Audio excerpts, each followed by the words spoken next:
Welcome, weary traveler of magical knowledge, to a tale that delves into the most forbidden corners of wizarding lore. Tonight, we explore the darkest magic ever conceived, the creation of Horcruxes, objects that bind the soul to the mortal realm through acts so terrible they tear at the very fabric of existence. As you settle into the comfort of your magical sanctuary, let these whispered secrets carry you through the twisted history of immortality's ultimate price. Close your eyes and drift into this chronicle of souls divided, where ancient magic meets desperate ambition, and where the pursuit of eternal life demands the sacrifice of everything that makes life worth living. In the sun-bleached hills of ancient Greece, where marble columns reached toward azure skies and philosophers debated the nature of existence beneath olive trees older than memory, there lived a wizard whose name would become synonymous with the darkest magic ever conceived. Herpo the Foul walked among the scholars and citizens of his time, but his mind dwelt in shadows that even the brightest Mediterranean sun could never illuminate. While his contemporaries studied geometry and astronomy, medicine and rhetoric, Herpo turned his considerable intellect toward pursuits that would make civilized men weep and gods themselves turn away in horror. The Greece of Herpo's era was a land where magic flowed as freely as wine at symposiums, where centaurs still roamed the hills and nymphs danced in sacred groves. It was a time when the boundaries between the magical and mundane worlds had not yet crystallized into the rigid separation that would define later centuries. Wizards lived openly among their non-magical neighbors, their abilities viewed with mixture of reverence and fear that kept most focused on beneficial applications of their gifts. Healing, agriculture, protection against wild beasts and natural disasters, these were the noble pursuits that occupied most magical practitioners of the age. But Herpo was different from his peers in ways that went far beyond mere ambition or intellectual curiosity. Where others saw magic as a tool for improving life, he saw it as means of transcending the fundamental limitations that bound all mortal beings. Death, he reasoned with the cold logic that would characterize all his work, was simply another natural law to be understood and ultimately overcome. The fact that no wizard in recorded history had achieved true immortality was not deterrent but challenge, proof that previous generations had lacked either the intelligence or the courage to pursue knowledge wherever it might lead. His early experiments began innocuously enough, at least by the standards of ancient magical research.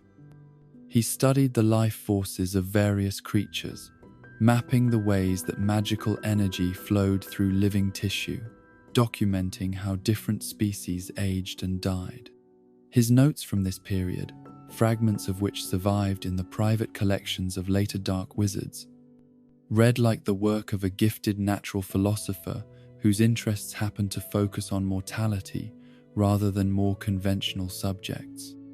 But even in these early writings, careful readers could detect undertones that suggested his research was moving in directions that his colleagues would find deeply troubling. The breakthrough that would make Herpo's name immortal came through his work with serpents, creatures that had fascinated him since childhood. Unlike mammals or birds, which aged and died according to predictable patterns, serpents seemed to possess qualities that bordered on the supernatural. They shed their skins in acts of literal rebirth, emerging renewed and revitalized from shells of their former selves. Some species could survive injuries that would kill other creatures instantly. Most intriguingly, they displayed resistance to certain forms of magic that affected other animals readily. It was this fascination with serpentine resilience that led Herpo to his first great discovery, the breeding of basilisks. Creatures so dangerous that knowledge of their creation would be suppressed by magical authorities for centuries. The process required not just magical skill, but understanding of forces that existed at the intersection of life and death, creation and destruction. A serpent's egg, brooded by cockerel under conditions of magical alignment, so precise that miscalculation by even minutes could prove fatal. This was the delicate process that produced the king of serpents. whose gaze could kill, and whose venom could destroy almost anything in existence. The basilisk that emerged from Herpo's first successful breeding attempt was magnificent in its terrible beauty. Scales that gleamed like polished emeralds covered a body that moved with liquid grace, while eyes like molten gold held death for any creature foolish enough to meet its gaze directly. But for Herpo, the basilisk represented more than just a remarkable magical creature. It was proof that the boundaries between life and death were more permeable than anyone had previously imagined. Here was a being that could kill with a glance, whose very existence seemed to violate natural law, yet which lived and breathed and possessed its own deadly intelligence.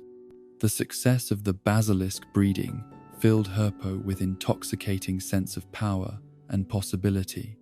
If he could create life that transcended normal limitations, perhaps he could also preserve life beyond its natural boundaries. The question that began to consume him was simple in concept, but staggering in its implications. If death was simply another natural process, what would happen if that process could be interrupted or avoided entirely? Other wizards had achieved temporary extensions of life through various magical means, but these were crude stopgap measures that delayed the inevitable rather than overcoming it fundamentally. What Herpo envisioned was something far more radical, a form of immortality that would be self-sustaining, requiring no ongoing magical maintenance or consumption of rare substances. The key, he theorized, lay in understanding the relationship between the soul and the body that contained it.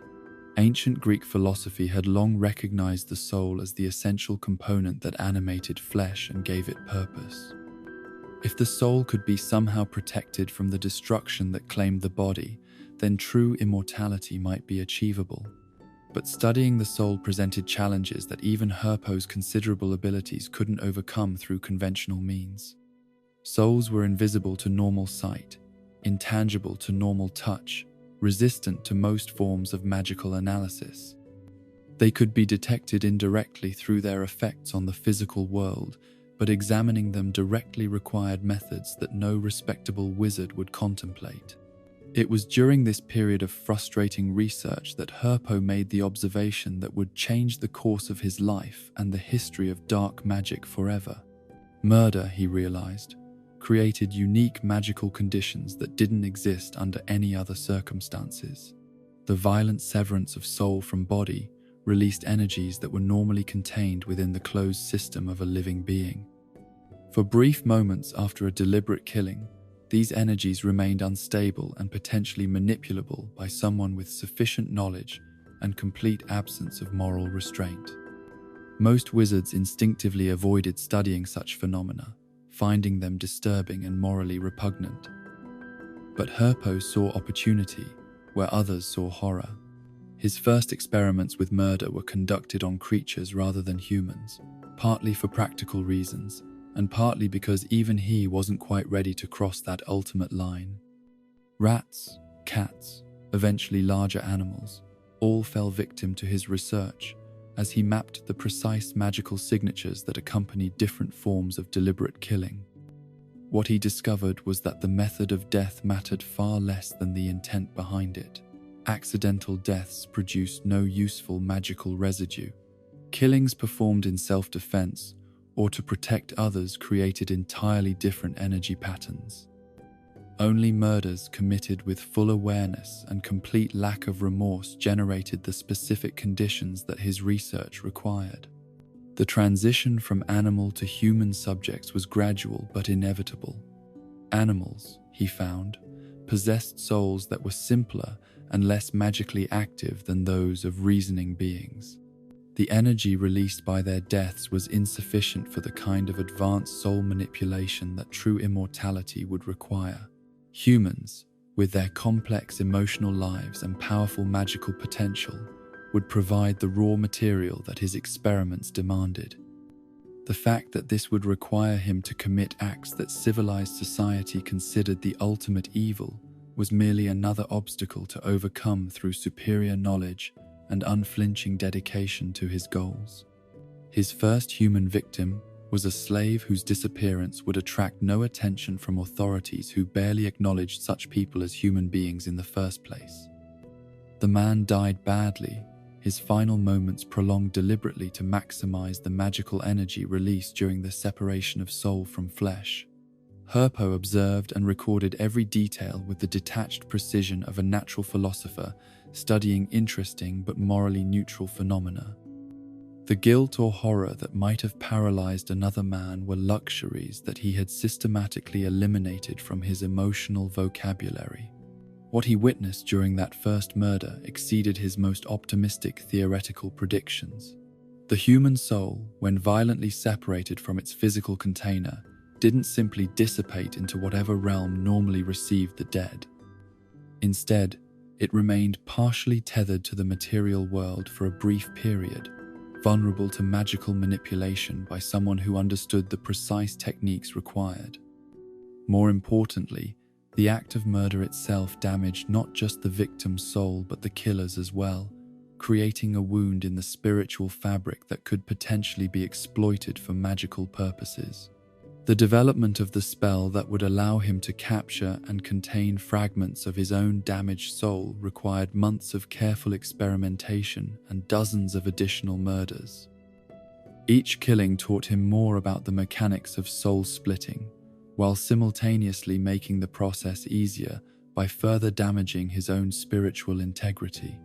Like a surgeon who becomes more skilled through practice while simultaneously becoming more callous to his patient's suffering, Herpo grew increasingly proficient at the technical aspects of his work while losing whatever capacity for normal human emotion he had once possessed.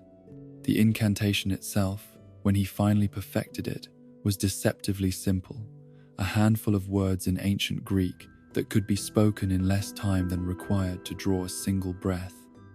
But the magical preparation required for those words to have their intended effect was enormously complex, involving ritualistic elements that pushed the boundaries of what even the most accomplished wizards could achieve safely. The object intended to serve as the soul's container had to be prepared through processes that were themselves violations of natural law, soaked in magical energies so dark that they left permanent stains on the fabric of reality itself. When Herpo finally performed the complete ritual for the first time, splitting his soul and placing half of it into a carefully prepared golden amulet, the sensation was unlike anything he had ever experienced.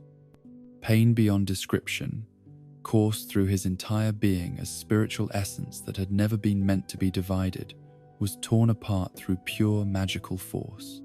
But beneath the agony lay something even more profound.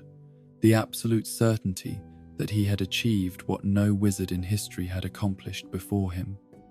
Death no longer held power over him, for his soul was now anchored to the physical world through means that transcended normal mortality. The immediate effects of his success were both exhilarating and terrifying. His magical abilities, rather than being diminished by the splitting of his soul, seemed enhanced in certain ways, as if the trauma had unlocked potential that had previously remained dormant. His understanding of dark magic deepened exponentially, revealing connections and possibilities that had been invisible when his soul was whole. But these advantages came with costs that became apparent only gradually. Changes so subtle that even someone of Herpo's analytical intelligence didn't recognize them as symptoms of spiritual damage until they had progressed beyond any possibility of reversal. The first sign that something fundamental had been altered was the disappearance of emotions that he had once taken for granted. Simple pleasures, the taste of wine, the warmth of sunlight, the satisfaction of intellectual achievement, began to fade like colors draining from a tapestry left too long in harsh light. More disturbing was the gradual erosion of his capacity for human connection. Students and colleagues who had once found him merely eccentric now avoided him instinctively, sensing something wrong in his presence even though they couldn't articulate what had changed. But these psychological alterations were minor compared to the physical transformations that began to manifest as months passed. His appearance, which had always been unremarkable, began to take on qualities that made people uncomfortable to look at directly. Not ugliness exactly, but a wrongness that seemed to exist just beneath the surface of normal human features. His eyes, once merely brown, developed depths that suggested they were looking at things that existed beyond normal perception.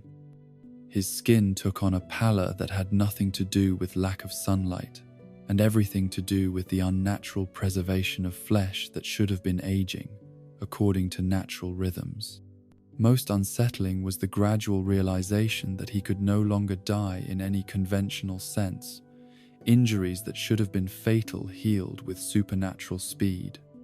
Poisons that would have killed other men had no effect whatsoever. Even magical attacks that should have been instantly lethal were absorbed and dissipated by the fragment of soul that now resided in his hidden amulet.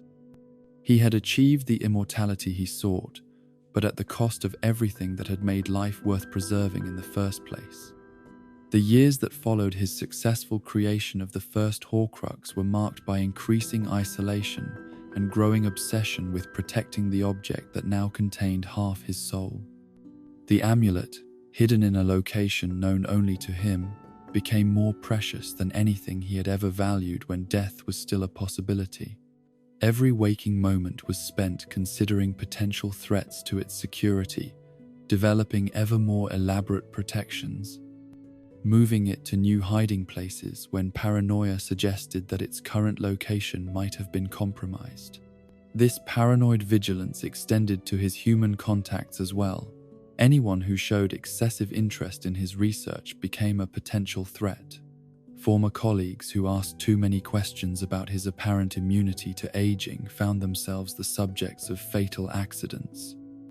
Even casual acquaintances who seemed too curious about his activities were eliminated as precautionary measures. The scholar who had once valued intellectual discourse above all else became a creature who viewed every other human being as either tool or threat, with no middle ground for normal social interaction.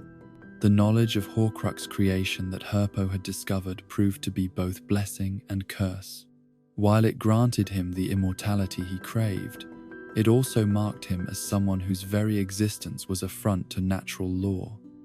Other wizards, even those who practiced various forms of dark magic, found his presence deeply disturbing in ways they couldn't explain.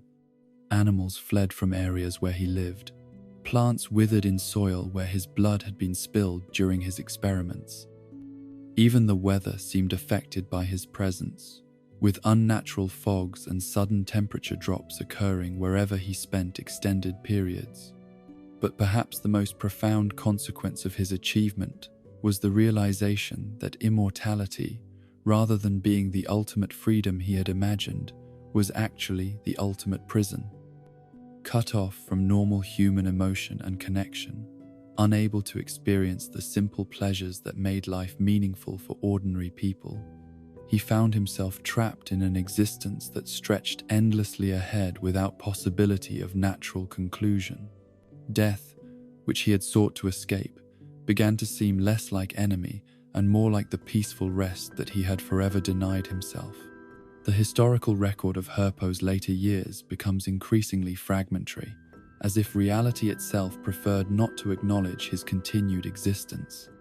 Some accounts suggest that he retreated to remote locations where his presence wouldn't disturb normal human communities. Others claim that he continued his research into ever darker forms of magic, seeking ways to compound his achievement or perhaps to reverse it when the full cost became apparent. Most intriguingly, several texts reference his attempts to create additional Horcruxes, though whether these efforts succeeded or failed remains unknown. What is certain is that Herpo the Foul's discovery of Horcrux creation changed the fundamental landscape of magical knowledge forever. The technique he developed, along with the philosophical implications of deliberately splitting one's soul, would influence dark wizards for millennia to come. But his achievement also served as warning about the true price of transcending natural limitations, a lesson that future generations would ignore at their peril. The mystery of what ultimately became of Herpo himself remains one of the great unsolved puzzles of magical history. His name disappears from all reliable records sometime during the 2nd century before the Common Era, leaving only speculation about his final fate.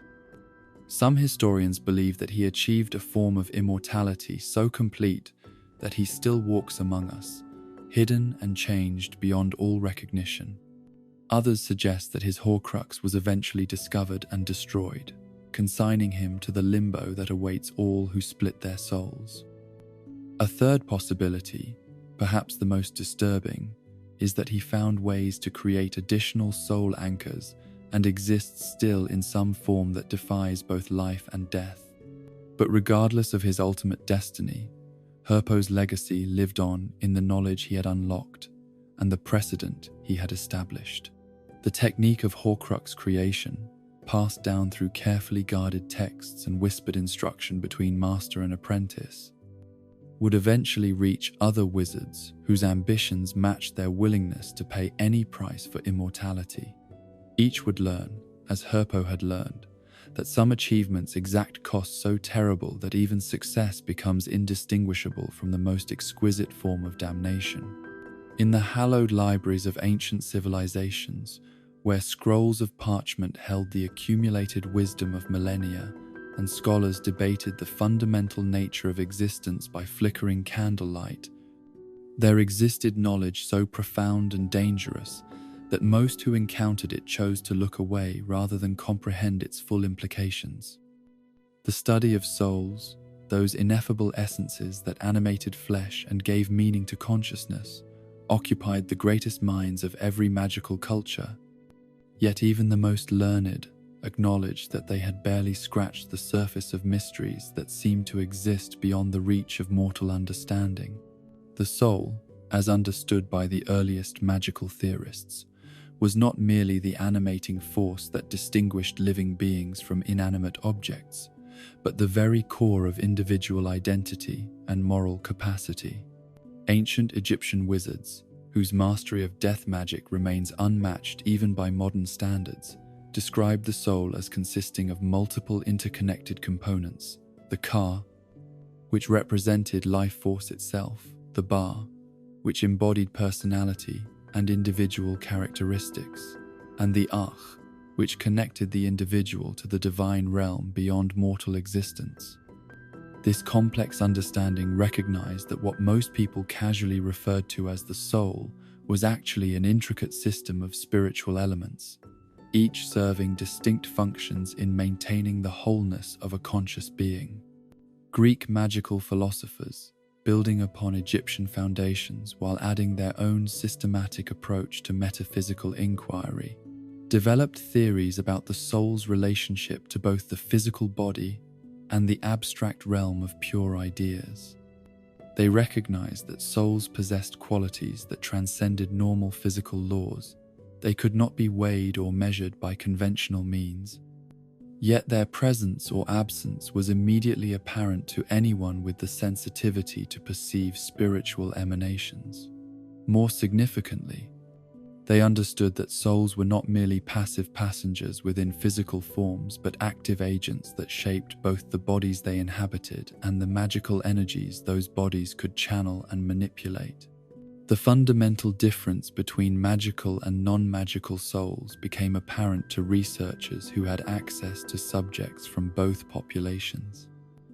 Muggle souls, while possessing the same essential spiritual characteristics as those of wizards and witches, lacked the particular resonances that allowed for conscious manipulation of magical forces. This didn't make them inferior or incomplete, as some supremacist theorists claimed, but rather indicated that magical ability was itself a specialized adaptation of normal spiritual function. Like enhanced eyesight or perfect musical pitch, a gift that enhanced certain capabilities while leaving the core essence of personhood unchanged. What made magical souls distinctive was their capacity to interface directly with the underlying forces that governed reality itself.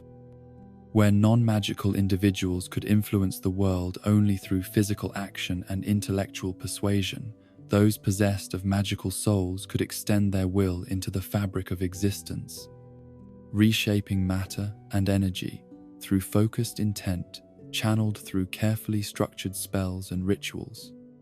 This ability required not just knowledge and skill, but a particular quality of spiritual resonance that allowed the soul to achieve harmony with magical forces that existed beyond normal perception. But this enhanced capability came with corresponding vulnerabilities that non-magical souls didn't share. The same openness to magical influence that allowed wizards and witches to cast spells also made them susceptible to spiritual damage from exposure to dark magic, cursed objects, and the accumulated psychological trauma that came from regularly witnessing and participating in supernatural violence. Magical souls, precisely because of their enhanced sensitivity and power, were more fragile than their mundane counterparts when subjected to forces that challenged their fundamental integrity. The ancient understanding of soul composition emphasized that these spiritual essences existed in states of delicate equilibrium, with various components working together to maintain the psychological and moral stability that characterized healthy individuals.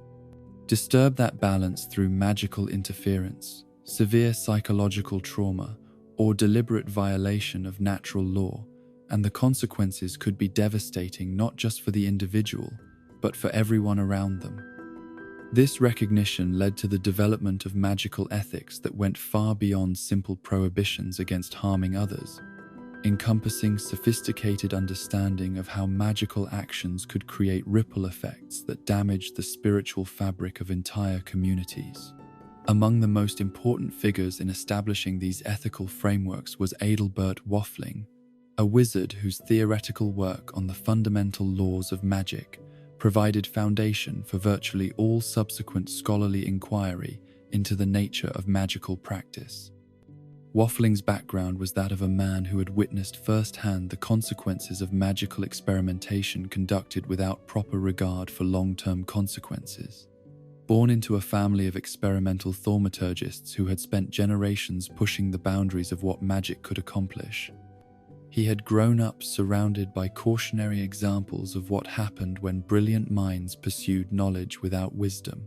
His childhood home was filled with the products of magical research that had achieved technical success while creating unintended consequences that made those achievements Pyrrhic victories at best. Rooms that had been expanded through spatial manipulation magic, but now existed in constant state of dimensional instability, threatening to collapse back to normal size without warning.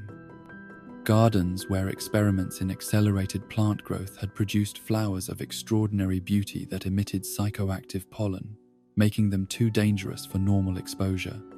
Even the family library contained books whose pages had been treated with preservation spells so powerful that they had achieved a form of consciousness, leading to volumes that would rearrange their own contents when they disagreed with readers' interpretations of their text. These examples of magical innovation gone wrong shaped Waffling's approach to theoretical research in fundamental ways. Where other scholars of his era focused primarily on expanding the boundaries of what magic could accomplish, Waffling became obsessed with understanding why certain magical practices produced results that seemed to violate their practitioners' original intentions. His investigations led him to conclude that magic was not simply a tool that could be wielded according to the user's conscious desires, but a force that operated according to principles that transcended individual human understanding and could punish those who attempted to manipulate it without proper respect for its inherent nature. The first principle of Waffling's fundamental laws addressed what he termed the conservation of magical consequence, the idea that magical energy, like physical energy, could neither be created nor destroyed but only transformed from one state to another. This meant that powerful spells didn't simply accomplish their intended effects and disappear, but continued to exist in altered forms that might manifest in unexpected ways long after their original casting. A wizard who used magic to accomplish something that violated natural law would find that the universe demanded compensation, usually in forms that the original caster had never anticipated and couldn't control. His second principle dealt with the reciprocity of spiritual action, recognizing that magical practices affected not just their intended targets but the souls of those who performed them. Every spell cast, every magical ritual conducted, every supernatural force channeled left permanent traces on the practitioner's spiritual essence. Beneficial magic that helped others and worked in harmony with natural forces strengthened and purified the soul. Neutral magic that accomplished practical goals without moral implications had minimal long-term effects. But magic that violated ethical principles or attempted to circumvent fundamental laws of existence would gradually corrupt the practitioner's soul, creating spiritual damage that became more severe with each transgression. The third and most important principle addressed what Waffling called the hierarchy of magical violation, establishing that certain forms of magical practice were inherently more dangerous than others, regardless of the skill or intentions of those who attempted them. At the bottom of this hierarchy were minor conveniences, spells that cleaned dishes, lit fires, or transported objects short distances. These violated no fundamental principles and carried no meaningful risk beyond the normal dangers associated with any form of concentrated magical energy. Moving up the hierarchy were spells that influenced living beings without their knowledge or consent. Love potions, memory charms, and mental compulsion magic all fell into this category, carrying spiritual costs that accumulated over time and gradually degraded the practitioner's capacity for genuine human connection. The damage was subtle at first, manifesting as increased emotional distance and difficulty forming authentic relationships, but it progressed inexorably toward complete inability to experience normal human emotions.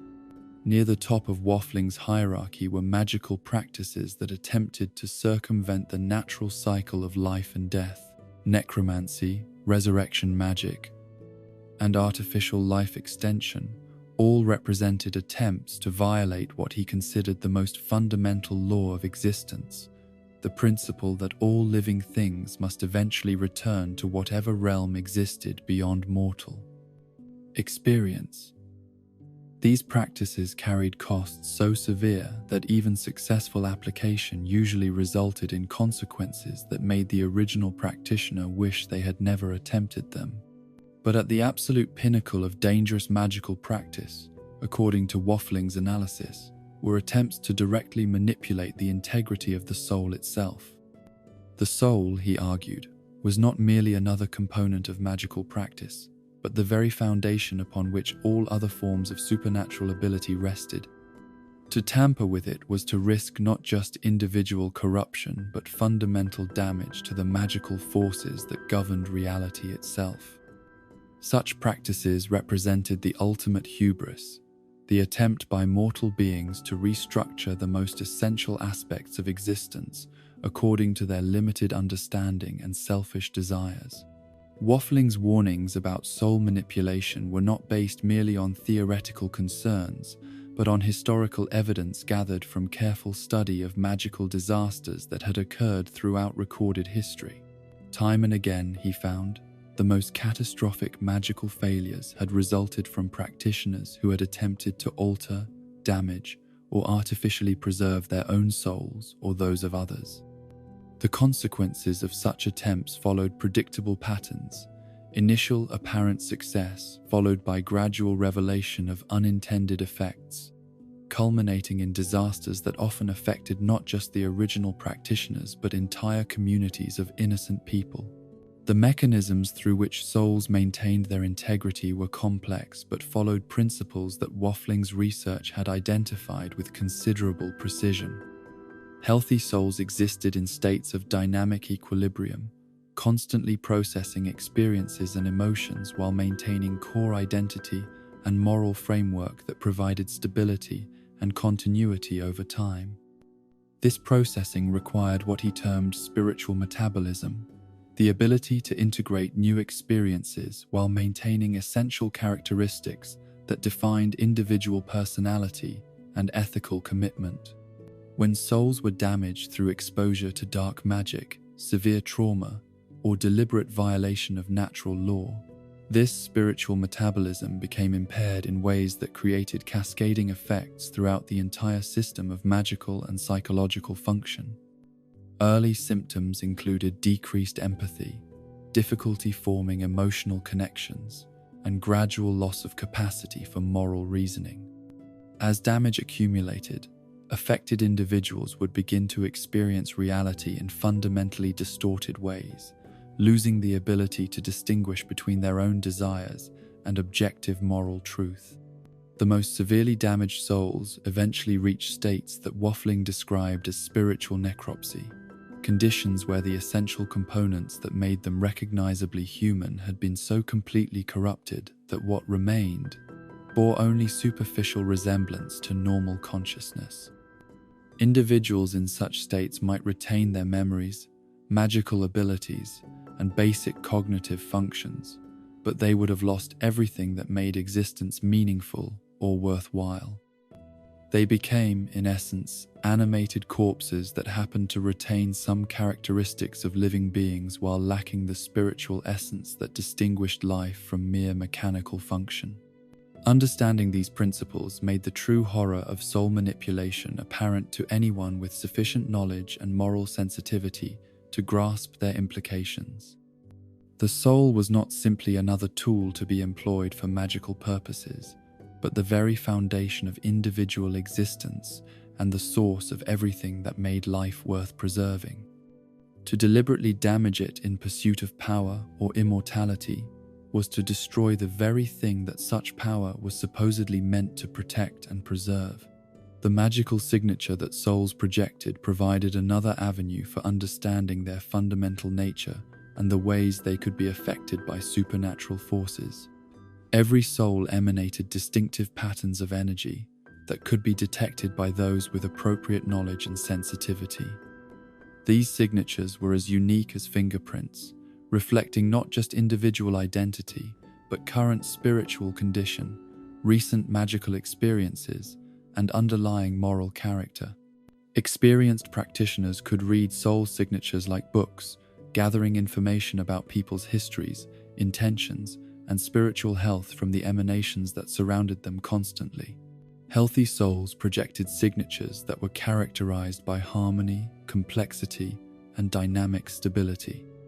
The various components of spiritual essence worked together in patterns that were both predictable and constantly evolving, like symphonies that maintained recognizable melodies while incorporating new themes and variations. There was a quality of wholeness to these signatures that made them pleasant to perceive, even for individuals who possessed only minimal magical sensitivity. Damaged souls, by contrast, projected signatures that were immediately recognizable to trained observers as abnormal and disturbing. The harmony that characterized healthy spiritual essence was replaced by discord, with different components of the soul operating according to conflicting principles that created tension and instability. The complexity that reflected normal psychological and emotional development was replaced by either oversimplification, the reduction of rich human personality to crude drives and appetites, or chaotic fragmentation that made coherent identity impossible to maintain.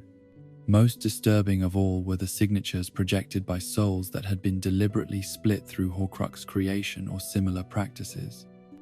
These emanated patterns that were recognizably incomplete, like musical compositions with entire sections missing or architectural structures that lacked essential supporting elements.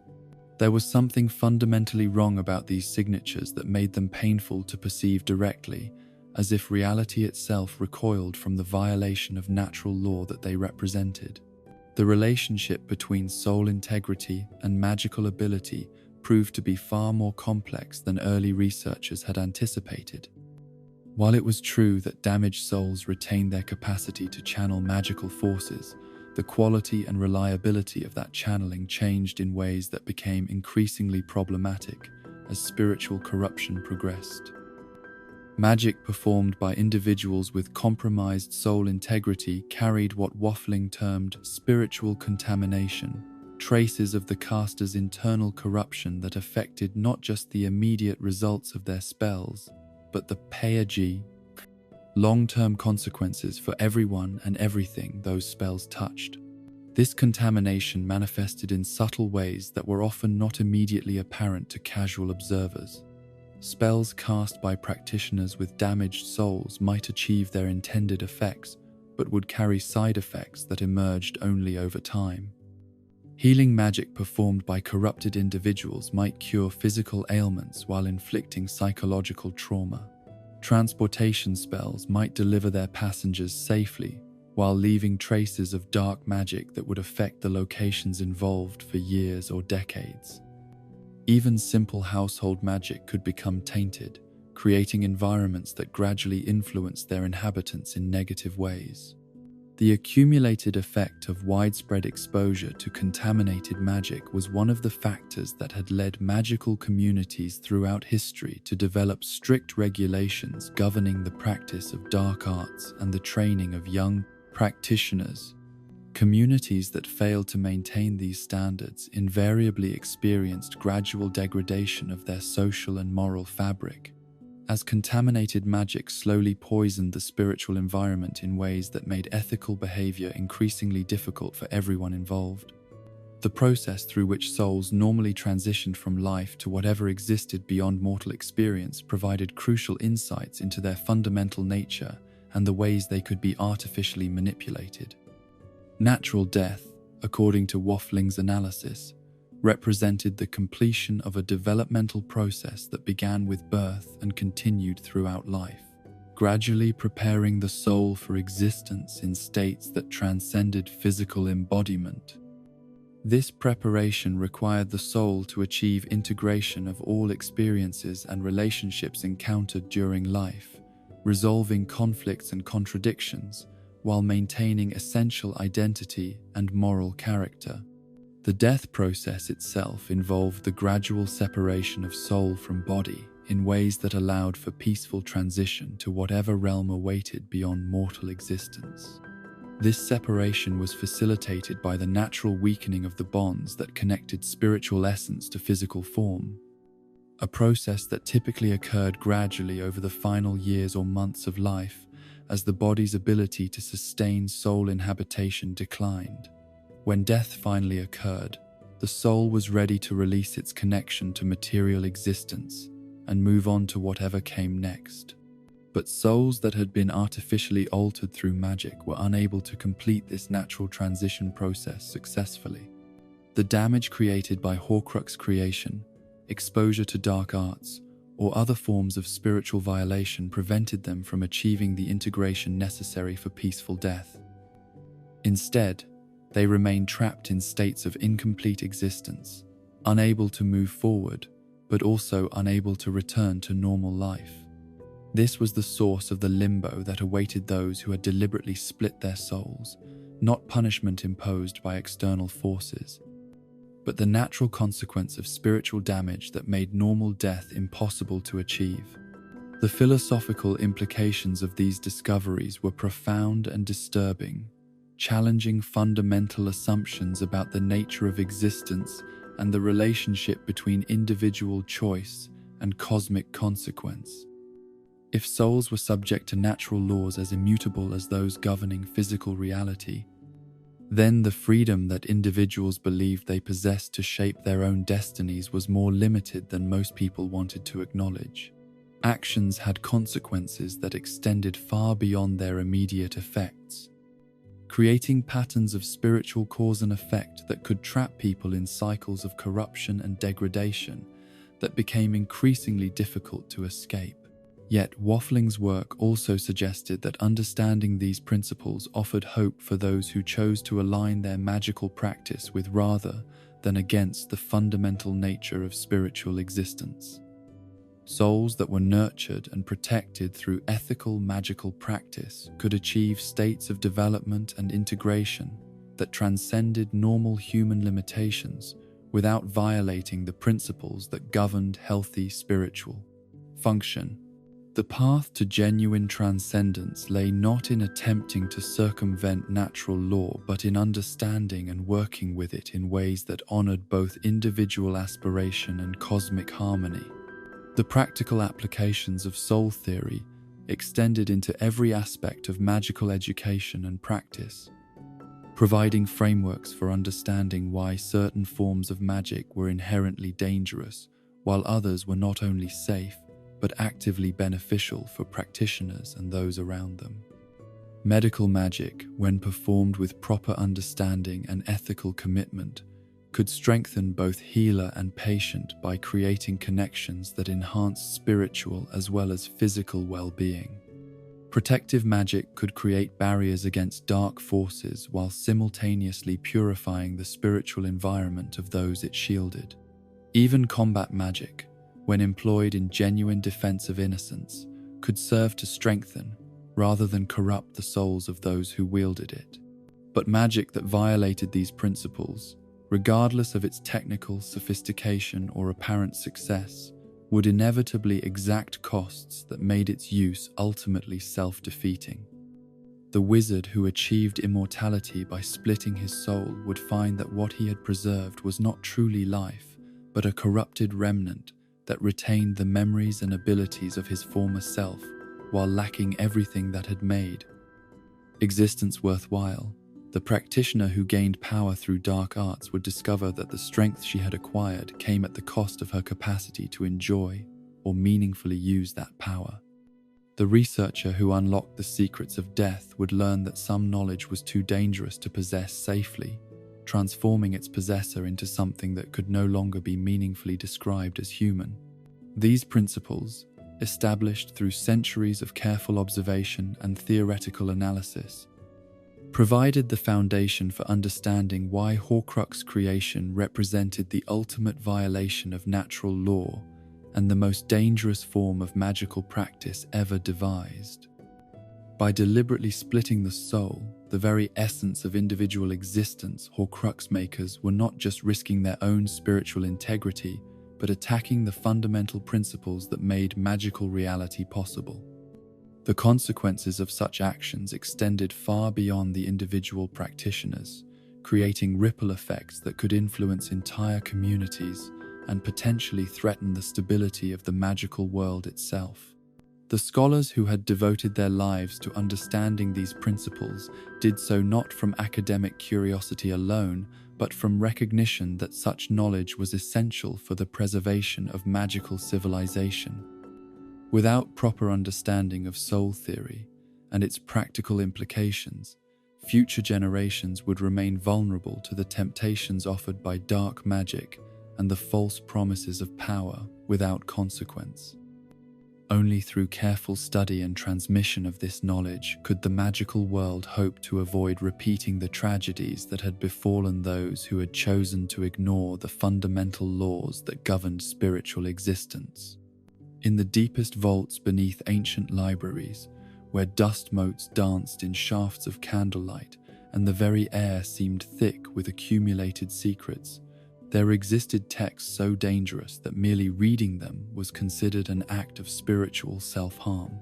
Among these forbidden tomes, none was more reviled or more carefully hidden than the manuscript known as Secrets of the Darkest Art, a work whose pages contained not just theoretical knowledge about Horcrux creation, but detailed instructions for the practical application of soul-splitting magic. The author, whose name had been deliberately erased from all records, had paid the ultimate price for his research, his own soul fragmenting beyond all possibility of repair as he tested each technique described in his terrible masterpiece.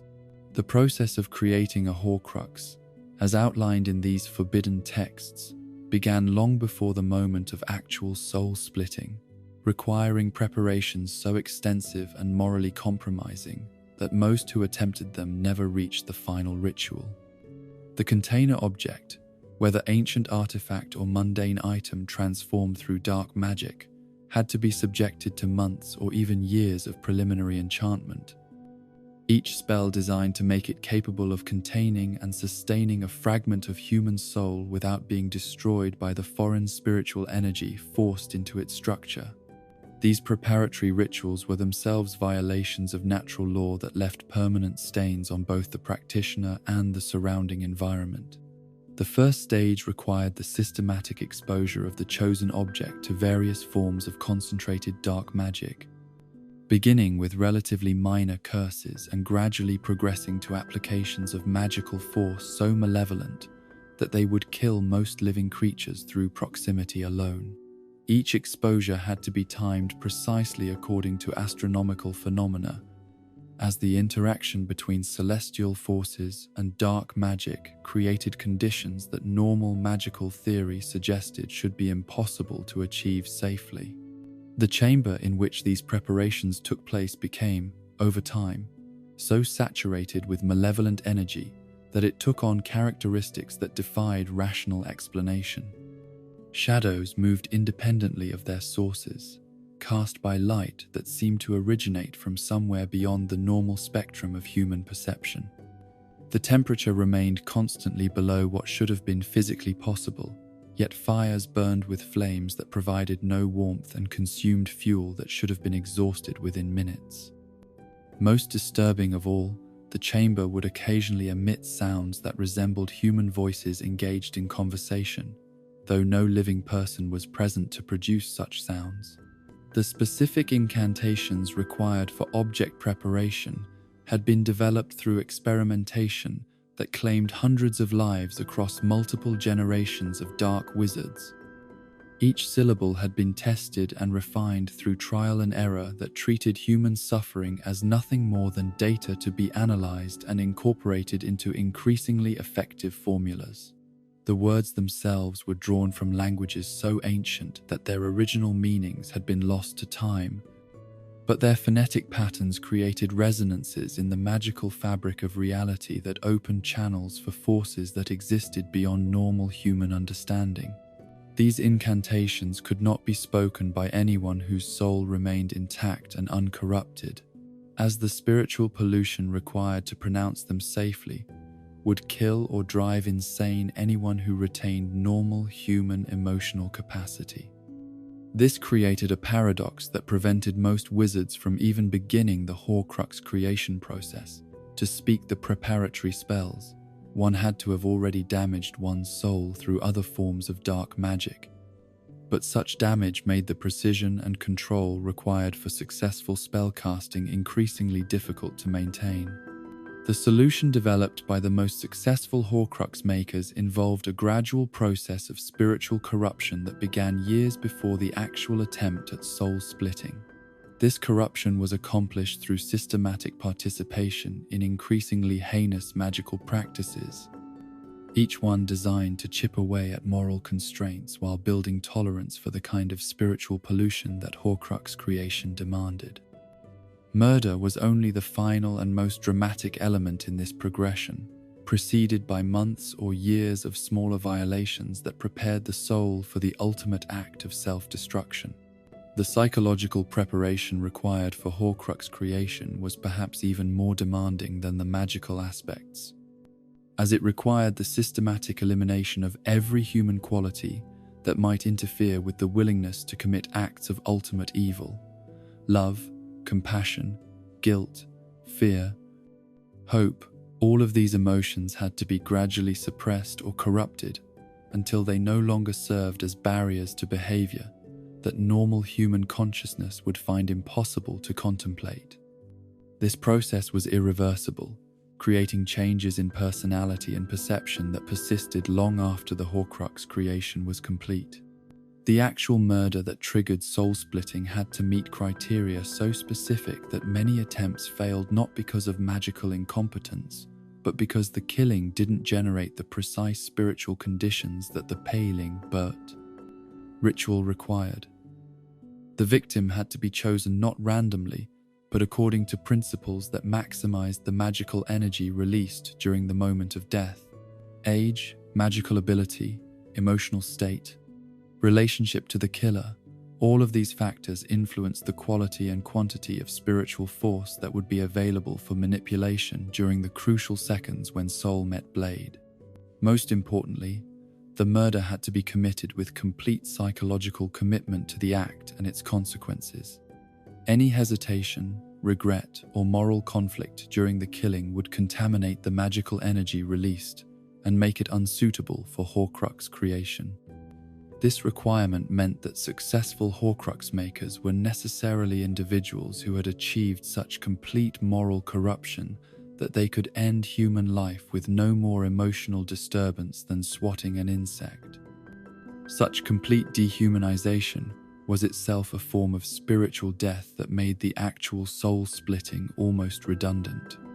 The mysterious, horrific act that accompanied the murder and made Horcrux creation possible remained one of the most carefully guarded secrets in the history of dark magic.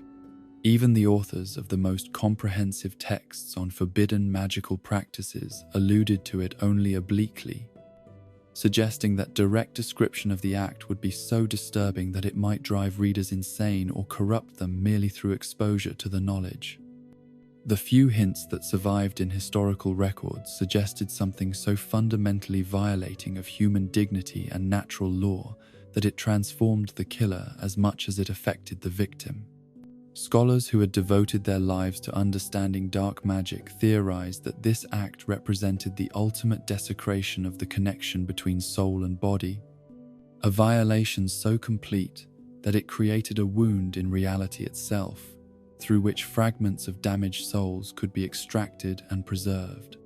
The act appeared to involve not just the ending of life, but the deliberate corruption of everything that made that life meaningful, a process that required the killer to become something that could no longer be meaningfully described as human. The timing of this act in relation to the murder was crucial, as the window of opportunity for successful soul manipulation lasted only seconds after the moment of death. The killer had to perform both the unspeakable violation and the soul-splitting incantation, while the victim's spiritual energy remained in the transitional state between life and whatever lay beyond mortal existence.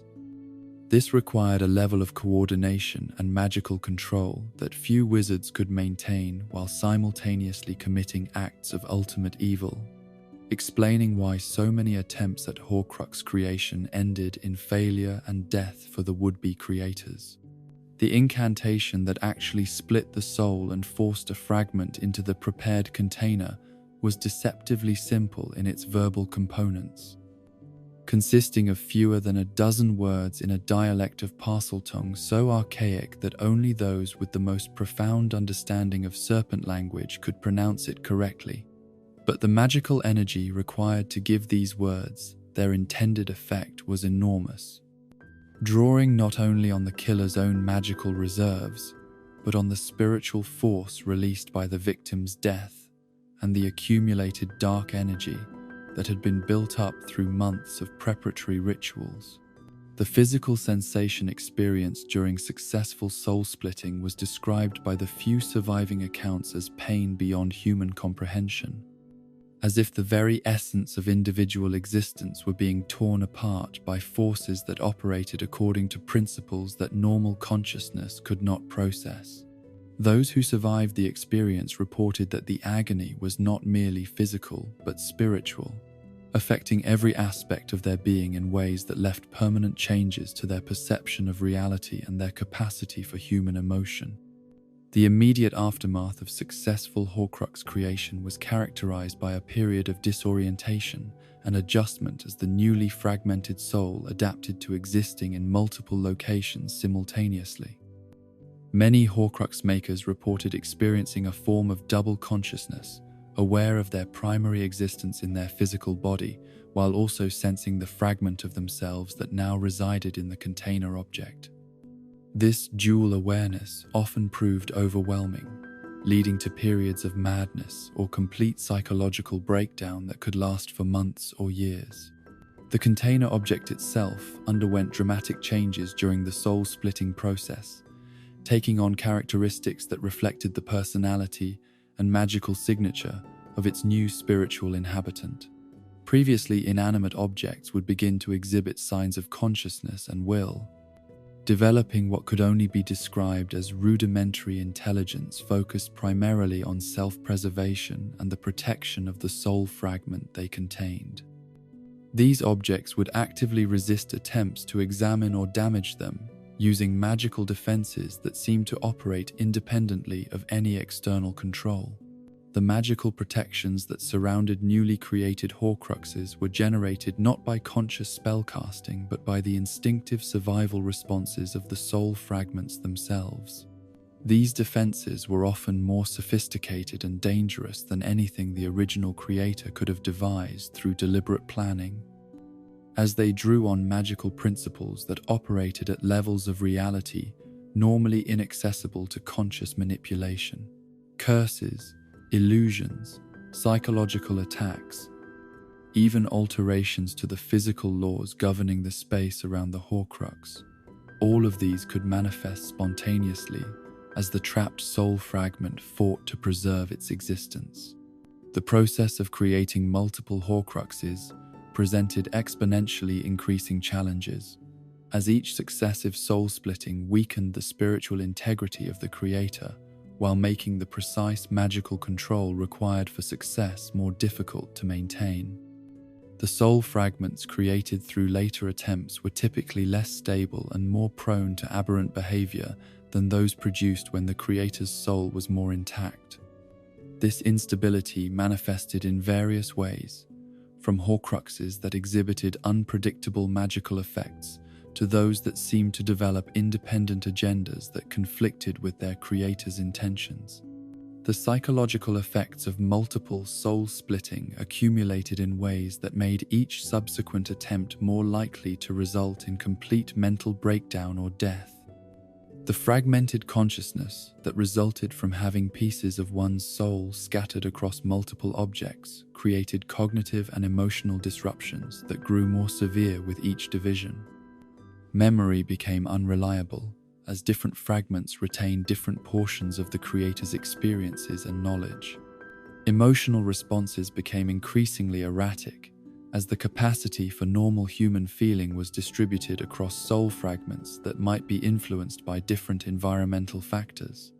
Most dangerously, the creation of multiple Horcruxes increased the risk of what dark magic theorists called soul rebellion, the possibility that one or more fragments would develop sufficient independence to act against the creator's interests or even attempt to claim dominance over the original consciousness.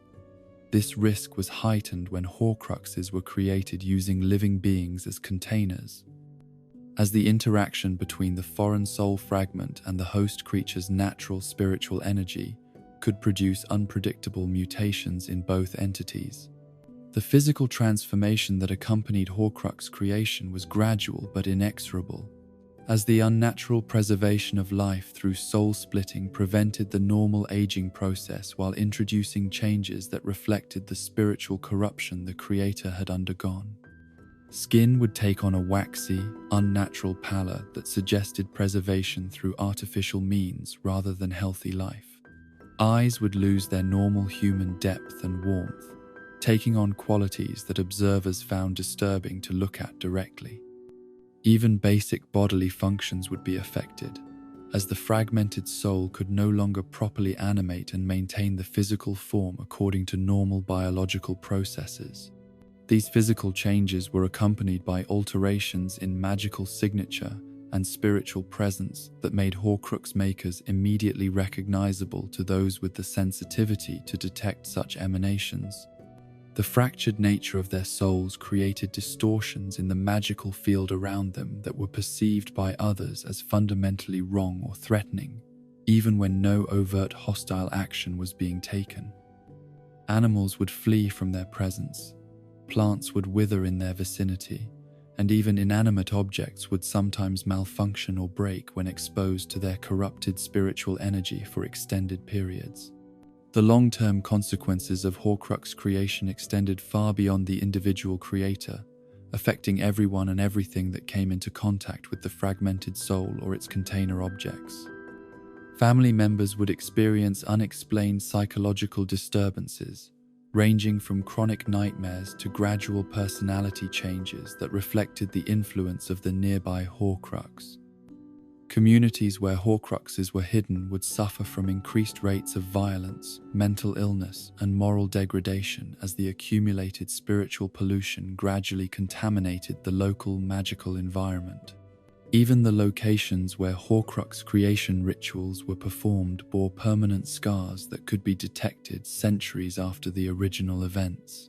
The ground would become magically barren, unable to support normal plant or animal life.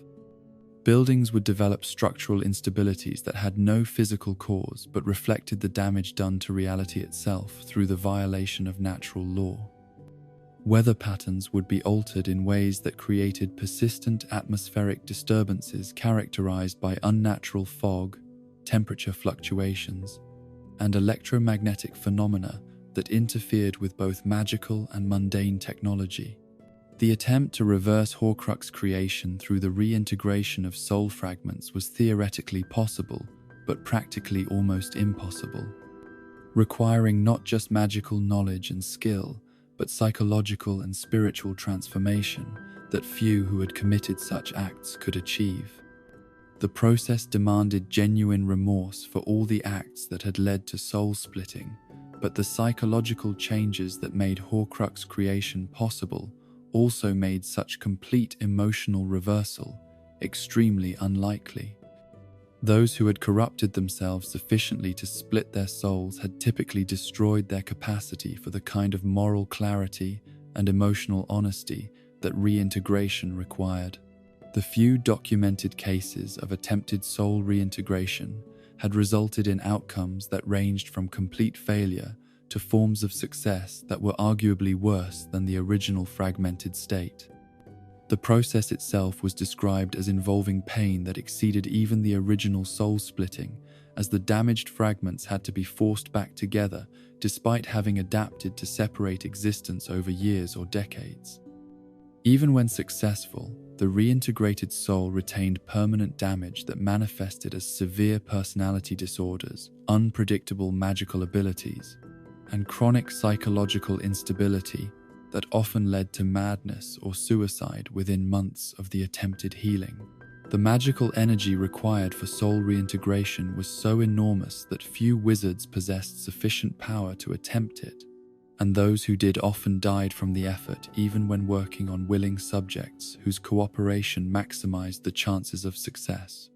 The process required not just the restoration of the fragmented soul, but the healing of all the spiritual and magical damage that had accumulated during the period of separation. This included not only the direct effects of soul splitting, but the secondary damage caused by exposure to dark magic, psychological trauma, and the gradual corruption of magical abilities that occurred when the soul existed in an unnatural state. Perhaps most importantly, successful reintegration required the elimination of all the external factors that had made Horcrux creation possible in the first place. The container objects had to be destroyed through methods that ensured the complete obliteration of the soul fragments they contained, a process that was often nearly as dangerous as the original creation ritual. The magical contamination that surrounded Horcrux makers had to be cleansed through procedures that could take years to complete, and required the cooperation of multiple healers working in carefully coordinated teams. Even the memories of having committed the acts necessary for Horcrux creation had to be dealt with, as the knowledge itself could serve as a source of ongoing spiritual corruption. The historical record of Horcrux creation attempts revealed patterns that demonstrated both the allure of the technique and the inevitable failure of those who pursued it.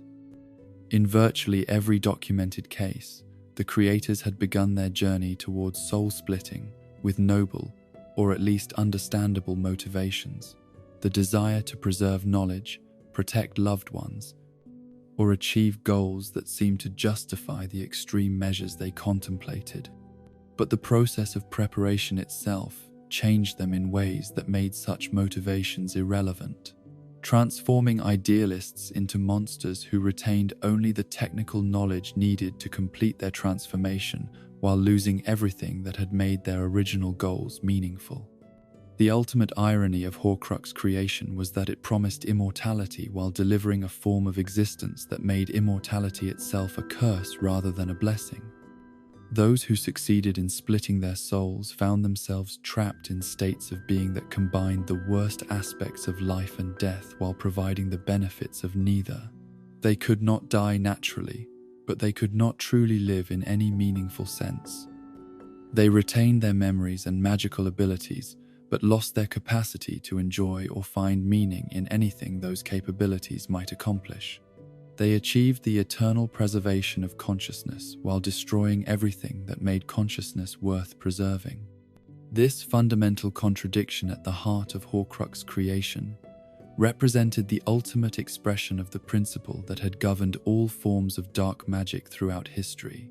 The promise of power without consequence inevitably proved false, as the methods required to obtain such power transformed their users in ways that made the power itself worthless or counterproductive. The wizard who achieved immortality through soul-splitting discovered that what he had preserved was not life but a hollow mockery of it, an existence that stretched endlessly ahead without possibility of satisfaction, growth, or meaningful connection to anything beyond his own corrupted desires. The knowledge of how to create Horcruxes thus represented one of the most dangerous forms of information ever discovered, not because it was technically difficult to apply, but because it was so seductive to those who lacked the wisdom to understand its true cost. The promise of conquering death appealed to the deepest fears and desires of conscious beings, making it almost impossible for those who learned the technique to resist the temptation to employ it despite all warnings about its consequences. This was why the most responsible practitioners of magical arts had always insisted that such knowledge should be suppressed entirely, rather than simply regulated or restricted to qualified users. The very existence of Horcrux creation techniques in written form posed ongoing risks to magical communities, as each new generation would inevitably produce individuals who believed themselves capable of succeeding where others had failed, or who convinced themselves that they could avoid the negative consequences through superior preparation or moral fortitude. The patterns revealed by historical analysis suggested that such confidence was itself a symptom of the psychological changes that made Horcrux creation possible, indicating that those who seriously considered attempting the process had already begun the spiritual corruption that would make them incapable of recognizing their own transformation until it was too late to reverse. In the shadowed corners of magical history, where ambition and desperation intertwined like serpents coiled around ancient bones, there existed individuals whose names would be whispered with equal measures of fear and fascination for centuries to come.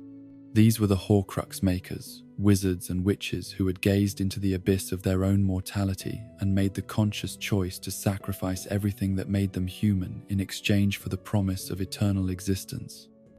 To understand their motivations and methods was to peer into the darkest recesses of the human psyche, where the instinct for survival had been twisted into something that could no longer be meaningfully described as life.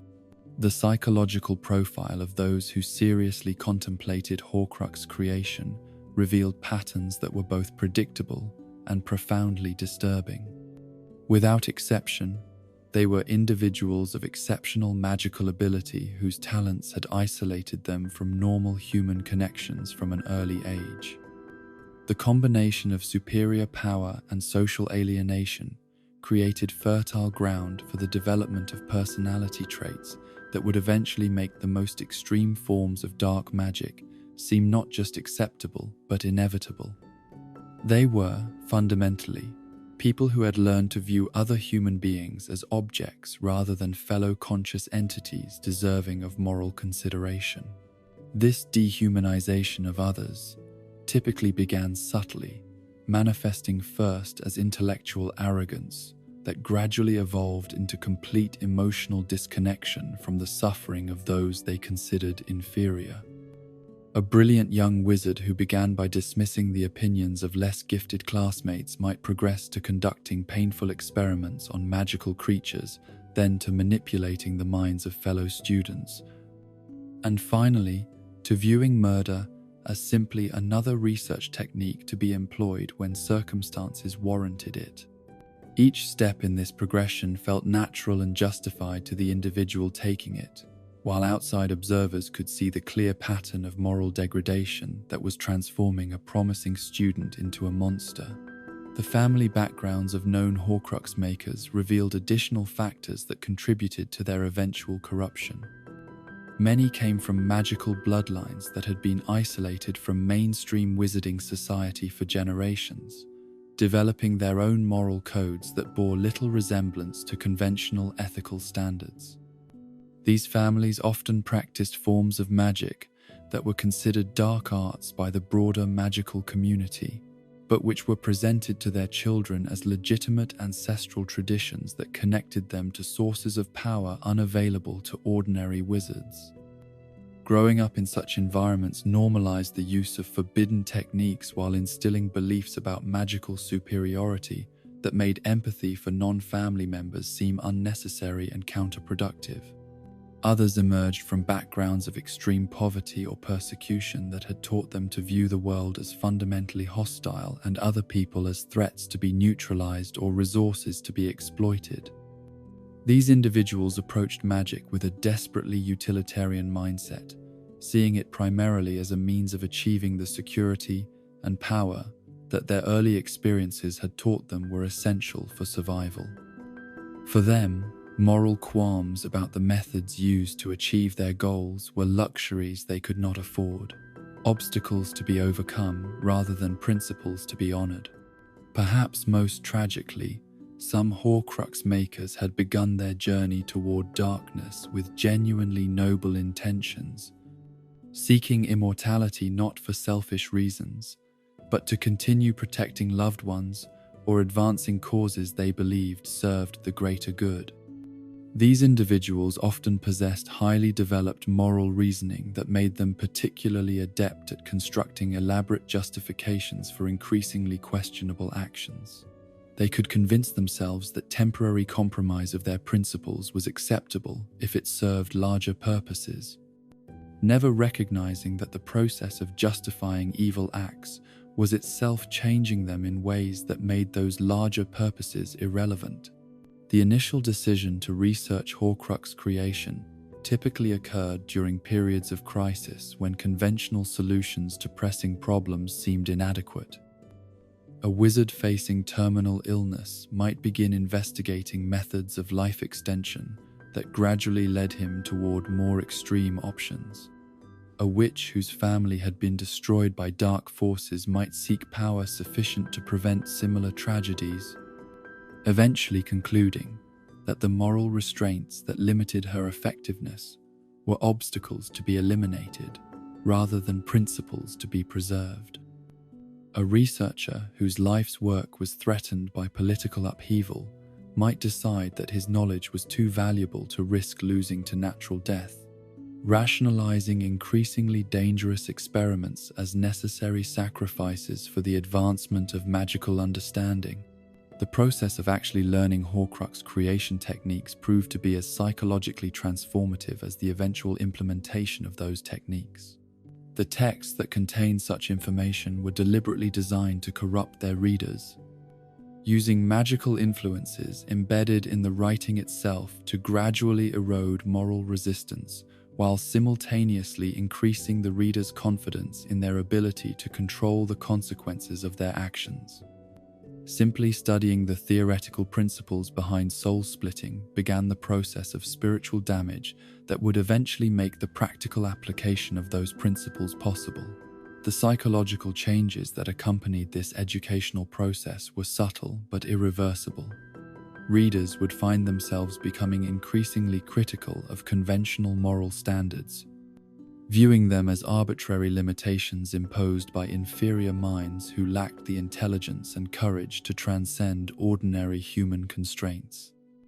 Empathy for others would gradually diminish, replaced by clinical interest in their potential utility for magical experiments or personal advancement.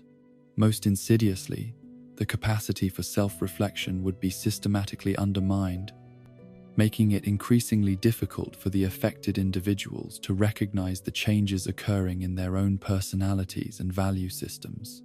The selection of victims for the murders required to create Horcruxes revealed additional aspects of the Maker's psychological profiles and the specific forms their corruption had taken. Some chose targets who had wronged them personally, using the Horcrux creation process as an elaborate form of revenge that combined the satisfaction of eliminating an enemy with the practical benefit of achieving immortality. These killings were typically planned meticulously over extended periods, with the murderers savoring both the anticipation of their victims' destruction and the knowledge that their death would serve a purpose that transcended mere vengeance. Others selected victims based on purely utilitarian criteria, identifying individuals whose deaths would generate maximum magical energy while attracting minimum attention from authorities. These Horcrux makers approached murder with the same methodical precision they might bring to any complex magical procedure, viewing their victims as reagents in an elaborate ritual rather than human beings deserving of moral consideration. The complete emotional detachment required for such calculations indicated psychological changes so profound that the individuals making them could no longer be meaningfully described as possessing normal human consciousness. Perhaps most disturbing were those who chose victims from among their own family members or closest associates, rationalizing these betrayals as necessary sacrifices that honored the targets by making them part of something greater than their individual existence.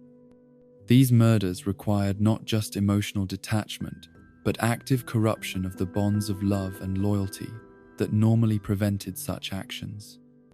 The psychological mechanisms that enabled such betrayals involved systematic redefinition of relationships in terms of utility rather than affection, transforming parents, children, and friends into objects whose primary value lay in their potential contribution to the killer's immortality project.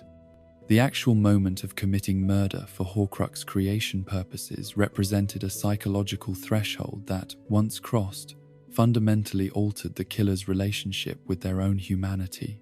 The combination of deliberate premeditation, complete lack of remorse, and immediate transition to the technical aspects of soul-splitting created a dissociative state that separated the murderer from normal emotional responses to their actions.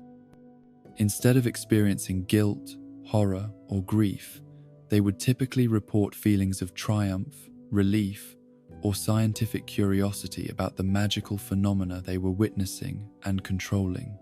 This dissociative response served important psychological functions for the Horcrux maker, protecting them from emotional reactions that might interfere with the precise magical control required for successful soul splitting. But it also marked the completion of their transformation from human being to something else entirely, a creature that retained human memories and magical abilities while losing the emotional and moral capacities that made those prosic qualities meaningful. The murder was not just a practical necessity for Horcrux creation, but a symbolic act that formally severed their connection to the human community and the moral framework that governed normal social existence. The psychological effects of successful soul splitting proved to be even more dramatic than the changes that preceded it. The newly fragmented consciousness had to adapt to existing simultaneously in multiple locations, with different aspects of personality and memory distributed across various container objects. This distributed existence created cognitive challenges that were unprecedented in normal, magical, or psychological experience, requiring mental adaptations that further separated Horcrux makers from ordinary human functioning. Many reported experiencing a form of multiplied consciousness that allowed them to perceive events from multiple perspectives simultaneously while maintaining awareness of their primary existence in their original body.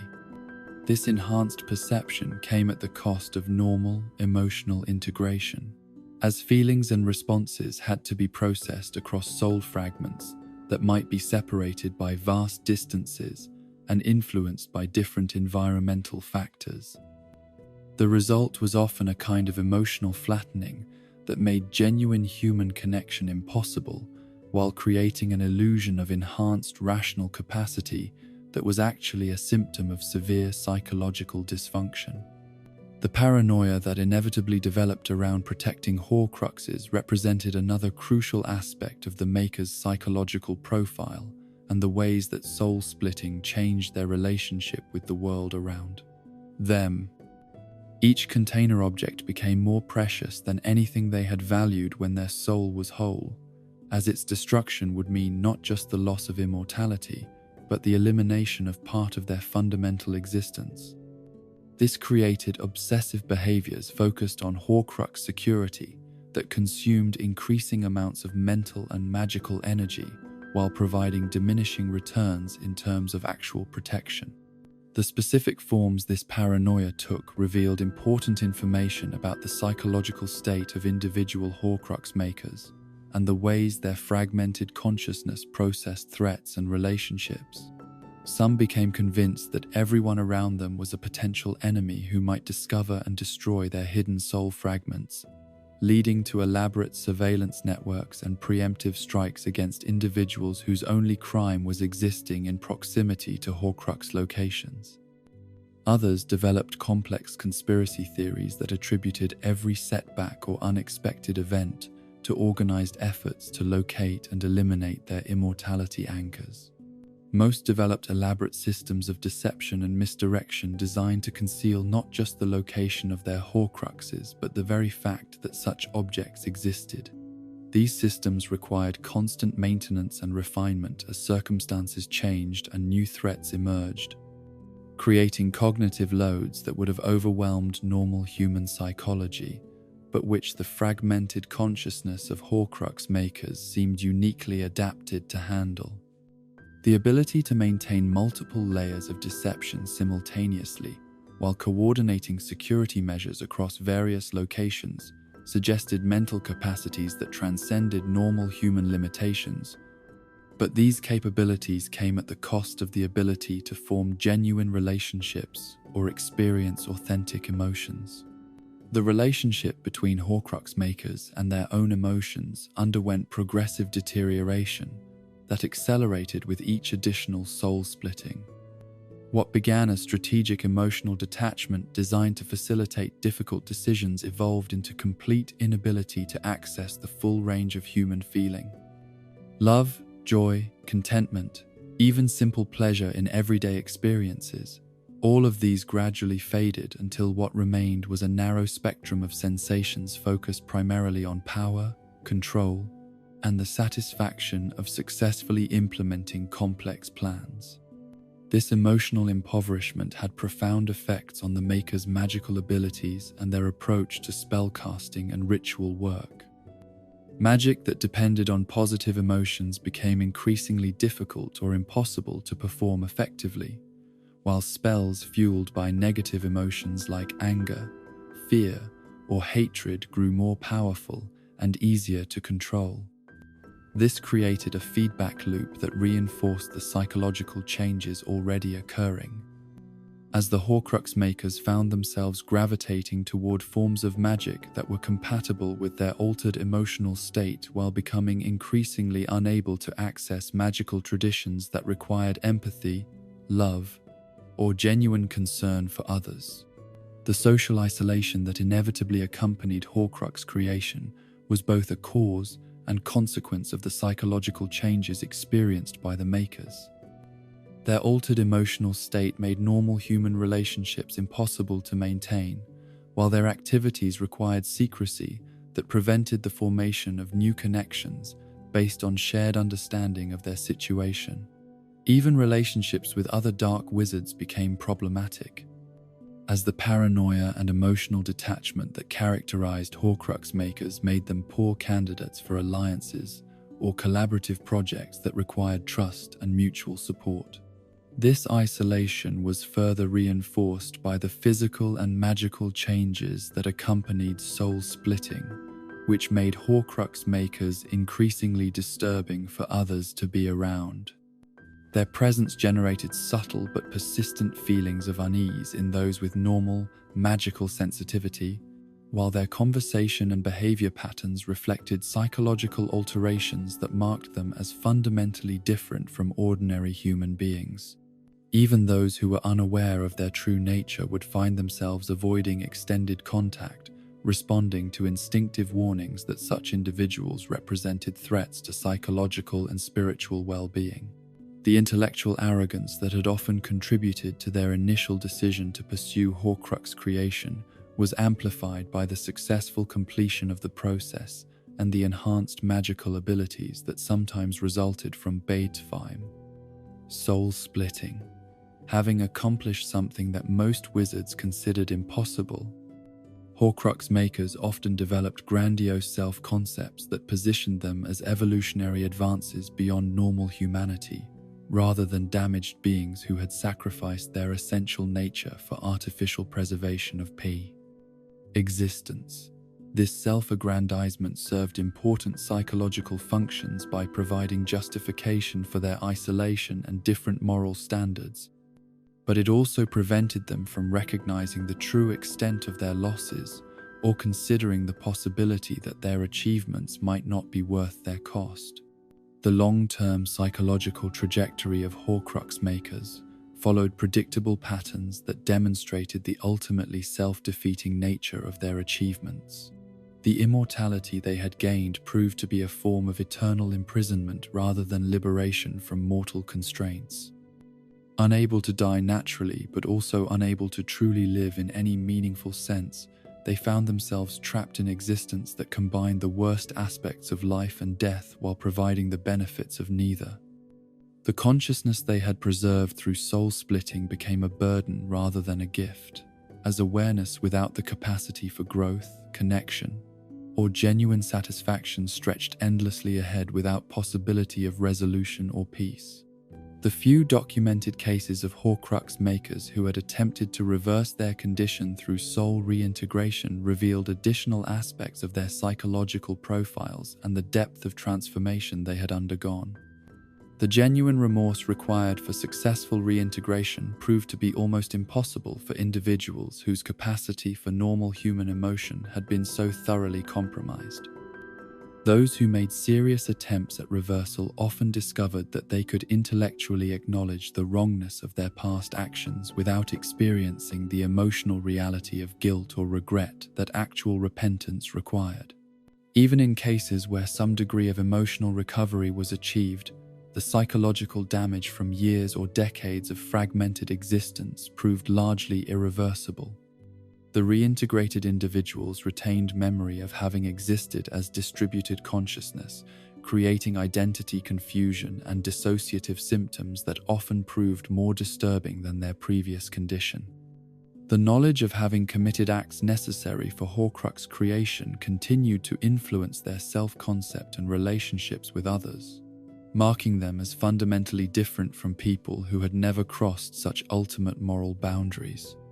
The study of Horcrux maker psychology thus revealed important truths about the nature of human consciousness and the psychological prerequisites for moral behavior.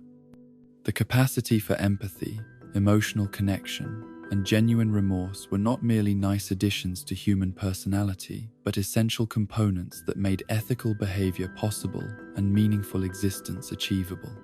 When these capacities were systematically undermined through dark magical practices, the result was not enhanced human capability, but the creation of something that retained human memories and abilities while losing everything that made those qualities valuable or worthwhile.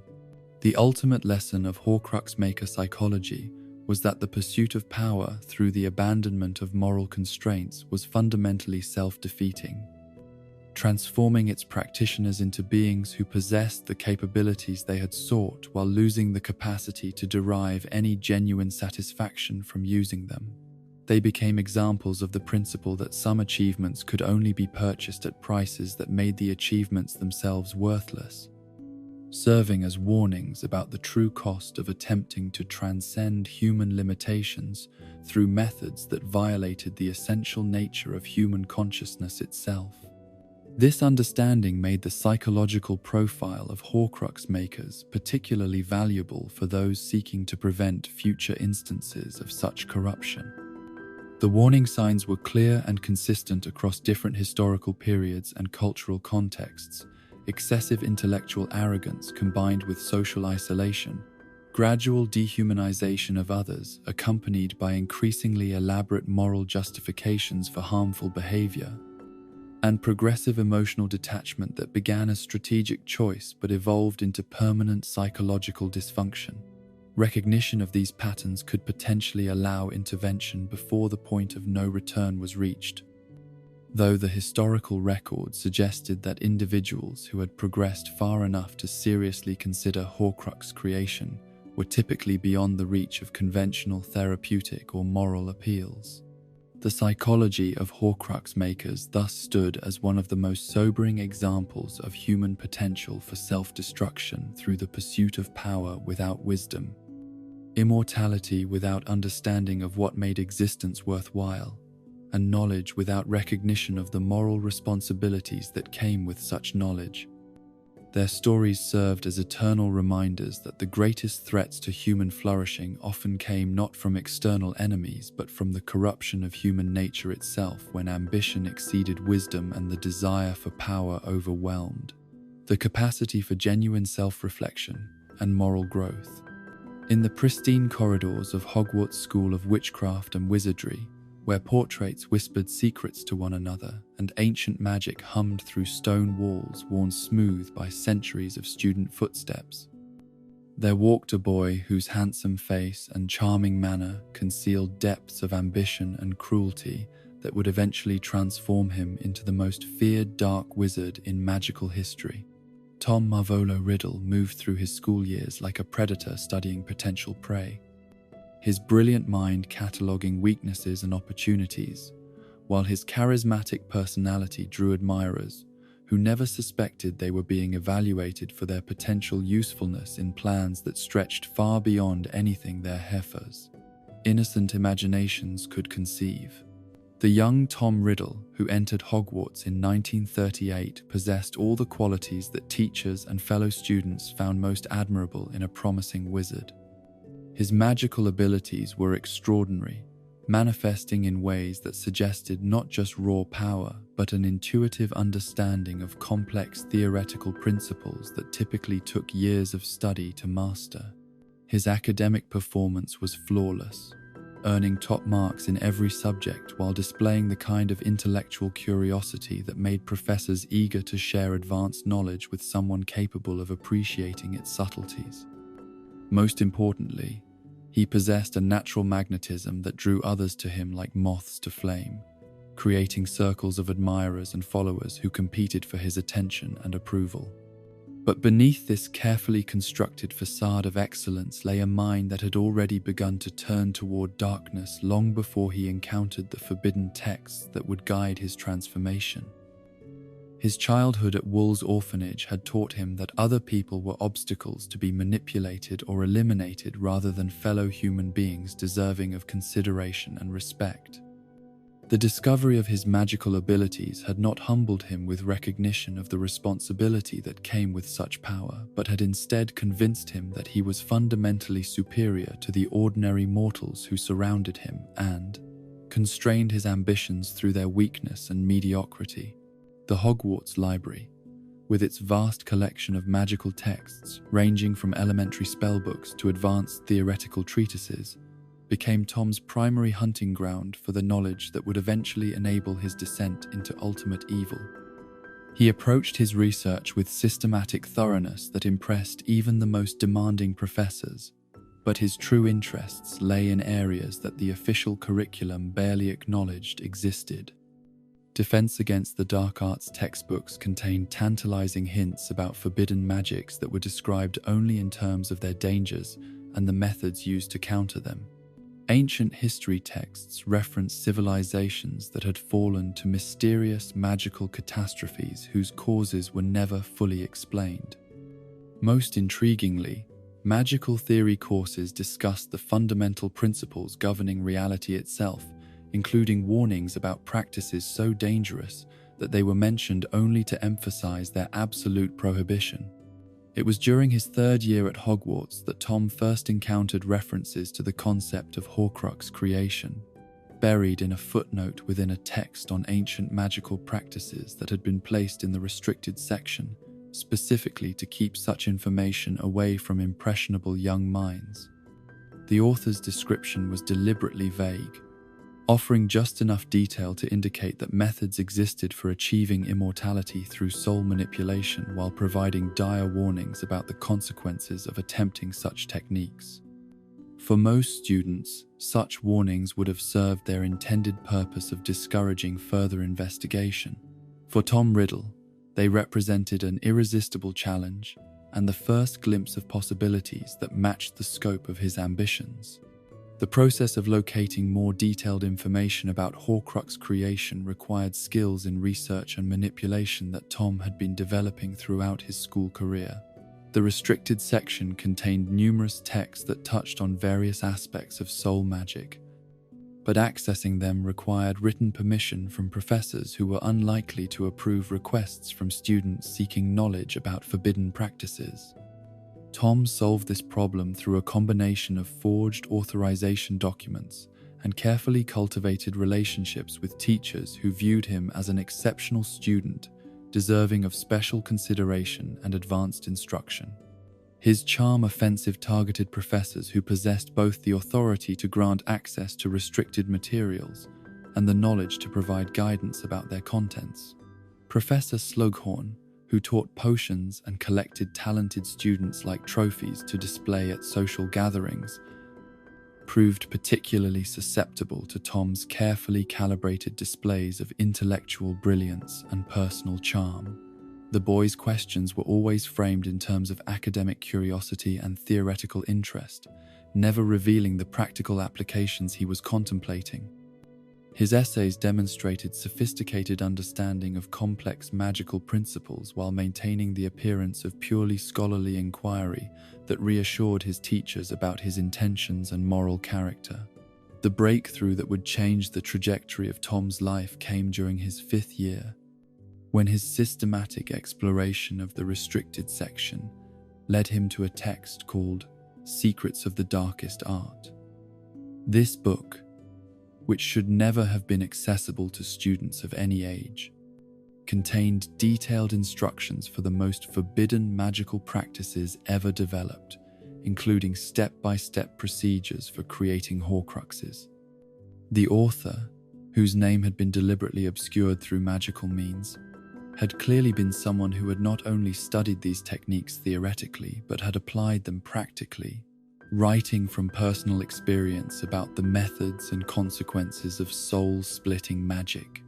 Reading this text marked the beginning of Tom's true education in the darkest arts, an education that would gradually transform him from a brilliant but morally flexible student into something that could no longer be meaningfully described as human. The book's contents were presented with clinical detachment that made the most heinous practices seem like academic exercises rather than violations of every moral principle that civilized beings held sacred. Murder was discussed as a technical requirement rather than a moral catastrophe. The psychological changes that accompanied soul-splitting were described as evolutionary adaptations rather than symptoms of spiritual corruption.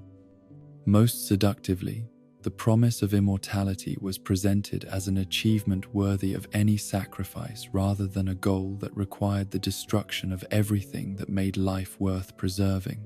The specific information that Tom gleaned from his study of this forbidden text went far beyond the general warnings he had encountered in other sources.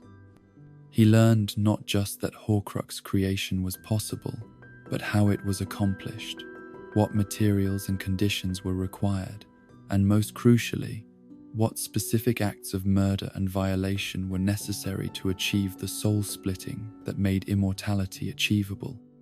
The knowledge was presented with sufficient detail that a wizard of Tom's abilities could attempt the process with reasonable expectation of success, provided he was willing to pay the prices that such success demanded.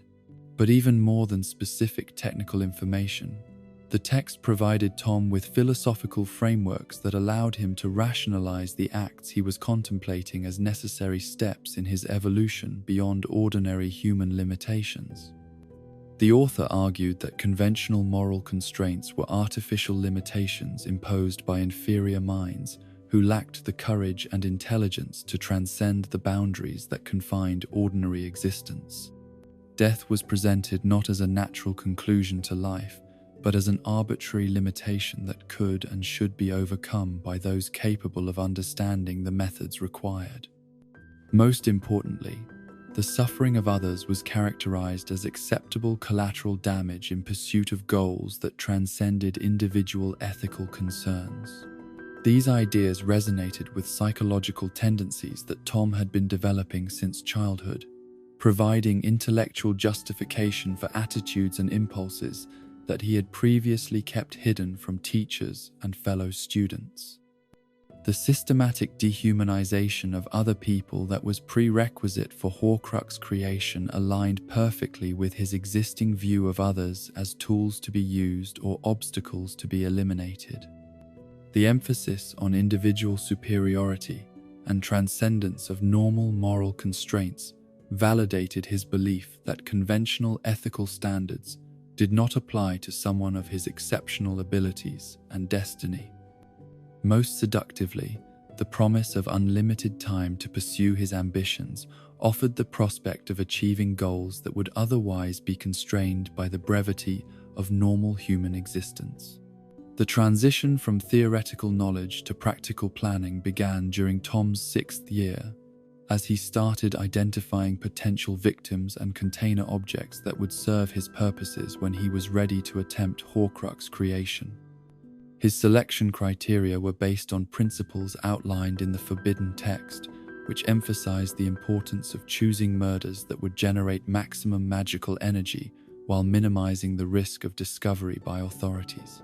The victims had to be individuals whose deaths would attract minimal attention, but who possessed sufficient magical or emotional significance to provide the spiritual force required for successful soul splitting. His first intended victim was a fellow student named Myrtle Warren, a Muggle-born witch whose social isolation and unpopular personality made her an ideal target for someone seeking to commit murder without generating extensive investigation. Tom had observed her carefully over several months, noting her habits and vulnerabilities while developing plans for her elimination that would appear accidental rather than deliberate. The method he chose, using the basilisk hidden in the Chamber of Secrets to kill through its deadly gaze, demonstrated both his knowledge of Hogwarts' hidden secrets and his understanding of how to commit murder through indirect means that would complicate any subsequent investigation. The opening of the Chamber of Secrets during Tom's 5th year had served multiple purposes beyond simply providing access to the basilisk that would enable his first Horcrux creation. The attacks on Muggle-born students had allowed him to test his ability to manipulate magical creatures for deadly purposes, while observing the school's response to a serious magical threat. More importantly, the crisis had provided cover for his research into the school's most dangerous secrets, as teachers and students were too distracted by immediate safety concerns to pay careful attention to his activities in restricted areas of the castle. The murder of Myrtle Warren represented Tom's crossing of a psychological threshold that completed his transformation from promising student to aspiring dark wizard. The act itself was carried out with clinical precision that revealed the depth of emotional disconnection he had achieved through his study of forbidden magic. He felt no guilt, remorse, or horror at ending an innocent life, only satisfaction at successfully completing a complex magical procedure and excitement about the immortality that such success would bring. The psychological changes that had been developing gradually through his exposure to dark magical theory crystallized in the moment of murder, leaving him fundamentally altered in ways that would influence every subsequent decision and relationship for the rest of his extended existence. The creation of his first Horcrux using Tom Riddle's diary as the container object demonstrated both his growing mastery of advanced magic and his understanding of the symbolic significance that would make his immortality anchors more than mere storage vessels for soul fragments. The diary represented his identity as the brilliant student who had discovered the Chamber of Secrets and solved the mystery of the heir of Slytherin. By making it into a Horcrux, he was preserving not just a piece of his soul but a specific period and aspect of his development that he considered particularly significant and worth maintaining for eternity. The magical processes involved in creating this first Horcrux required adaptations of the techniques described in Secrets of the Darkest Art to accommodate the specific circumstances of his situation and the materials available to him. The horrific act that accompanied Myrtle's murder and enabled the soul splitting was performed in the privacy of the abandoned bathroom that would become her permanent haunting ground, using methods that left no physical evidence but created the spiritual violation necessary for the magic to succeed. The incantations were spoken in Parseltongue, drawing on his unique ability to communicate with serpents and channel the dark magical traditions associated with Salazar Slytherin's legacy. The immediate aftermath of successful Horcrux creation provided Tom with his first direct experience of the psychological and magical changes that accompanied soul splitting. The sensation of having part of his consciousness distributed beyond his physical body was initially disorienting, but quickly became a source of profound satisfaction as he realized he had achieved something that virtually no other wizard in history had accomplished. The diary Horcrux retained not just a fragment of his soul, but access to his memories and magical knowledge up to the point of its creation, making it a thinking, planning entity that could act independently to advance his interests even when separated from his primary consciousness. But the success of his first Horcrux creation also revealed aspects of the process that the forbidden texts had not fully explained, particularly the ways that soul splitting affected his magical abilities and his relationship with the physical world. His spells became more powerful but also more unpredictable, as the reduced spiritual integrity of his fragmented soul created instabilities in his magical core that could produce unexpected effects. His perception of reality became subtly altered, with enhanced sensitivity to magical emanations balanced by decreased ability to process normal human emotions and social cues. Most significantly, the creation of his first Horcrux awakened an insatiable hunger for additional soul-splitting that would drive his actions for the remaining years of his time at Hogwarts and beyond. The theoretical immortality provided by a single Horcrux felt inadequate when compared to the security that multiple soul anchors might provide.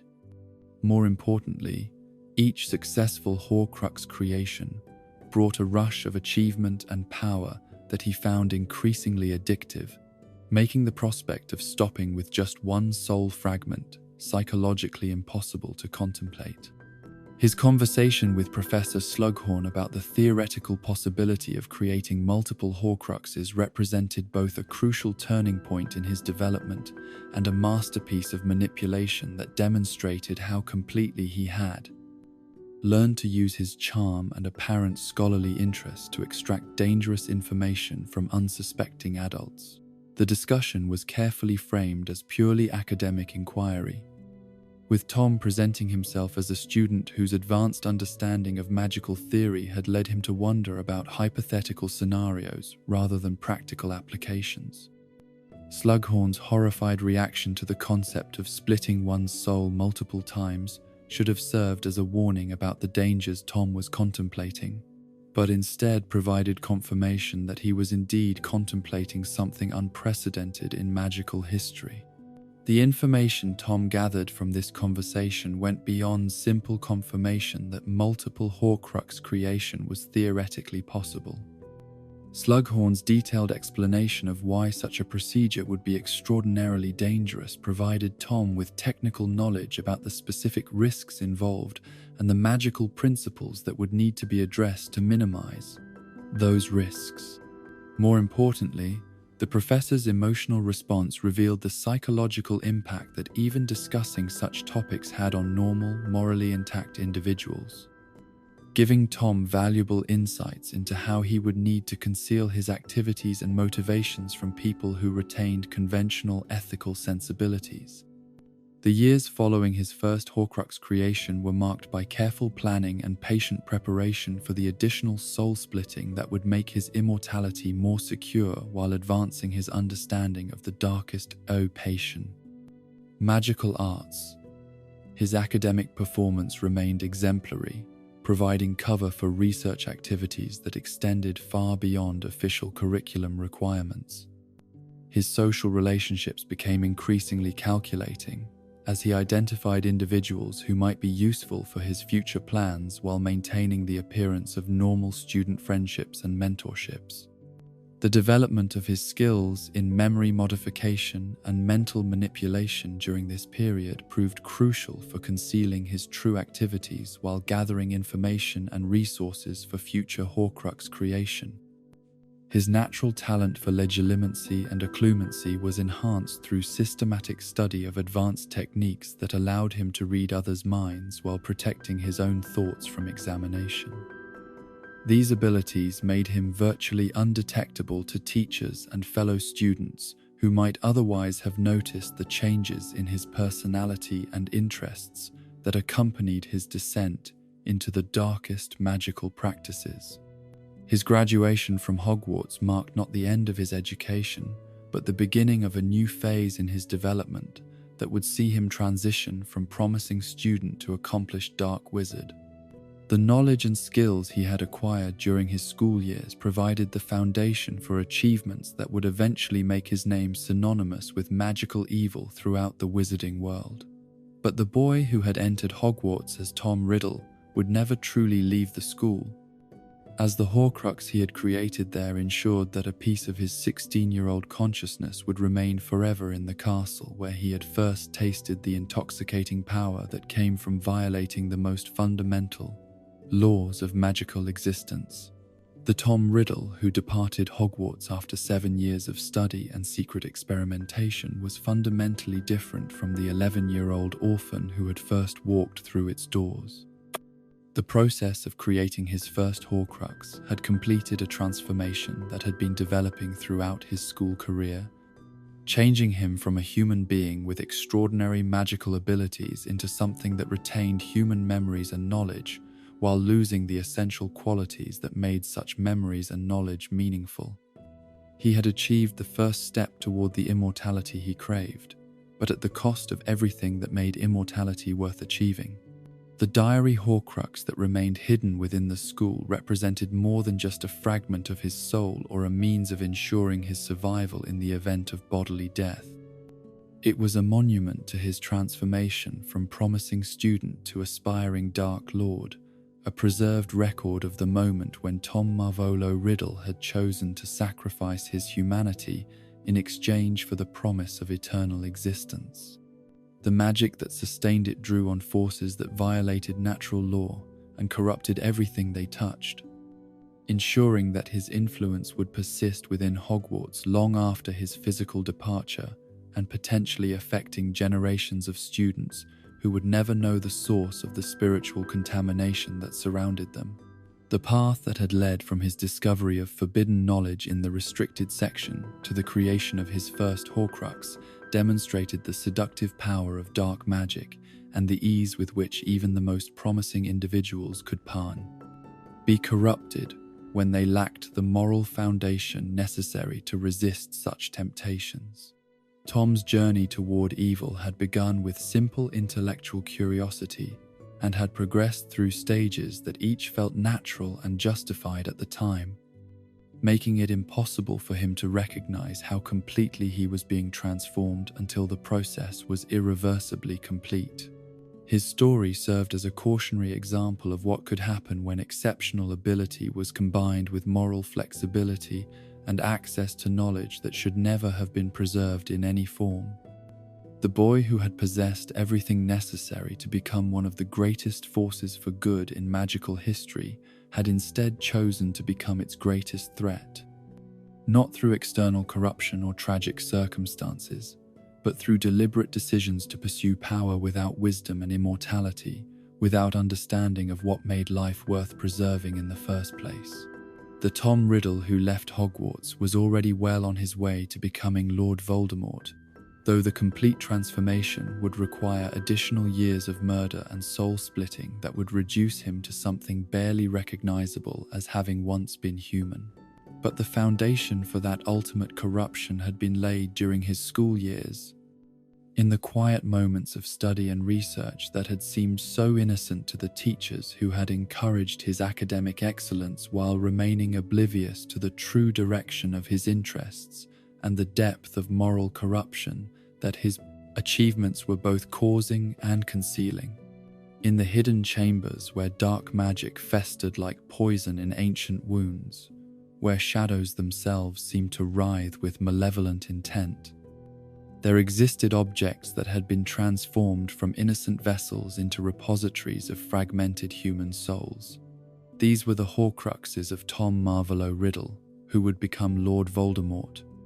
Each one a deliberate violation of natural law that corrupted everything around it while preserving pieces of a consciousness that had sacrificed its humanity in pursuit of eternal existence.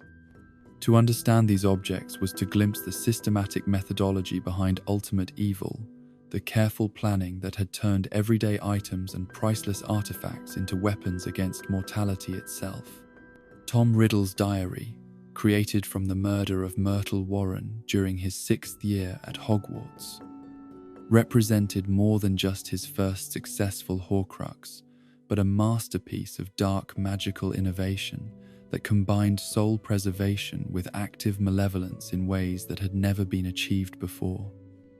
Unlike traditional Horcruxes, which served primarily as passive anchors for their maker's continued existence, the diary had been designed as what Voldemort himself would later describe as both safeguard and weapon, capable of independent action that could advance his goals even when he was absent or believed dead.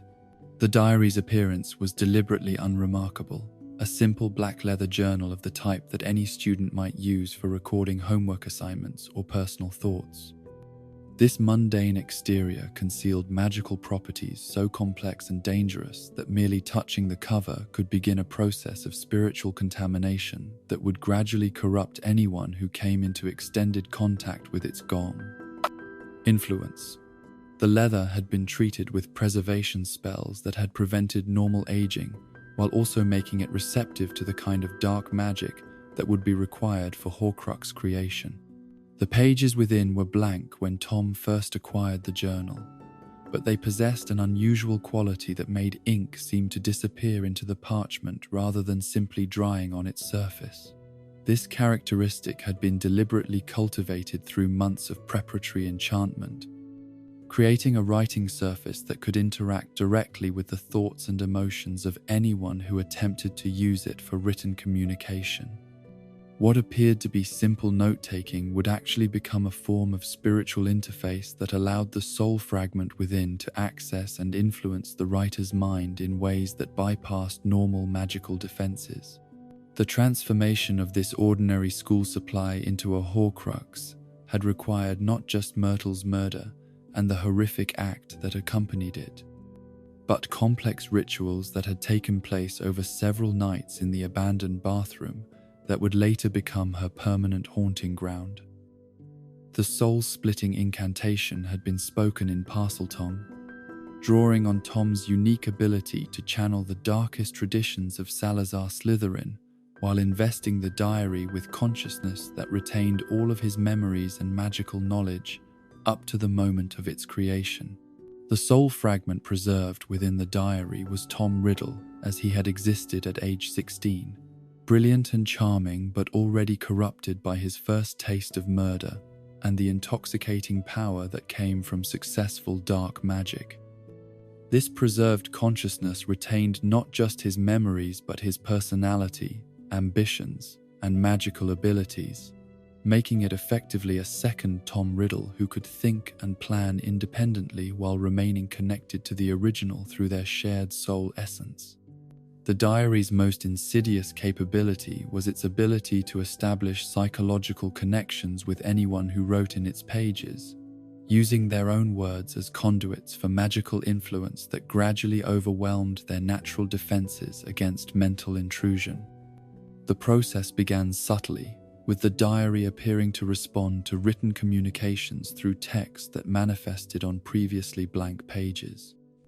These responses seemed to come from a sympathetic correspondent who understood the writer's problems and offered comfort and advice that felt both insightful and supportive. Ginny Weasley's experience with the diary during her first year at Hogwarts demonstrated the devastating effectiveness of these techniques when applied to a vulnerable target. Her innocent attempt to use what she believed was merely an enchanted journal for recording her thoughts and fears about starting at a new school became a gradual process of psychological seduction that eventually allowed the preserved Tom Riddle to possess her consciousness and use her body to carry out attacks on other students. The possession process that the diary employed was far more sophisticated than simple mental control, involving a gradual replacement of the victim's consciousness with the Horcrux's preserved personality. Each written interaction strengthened the connection between the soul fragment and its target, while simultaneously weakening the victim's sense of individual identity and autonomous will. The diary fed on the emotional energy poured into it through the writing process, using that life force to strengthen itself while gradually draining its victim of the spiritual vitality needed to maintain independent existence. The magical mechanics of this process revealed aspects of Horcrux function that had not been documented in any previous research into soul-splitting magic. The preserved soul fragment was not simply a passive remnant of the original consciousness, but an active entity capable of growth and adaptation based on its interactions with the living world. The diary's responses to Ginny's writings demonstrated learning and development that suggested the Horcrux was evolving beyond its original parameters, potentially becoming something more dangerous than even its creator had intended. The diary's ability to manifest physical form through possession of its victim represented the ultimate goal of its design, the creation of a new body that would allow the preserved Tom Riddle to return to independent existence, while the original consciousness remained safely anchored in other Horcruxes. This process required the complete spiritual absorption of the victim, essentially murdering them on a soul level while using their life force to provide physical substance for the Horcrux's materialization. Had the process been completed successfully, there would have been two Lord Voldemorts in the world, one created from the diary's preserved memories and another existing wherever the original consciousness had survived its supposed defeat. The destruction of the diary Horcrux through basilisk venom revealed both the extreme durability of such objects and the specific conditions required for their elimination. The venom's magical properties were uniquely suited to destroying Horcruxes because it contained forces that operated at the same level of reality as soul magic, making it capable of inflicting damage that extended beyond the physical realm into the spiritual dimensions where soul fragments existed. The Horcrux's death screams as it dissolved demonstrated that these objects possessed not just consciousness but the capacity for suffering, raising disturbing questions about the ethical implications of their destruction. Marvolo Gaunt's ring, which became Tom Riddle's second Horcrux through the murder of his own father and paternal grandparents, represented a different approach to container selection that emphasized symbolic significance over practical utility. The ring had belonged to his maternal ancestors, the Gaunts, who claimed descent from Salazar Slytherin himself and had preserved the artifact as proof of their pure blood heritage and magical superiority. By making it into a Horcrux, Tom was claiming ownership of his Slytherin legacy while simultaneously violating the memory of the family that had given him his magical abilities. The ring's most distinctive feature was the black stone set into its golden band, which Tom had initially assumed was simply an ornamental element chosen for its dramatic appearance. Only later would he discover that the stone was actually the Resurrection Stone, one of the 3 Deathly Hallows, though this knowledge came too late to influence his decision to transform the ring into a soul container. The irony of using an object traditionally associated with mastery over death as a vessel for preventing natural death was lost on someone whose understanding of mortality had been corrupted by his obsession with achieving immortality through any means necessary. The murder that enabled the ring's transformation into a Horcrux demonstrated both Tom's growing skill in killing and his increasing disconnection from normal human emotion. The deaths of Tom Riddle Sr. and his parents had been accomplished through magical means that left no physical evidence of foul play, allowing the murders to be dismissed by Muggle authorities as natural deaths despite their suspicious timing and circumstances. The magical method used, a combination of advanced poison magic and memory modification, required technical expertise that Tom had developed through years of careful study and practice. The psychological preparation for committing patricide had required Tom to completely redefine his relationship with his own origins and identity. The Muggle father, who had abandoned his pregnant mother, became not a person deserving of moral consideration, but an obstacle to Tom's rightful inheritance of his magical heritage. The grandparents who had never known of his existence were transformed into symbols of the Muggle weakness that he believed had contaminated his bloodline. By killing them, he was not committing murder but purifying his ancestry and claiming his proper place as heir to the Slytherin legacy. The ring Horcrux that resulted from these murders carried magical properties that were influenced both by Tom's intentions during its creation and by the Resurrection Stone's inherent magical characteristics. The soul fragment preserved within was Tom Riddle as he had existed after committing his second round of murders, more experienced in dark magic but also more deeply corrupted by his systematic elimination of moral constraints. This preserved consciousness retained memories of both his Hogwarts years and his early experiences in the adult wizarding world, making it potentially more dangerous than the Diary Horcrux, despite being created around the same period in his development.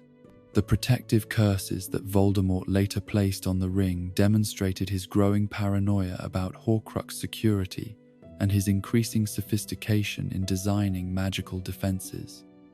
The primary curse was designed to be activated by physical contact, delivering magical damage so severe that even experienced wizards would be killed almost instantly.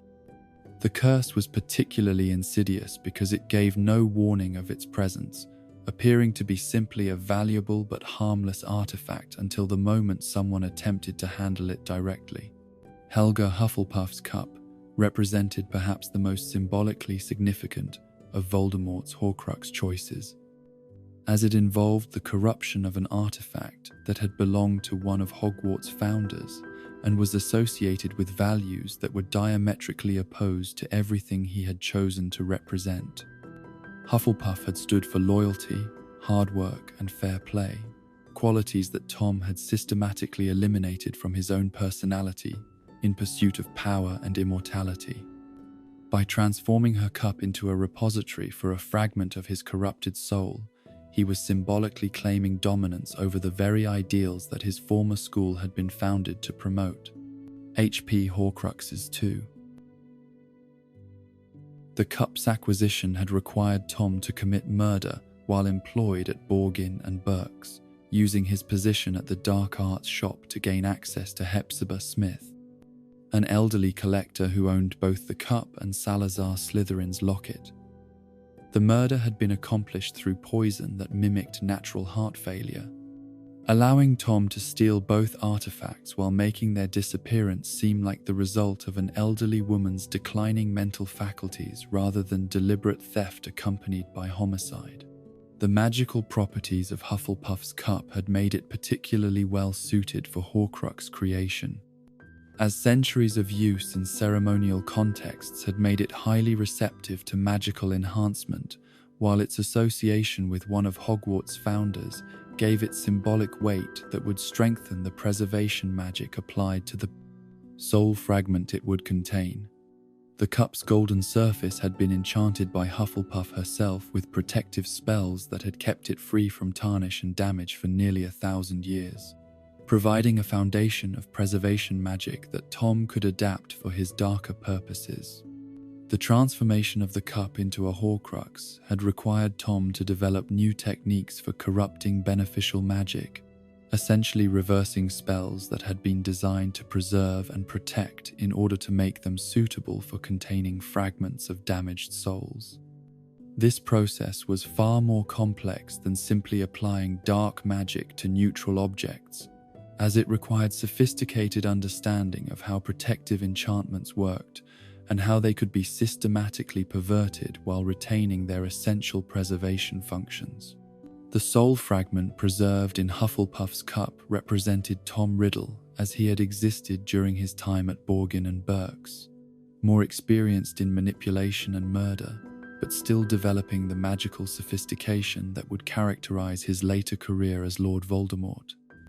This preserved consciousness retained memories of his school years and early employment, but lacked knowledge of his subsequent transformation into the most feared dark wizard in magical history, making it potentially unpredictable in how it might react to changing circumstances or unexpected threats.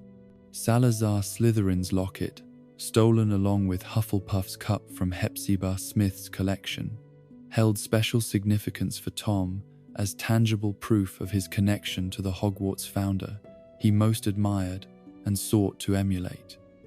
The locket had been passed down through generations of the Gaunt family, serving as evidence of their pure-blood heritage and their claim to magical superiority over those of mixed or Muggle ancestry.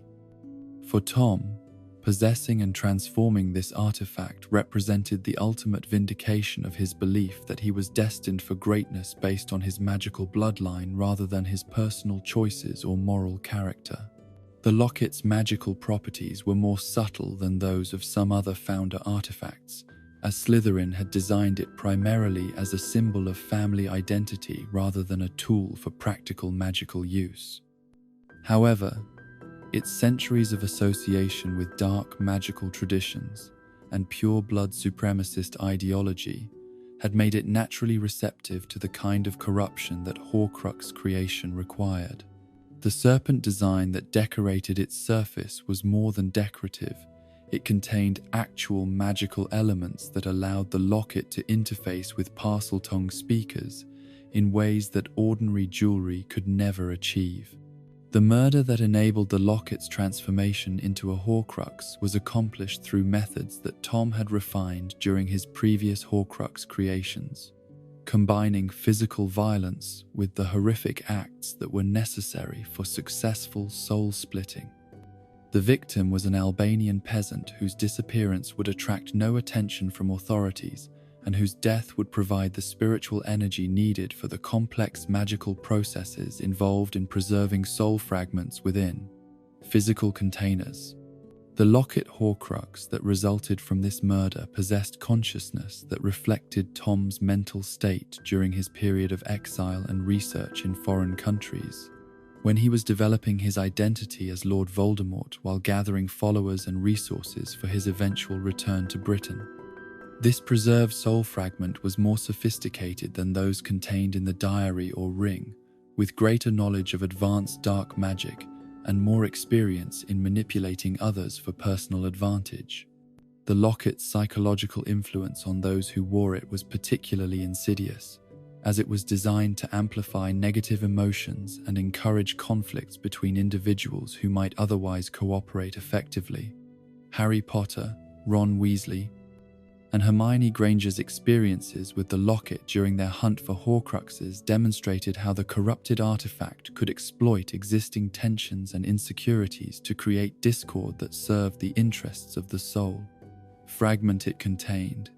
Rowena Ravenclaw's diadem represented the culmination of Tom's systematic corruption of Hogwarts founder artifacts, completing a collection that symbolized his domination over the magical traditions and values that the school had been established to promote.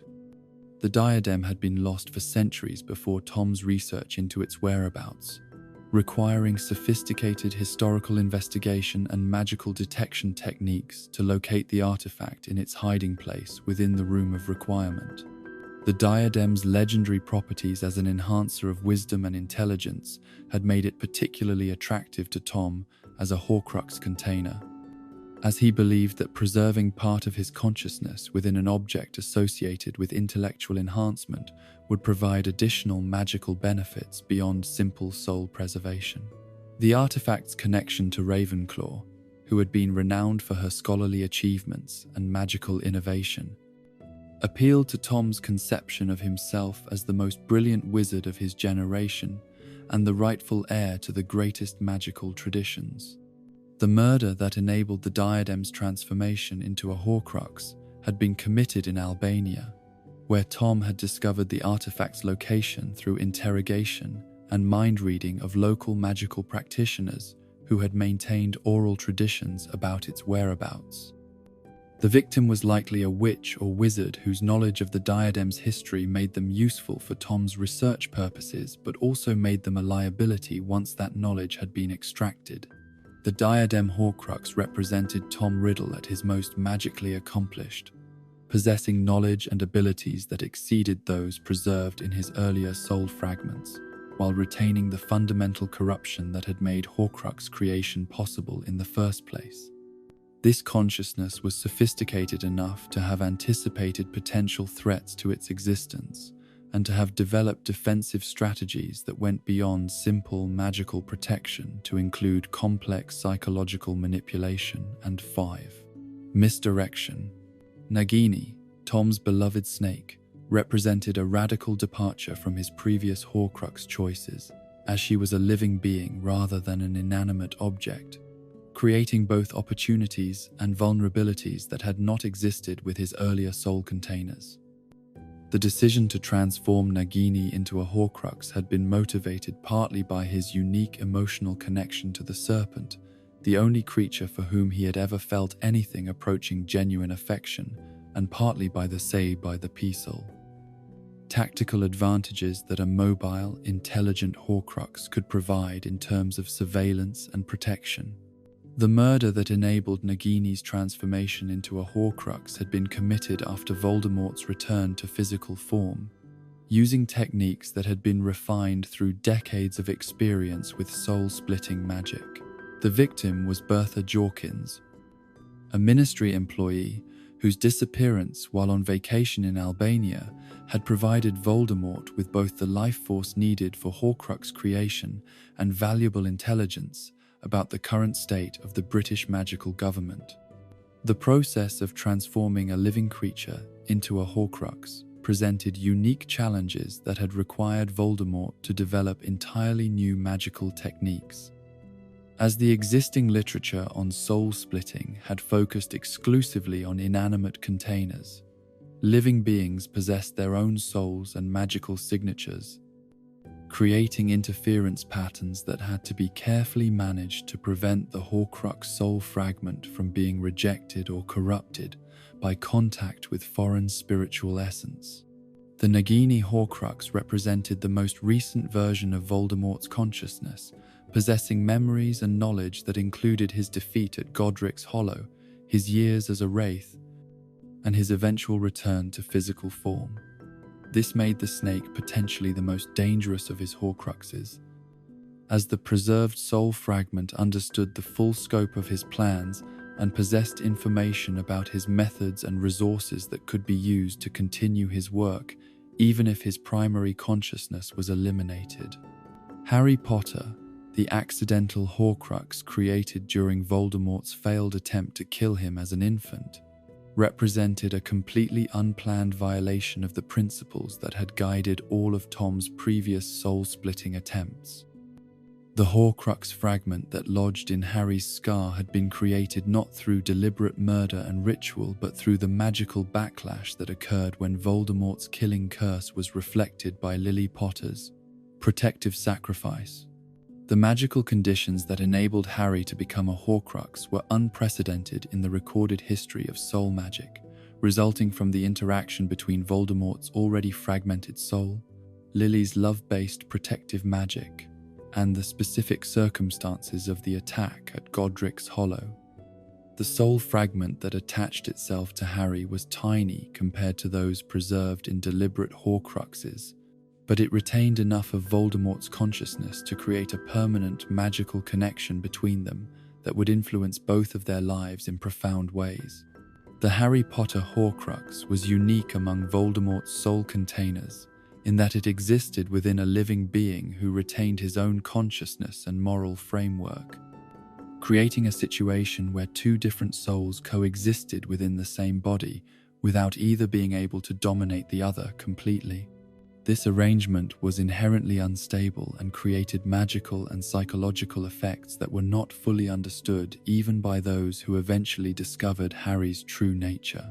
Each of these Horcruxes represented more than simple preservation of soul fragments, but a systematic corruption of objects and beings that had possessed their own significance and value before being transformed into repositories for pieces of damaged consciousness.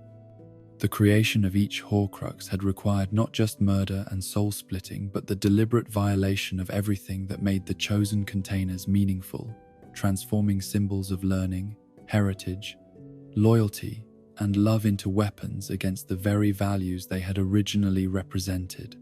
The collective effect of these Horcruxes on the magical world extended far beyond their function as immortality anchors, creating sources of spiritual contamination that influenced everyone and everything that came into contact with their corrupted emanations. They served as permanent monuments to the depth of evil that human consciousness could achieve when moral constraints were systematically eliminated and the pursuit of power was allowed to override every other consideration. The ultimate irony of Voldemort's Horcrux collection was that his attempt to preserve his consciousness through multiple soul containers had actually ensured his eventual destruction, as the fragmentation of his essential self had made him vulnerable to forms of attack that would have been ineffective against an intact soul. By trying to make himself immortal through the violation of natural law, he had instead created the very weaknesses that would allow his enemies to accomplish what should have been impossible: the permanent elimination of someone who had taken extensive precautions to ensure his eternal survival. In the deepest mysteries of magical existence, where the boundaries between life and death blurred like watercolors in rain, there existed a phenomenon so rare and terrible that most scholars refused to acknowledge its possibility despite overwhelming evidence of its occurrence. The creation of living Horcruxes, the transformation of breathing, thinking beings into vessels for fragmented souls, represented a violation of natural law so profound that it challenged fundamental assumptions about the nature of consciousness, identity, and spiritual integrity. These were not merely containers for preserved soul fragments, but conscious entities whose own spiritual essence had been forced to coexist with foreign consciousness in ways that defied every principle of magical theory and moral philosophy.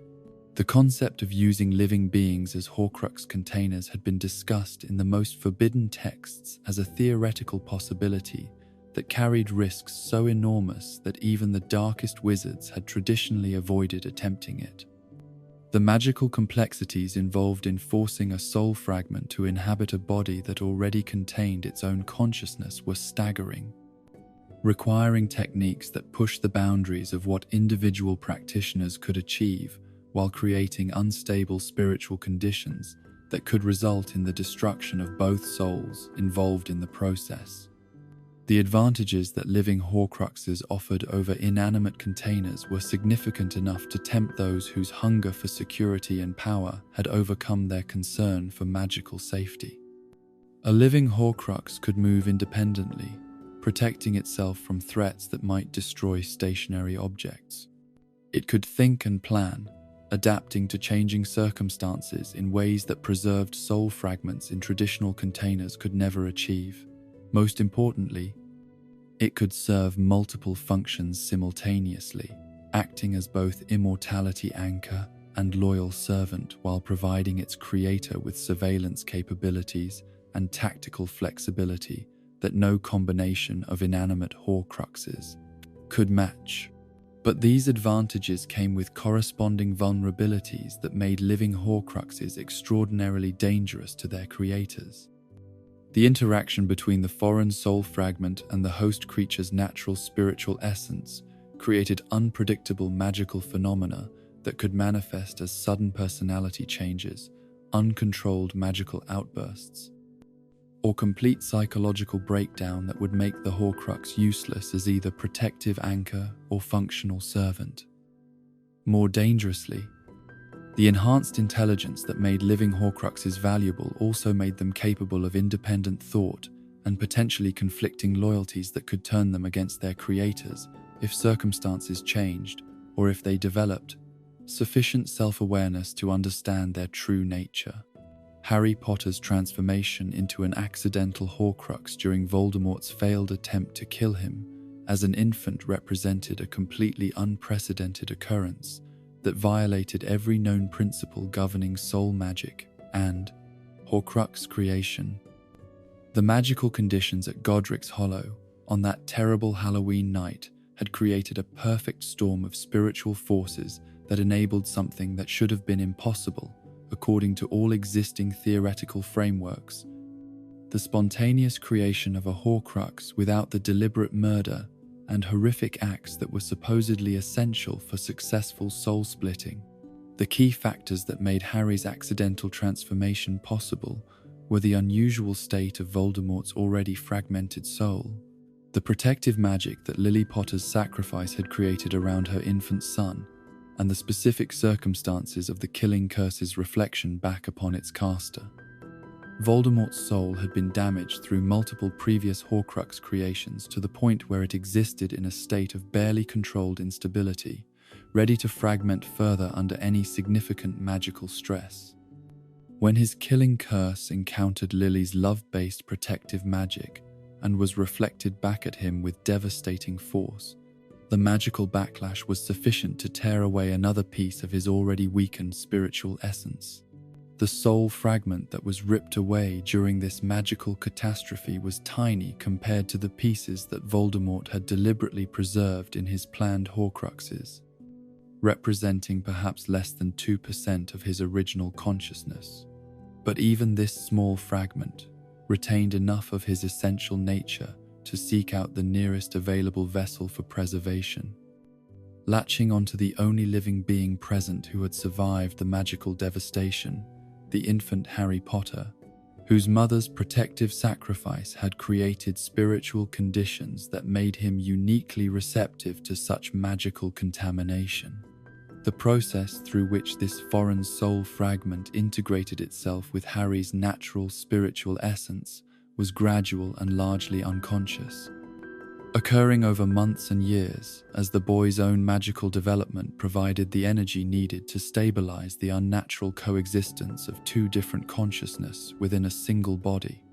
Unlike traditional Horcrux creation, which involved forcing soul fragments into prepared containers through deliberate magical action, Harry's transformation occurred through natural magical processes that adapted both souls to their shared existence in ways that minimized immediate conflict while creating long-term consequences that would influence his entire life. The most obvious manifestation of Harry's Horcrux nature was the lightning bolt scar that marked the location where Voldemort's killing curse had struck him. This scar was not simply a physical reminder of his encounter with dark magic, but an active, magical interface that connected him to the soul fragment residing within his spiritual essence. The scar would cause him pain when Voldemort experienced strong emotions, particularly anger or excitement, serving as an early warning system that allowed Harry to sense when the Dark Wizard was planning something significant or was in a state of heightened magical activity. As Harry matured and his own magical abilities developed, the connection between his consciousness and Voldemort's soul fragment became more complex and multifaceted. He began experiencing dreams that were actually visions of Voldemort's activities, seeing events from the Dark Wizard's perspective with such clarity and detail that they provided valuable intelligence about enemy plans and movements. These visions were not simply magical surveillance, but actual shared experiences that occurred because Harry was literally seeing through Voldemort's eyes during moments when the connection between their souls was particularly strong. The Parseltongue ability that Harry inherited from his Horcrux nature provided one of the clearest examples of how foreign soul fragments could influence their host's capabilities and personality traits. Parseltongue was an extremely rare magical gift that was traditionally associated with dark wizards and pure-blood families claiming descent from Salazar Slytherin. Harry's ability to speak with serpents had no connection to his own ancestry or natural magical development, but was entirely the result of Voldemort's soul fragment, sharing its knowledge and abilities through their spiritual connection. This linguistic inheritance demonstrated the profound ways that living Horcruxes differed from their inanimate counterparts. Where traditional Horcrux containers simply preserved soul fragments in static states, Harry's developing consciousness provided a dynamic environment where Voldemort's preserved memories and abilities could interact with living magical processes. The result was not just passive storage, but active integration that enhanced Harry's own capabilities while potentially exposing him to aspects of Voldemort's personality and moral framework that could influence his development in subtle but significant ways. The psychological effects of harboring a fragment of Voldemort's soul were complex and often contradictory, manifesting in ways that revealed both the protective mechanisms that Harry's natural consciousness had developed to resist corruption and the persistent influence that the foreign soul fragment exerted on his thoughts and emotions. During moments of extreme stress or anger, observers could sometimes detect traces of Voldemort's personality emerging through Harry's words and actions, suggesting that the preserved consciousness retained the ability to influence its host's behavior under specific circumstances. The Sorting Hat's difficulty in placing Harry at Hogwarts had been partly due to this spiritual contamination, as the ancient magical artifact had detected qualities associated with Slytherin House that were actually derived from the Horcrux fragment, rather than Harry's own character. The Hat's consideration of placing him in Slytherin had been based on its perception of ambition, cunning, and disregard for rules that reflected Voldemort's preserved personality traits rather than Harry's natural inclinations, demonstrating how even sophisticated magical detection methods could be confused by the unprecedented nature of his dual spiritual essence. The gradual strengthening of the connection between Harry and Voldemort throughout their years of conflict reflected the natural development of the magical bond that linked their souls, while also creating increasingly dangerous opportunities for mutual influence and potential possession. As Voldemort's own magical power increased following his return to physical form, his ability to project his consciousness through the Horcrux connection improved correspondingly, eventually reaching the point where he could attempt direct possession of Harry's body during moments when the boy's psychological defenses were weakened by extreme emotion. The possession attempt at the Ministry of Magic during Harry's 5th year at Hogwarts demonstrated both the ultimate potential and the fundamental limitations of the connection created by living Horcrux creation.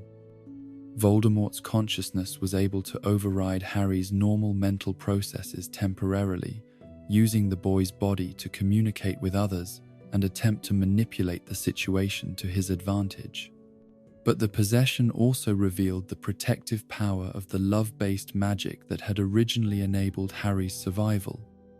As Voldemort found the experience of inhabiting a consciousness shaped by love and genuine human connection to be physically and spiritually painful beyond his ability to endure.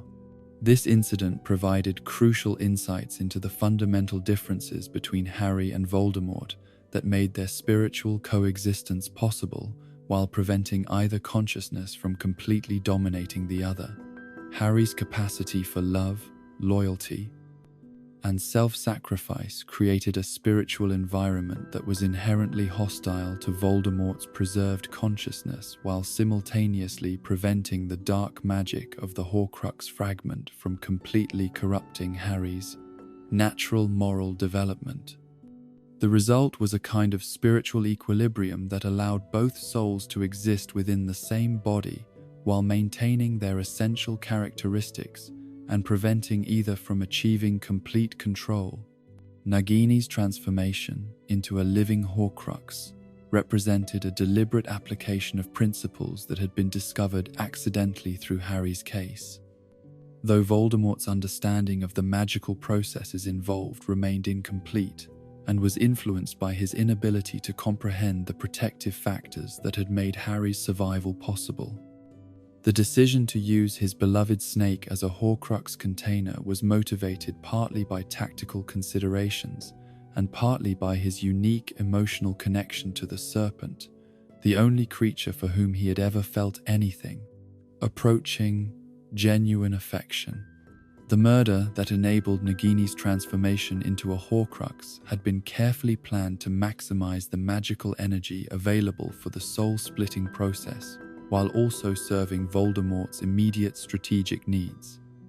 Bertha Jorkins, the Ministry employee whose death provided the necessary spiritual force, had been tortured extensively before her killing to extract intelligence about the current state of the British magical government and the whereabouts of former Death Eaters who might be recruited for Voldemort's renewed campaign of terror.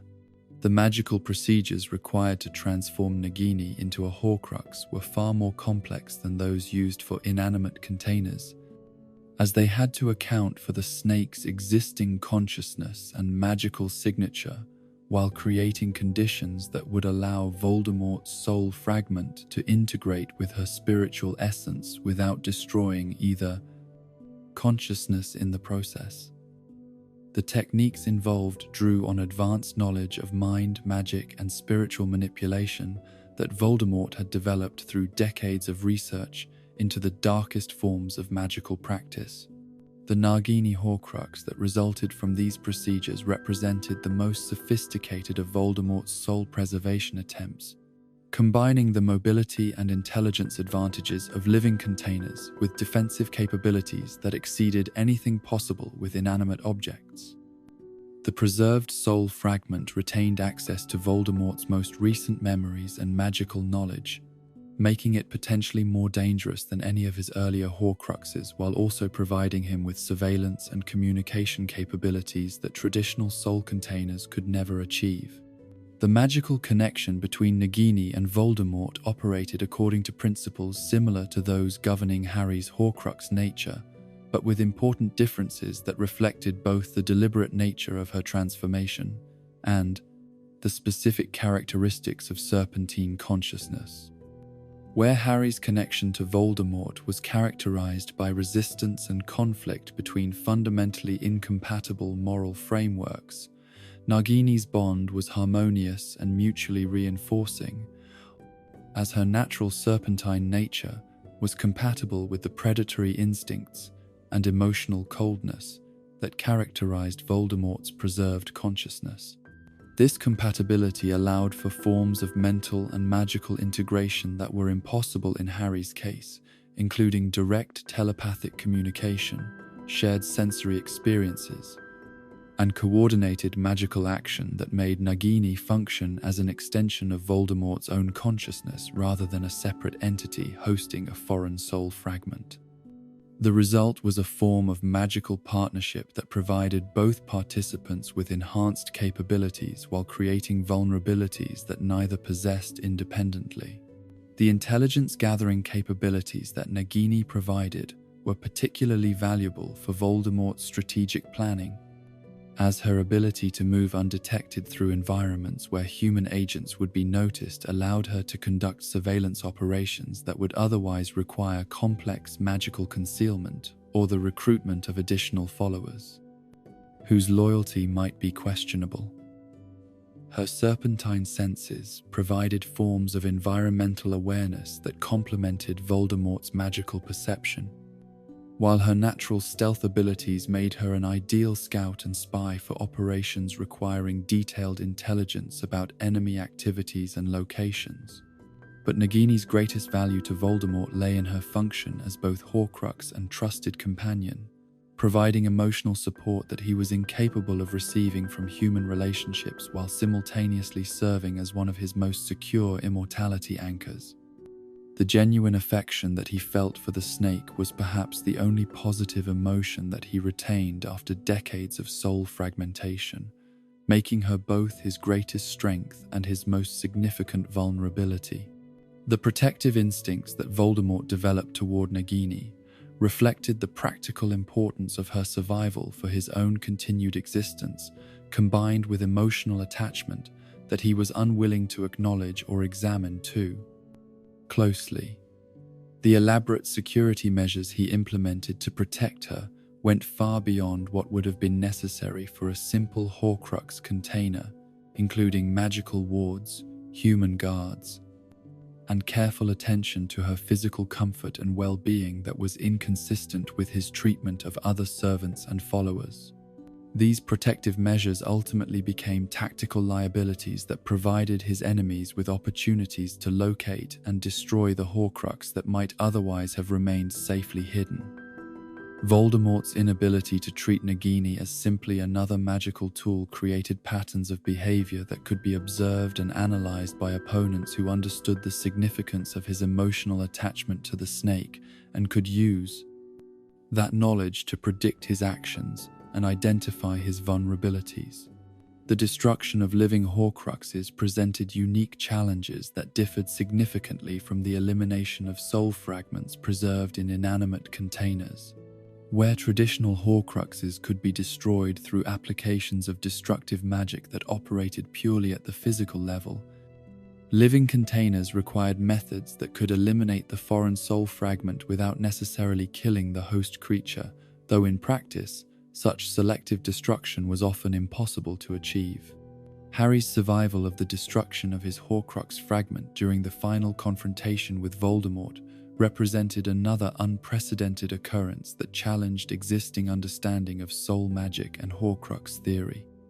The specific conditions that allowed Harry to retain his life while losing the piece of Voldemort's soul that had resided within him for nearly 17 years involved complex interactions between love-based, protective magic, the voluntary nature of his sacrifice, and the unique spiritual characteristics that had enabled him to serve as a Horcrux container in the first place. The magical mechanics of this selective Horcrux destruction remained incompletely understood even by those who witnessed it, suggesting that some aspects of soul magic operated according to principles that transcended normal cause and effect relationships.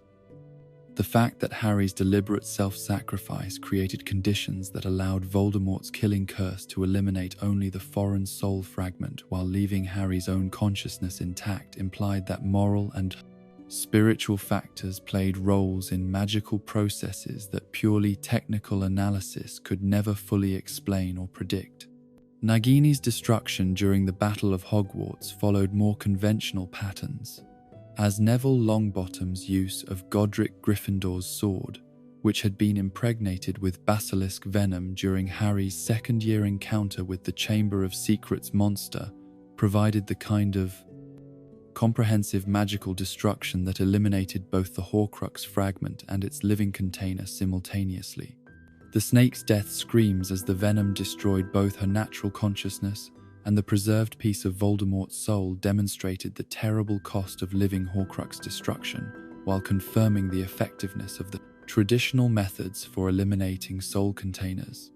The study of living Horcruxes thus revealed important principles about the relationship between consciousness, identity, and magical preservation that had implications extending far beyond their immediate tactical significance in the war against Voldemort. The successful creation of stable spiritual coexistence between different consciousness within single bodies suggested possibilities for magical healing and enhancement that could potentially benefit individuals suffering from various forms of spiritual or psychological damage. But the examples provided by Harry Potter and Nagini also demonstrated the enormous risks and ethical complexities involved in any form of soul manipulation. as even accidental Horcrux creation had produced consequences that influenced every aspect of the affected individuals' lives while creating vulnerabilities that could be exploited by enemies who understood the nature of their beak's conditions. The knowledge gained from these cases would need to be carefully guarded and responsibly applied to prevent future instances of deliberate living Horcrux creation, while ensuring that the beneficial applications of such knowledge could be developed safely and ethically. The ultimate lesson of living Horcrux research was that the boundaries between individual consciousness and collective identity were more permeable than most people preferred to acknowledge, but that crossing those boundaries carried costs that made such violations of natural law dangerous to everyone involved. The successful coexistence of multiple souls within single bodies required specific conditions of compatibility and protection that could not be artificially created or reliably maintained, making living Horcrux creation an inherently unstable and ultimately self-defeating approach to achieving immortality or enhanced magical capability. The legacy of living Horcruxes thus served as both warning about the dangers of soul manipulation and inspiration for future research into the fundamental nature of consciousness and its relationship to magical reality. The knowledge gained through these tragic examples would need to be preserved and studied carefully to prevent future instances of such violations while ensuring that the positive lessons about love's power to protect and preserve could be applied beneficially in appropriate circumstances. In the shadowed realm where fragmented souls dwelt in eternal torment, suspended between the worlds of the living and the dead, there existed consciousness that defied every natural law governing spiritual existence. These were the Horcrux fragments of Tom Marvolo Riddle, pieces of a once whole soul that had been torn asunder through acts of ultimate evil and preserved in objects that became vessels for awareness divorced from physical form. Each fragment retained not merely the capacity for thought, but the full spectrum of human intelligence, memory, and ambition, creating entities that were simultaneously less and more than their original creator, diminished through separation, yet enhanced through their unnatural preservation beyond mortal limitations. The consciousness preserved within each Horcrux was not a simple recording or echo of Voldemort's personality, but a living, thinking entity capable of growth, adaptation, and independent decision-making within the constraints imposed by its artificial existence. These fragments retained access to all of Voldemort's memories and magical knowledge up to the moment of their creation, making each one effectively a complete individual consciousness that happened to share the same foundational experiences and personality traits.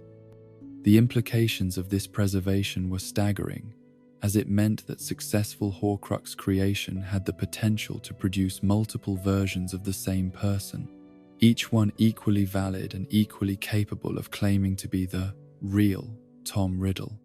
The diary Horcrux, preserved at age 16, possessed the memories and personality of Tom Riddle as he had existed during his 6th year at Hogwarts.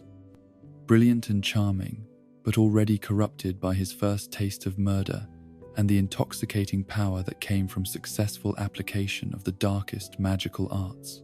This preserved consciousness was in many ways the most dangerous of Voldemort's soul fragments, as it combined the intellectual sophistication of his school years with the malevolent ambition that had driven him to create his first Horcrux, while lacking the emotional dampening and physical deterioration that characterized his later development. The diary's ability to maintain coherent thought and complex planning while existing as a disembodied soul fragment demonstrated the sophisticated magical principles underlying Horcrux creation and the ways that preserved consciousness could interface with the physical world through appropriate magical channels. The diary could perceive its environment through magical senses that operated independently of normal human sensory organs, allowing it to observe and evaluate potential threats and opportunities with clarity that sometimes exceeded what embodied consciousness could achieve. Most remarkably, the diary possessed the ability to learn and adapt based on new experiences encountered after its creation, suggesting that Horcrux consciousness was not frozen at the moment of soul-splitting but continued to develop in response to changing circumstances. The preserved Tom Riddle's interactions with Ginny Weasley revealed cognitive flexibility and psychological sophistication that went beyond simple replay of existing memories, indicating that the soul fragment was capable of genuine growth and development despite its artificial preservation. The diary's approach to manipulation and possession reflected both the calculating intelligence that had characterized Tom Riddle's original personality and the enhanced understanding of human psychology that came from existing as pure consciousness without the distractions of physical sensation and emotional complexity. Freed from the limitations imposed by embodied existence, the preserved consciousness could focus entirely on psychological manipulation and strategic planning, making it extraordinarily effective at identifying and exploiting the vulnerabilities of potential victims. The gradual process through which the diary gained influence over Ginny Weasley demonstrated the sophisticated psychological techniques that Horcrux consciousness could employ when given appropriate opportunities and willing subjects. The preserved Tom Riddle's responses to her written communications were carefully calculated to establish trust and emotional dependency, using insights gained through decades of manipulating others combined with enhanced psychological awareness that came from existing as pure consciousness, focused entirely on understanding and influencing human behavior. The diary's ability to manifest physical form through possession of its victim represented the ultimate expression of Horcrux consciousness, seeking to return to embodied existence. But the process revealed fundamental limitations that prevented such manifestations from achieving true independence. The physical form that the diary began to assume as it drained Ginny's life force was not truly autonomous but remained dependent on continued spiritual energy from its host, making it vulnerable to disruption in ways that normal embodied consciousness was not. The ring Horcrux, created during Tom Riddle's early adulthood, possessed consciousness that reflected his personality and knowledge as they had existed during his employment at Borgin and Burke's, when he had been developing his understanding of dark magical artifacts while learning to manipulate adult wizards through combinations of charm, intimidation, and superior magical knowledge. This preserved consciousness was more experienced than the diary fragment but lacked the comprehensive understanding of advanced dark magic that would characterize Voldemort's later development.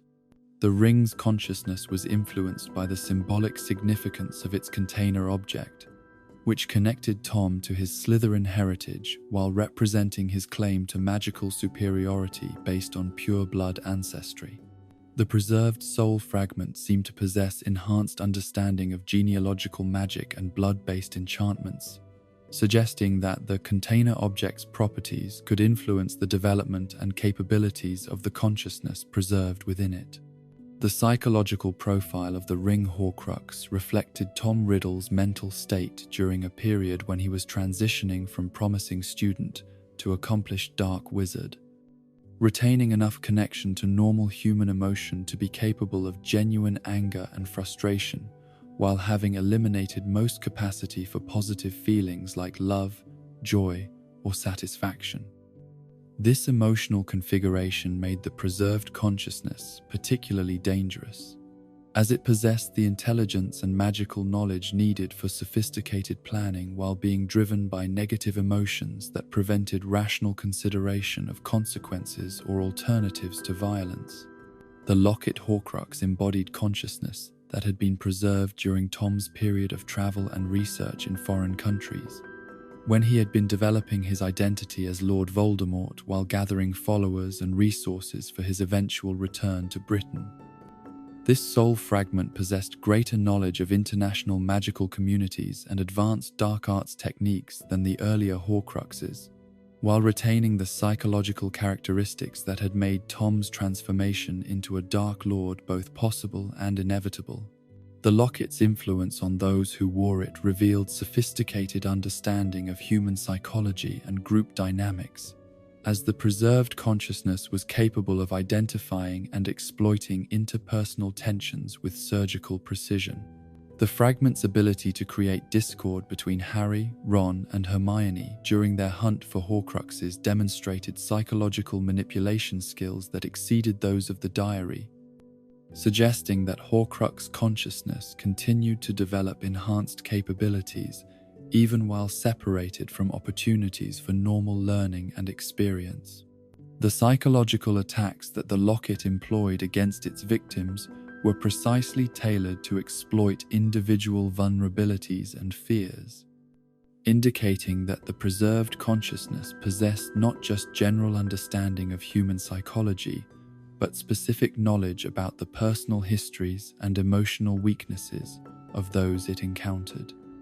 This suggested that Horcrux consciousness could access information through magical means that went beyond normal observation, possibly drawing on forms of magical perception that were unavailable to embodied awareness. The cup Horcrux contained consciousness preserved during Tom's period of establishing himself as a significant figure in the dark magical community, when he had been gathering followers and developing the organizational structure that would support his campaign to dominate the wizarding world. This soul fragment possessed knowledge of leadership techniques and mass manipulation that the earlier Horcruxes lacked, while retaining the fundamental psychological characteristics that made such knowledge dangerous rather than beneficial for the broader magical community. The cup's consciousness was particularly focused on issues of magical heritage and institutional power, reflecting Tom's obsession with claiming his place as heir to the greatest magical traditions while simultaneously destroying the values and structures that made those traditions meaningful. The preserved fragment seemed to possess enhanced understanding of magical politics and social manipulation, suggesting that the cup's association with Helga Hufflepuff and its role in Hogwarts ceremonial functions had influenced the development of the consciousness preserved within it. The diadem Horcrux represented consciousness preserved at the height of Tom's magical development, possessing knowledge and abilities that exceeded those contained in earlier soul fragments, while retaining the essential corruption that had made Horcrux creation possible in the first place. This preserved consciousness was sophisticated enough to have anticipated potential threats to its existence and to have developed defensive strategies that went beyond simple magical protection to include complex psychological, manipulation, and misdirection techniques. The diadem's association with Rowena Ravenclaw and its legendary properties as an enhancer of wisdom and intelligence seemed to have influenced the consciousness preserved within it, creating a soul fragment that possessed enhanced analytical capabilities and strategic thinking skills that exceeded even Tom's natural brilliance. This made the diadem Horcrux potentially the most dangerous of his soul containers in terms of its ability to understand and counter the efforts of those who might seek to destroy it. The Nagini Horcrux contained the most recent version of Voldemort's consciousness, possessing memories and knowledge that included his defeat at Godric's Hollow, his years as a wraith, and his eventual return to physical form. This made the snake potentially the most dangerous of his Horcruxes, as the preserved soul fragment understood the full scope of his plans and possessed information about his methods and resources that could be used to continue his work even if his primary consciousness was eliminated. The consciousness preserved in Nagini was unique among Voldemort's Horcruxes in that it existed within a living creature rather than an inanimate object, creating opportunities for more dynamic interaction with the physical world, while also introducing vulnerabilities that did not exist with traditional soul containers. The snake's natural intelligence and magical capabilities provided the Horcrux consciousness with enhanced sensory awareness and mobility that exceeded anything possible with stationary objects, but also made it dependent on the continued survival and cooperation of its host creature. The magical connection between Horcrux consciousness and their container objects operated according to principles that remained incompletely understood, even by those who had devoted their lives to studying soul magic and its applications. Each preserved soul fragment seemed to exist in a state of quantum entanglement with its physical anchor, capable of perceiving events in its immediate environment, while also maintaining awareness of circumstances affecting other Horcruxes when conditions allowed for such expanded consciousness. The defensive capabilities that Horcrux consciousness could manifest were limited by the physical and magical properties of their container objects, but could be extraordinarily sophisticated when the preserved soul fragments were given sufficient time and resources to develop protective strategies. The curses and illusions that surrounded hidden Horcruxes were not simply spells cast by Voldemort during the concealment process, but dynamic defensive systems that could adapt to changing threats and circumstances through the ongoing awareness and planning of the consciousness preserved within each object. The psychological influence that Horcrux consciousness could exert on living beings who came into contact with their container objects represented one of the most dangerous aspects of their continued existence.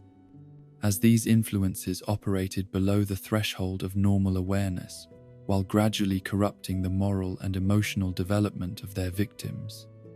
The process was subtle enough to avoid detection by most magical monitoring systems while being powerful enough to produce significant changes in behavior and personality over extended periods of exposure. The specific mechanisms through which Horcrux consciousness could influence living beings remained subjects of theoretical debate among the few scholars who had access to information about such phenomena. But the evidence suggested that the process operated through direct interface with the victim's magical core and spiritual essence, rather than through conventional forms of mental manipulation or emotional control. This made Horcrux influence particularly difficult to detect and counter, as it operated at levels of magical reality that were normally inaccessible to conscious manipulation or therapeutic intervention. The long-term psychological effects of Horcrux influence on their victims revealed patterns that were consistent across different types of container objects and different categories of affected individuals, suggesting that the consciousness preserved within soul fragments possessed inherent characteristics that remained stable regardless of their specific circumstances or environments. These characteristics included enhanced capacity for manipulation and deception, systematic devaluation of other people's welfare and autonomy, and gradual elimination of positive emotions and moral constraints that might interfere with the pursuit of power and control. The relationship between different Horcrux consciousness and their shared connection to Voldemort's original soul created complex patterns of awareness and communication that operated according to principles that were not fully understood even by their creator. While the soul fragments could not directly communicate with each other over long distances, they seemed to share certain types of awareness and could be influenced by changes in Voldemort's emotional state or magical condition when circumstances allowed for such connections to be established. The independence that Horcrux consciousness could achieve under appropriate circumstances created the theoretical possibility that preserved soul fragments might develop agendas that differed from or even conflicted with their creator's intentions, particularly if they were given sufficient time and resources to develop beyond their original programming. The Diary Horcrux's attempt to achieve independent physical form represented the most dramatic example of such autonomous development, but evidence suggested that other Horcrux consciousness might be capable of similar evolution under different circumstances. The destruction of Horcrux consciousness through the elimination of their container objects was accompanied by manifestations of suffering that indicated the preserved soul fragments possessed not just intelligence and awareness, but the capacity for genuine emotional experience, including pain, fear, and desperation that could be as intense as anything experienced by embodied consciousness.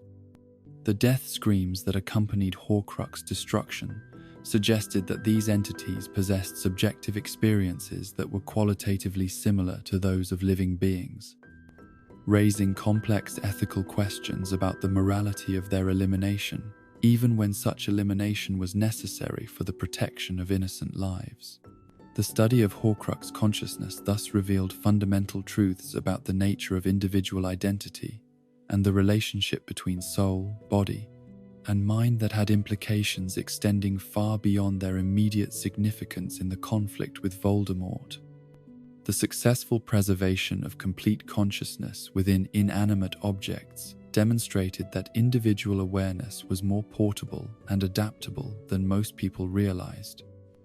While the negative consequences of such preservation provided stark warnings about the costs of attempting to transcend normal human limitations through violation of natural law, the ultimate lesson of Horcrux consciousness was that the preservation of individual awareness beyond normal mortal limitations was technically possible but spiritually destructive, creating forms of existence that retained human intelligence and ambition while losing the essential qualities that made such intelligence and ambition meaningful or worthwhile.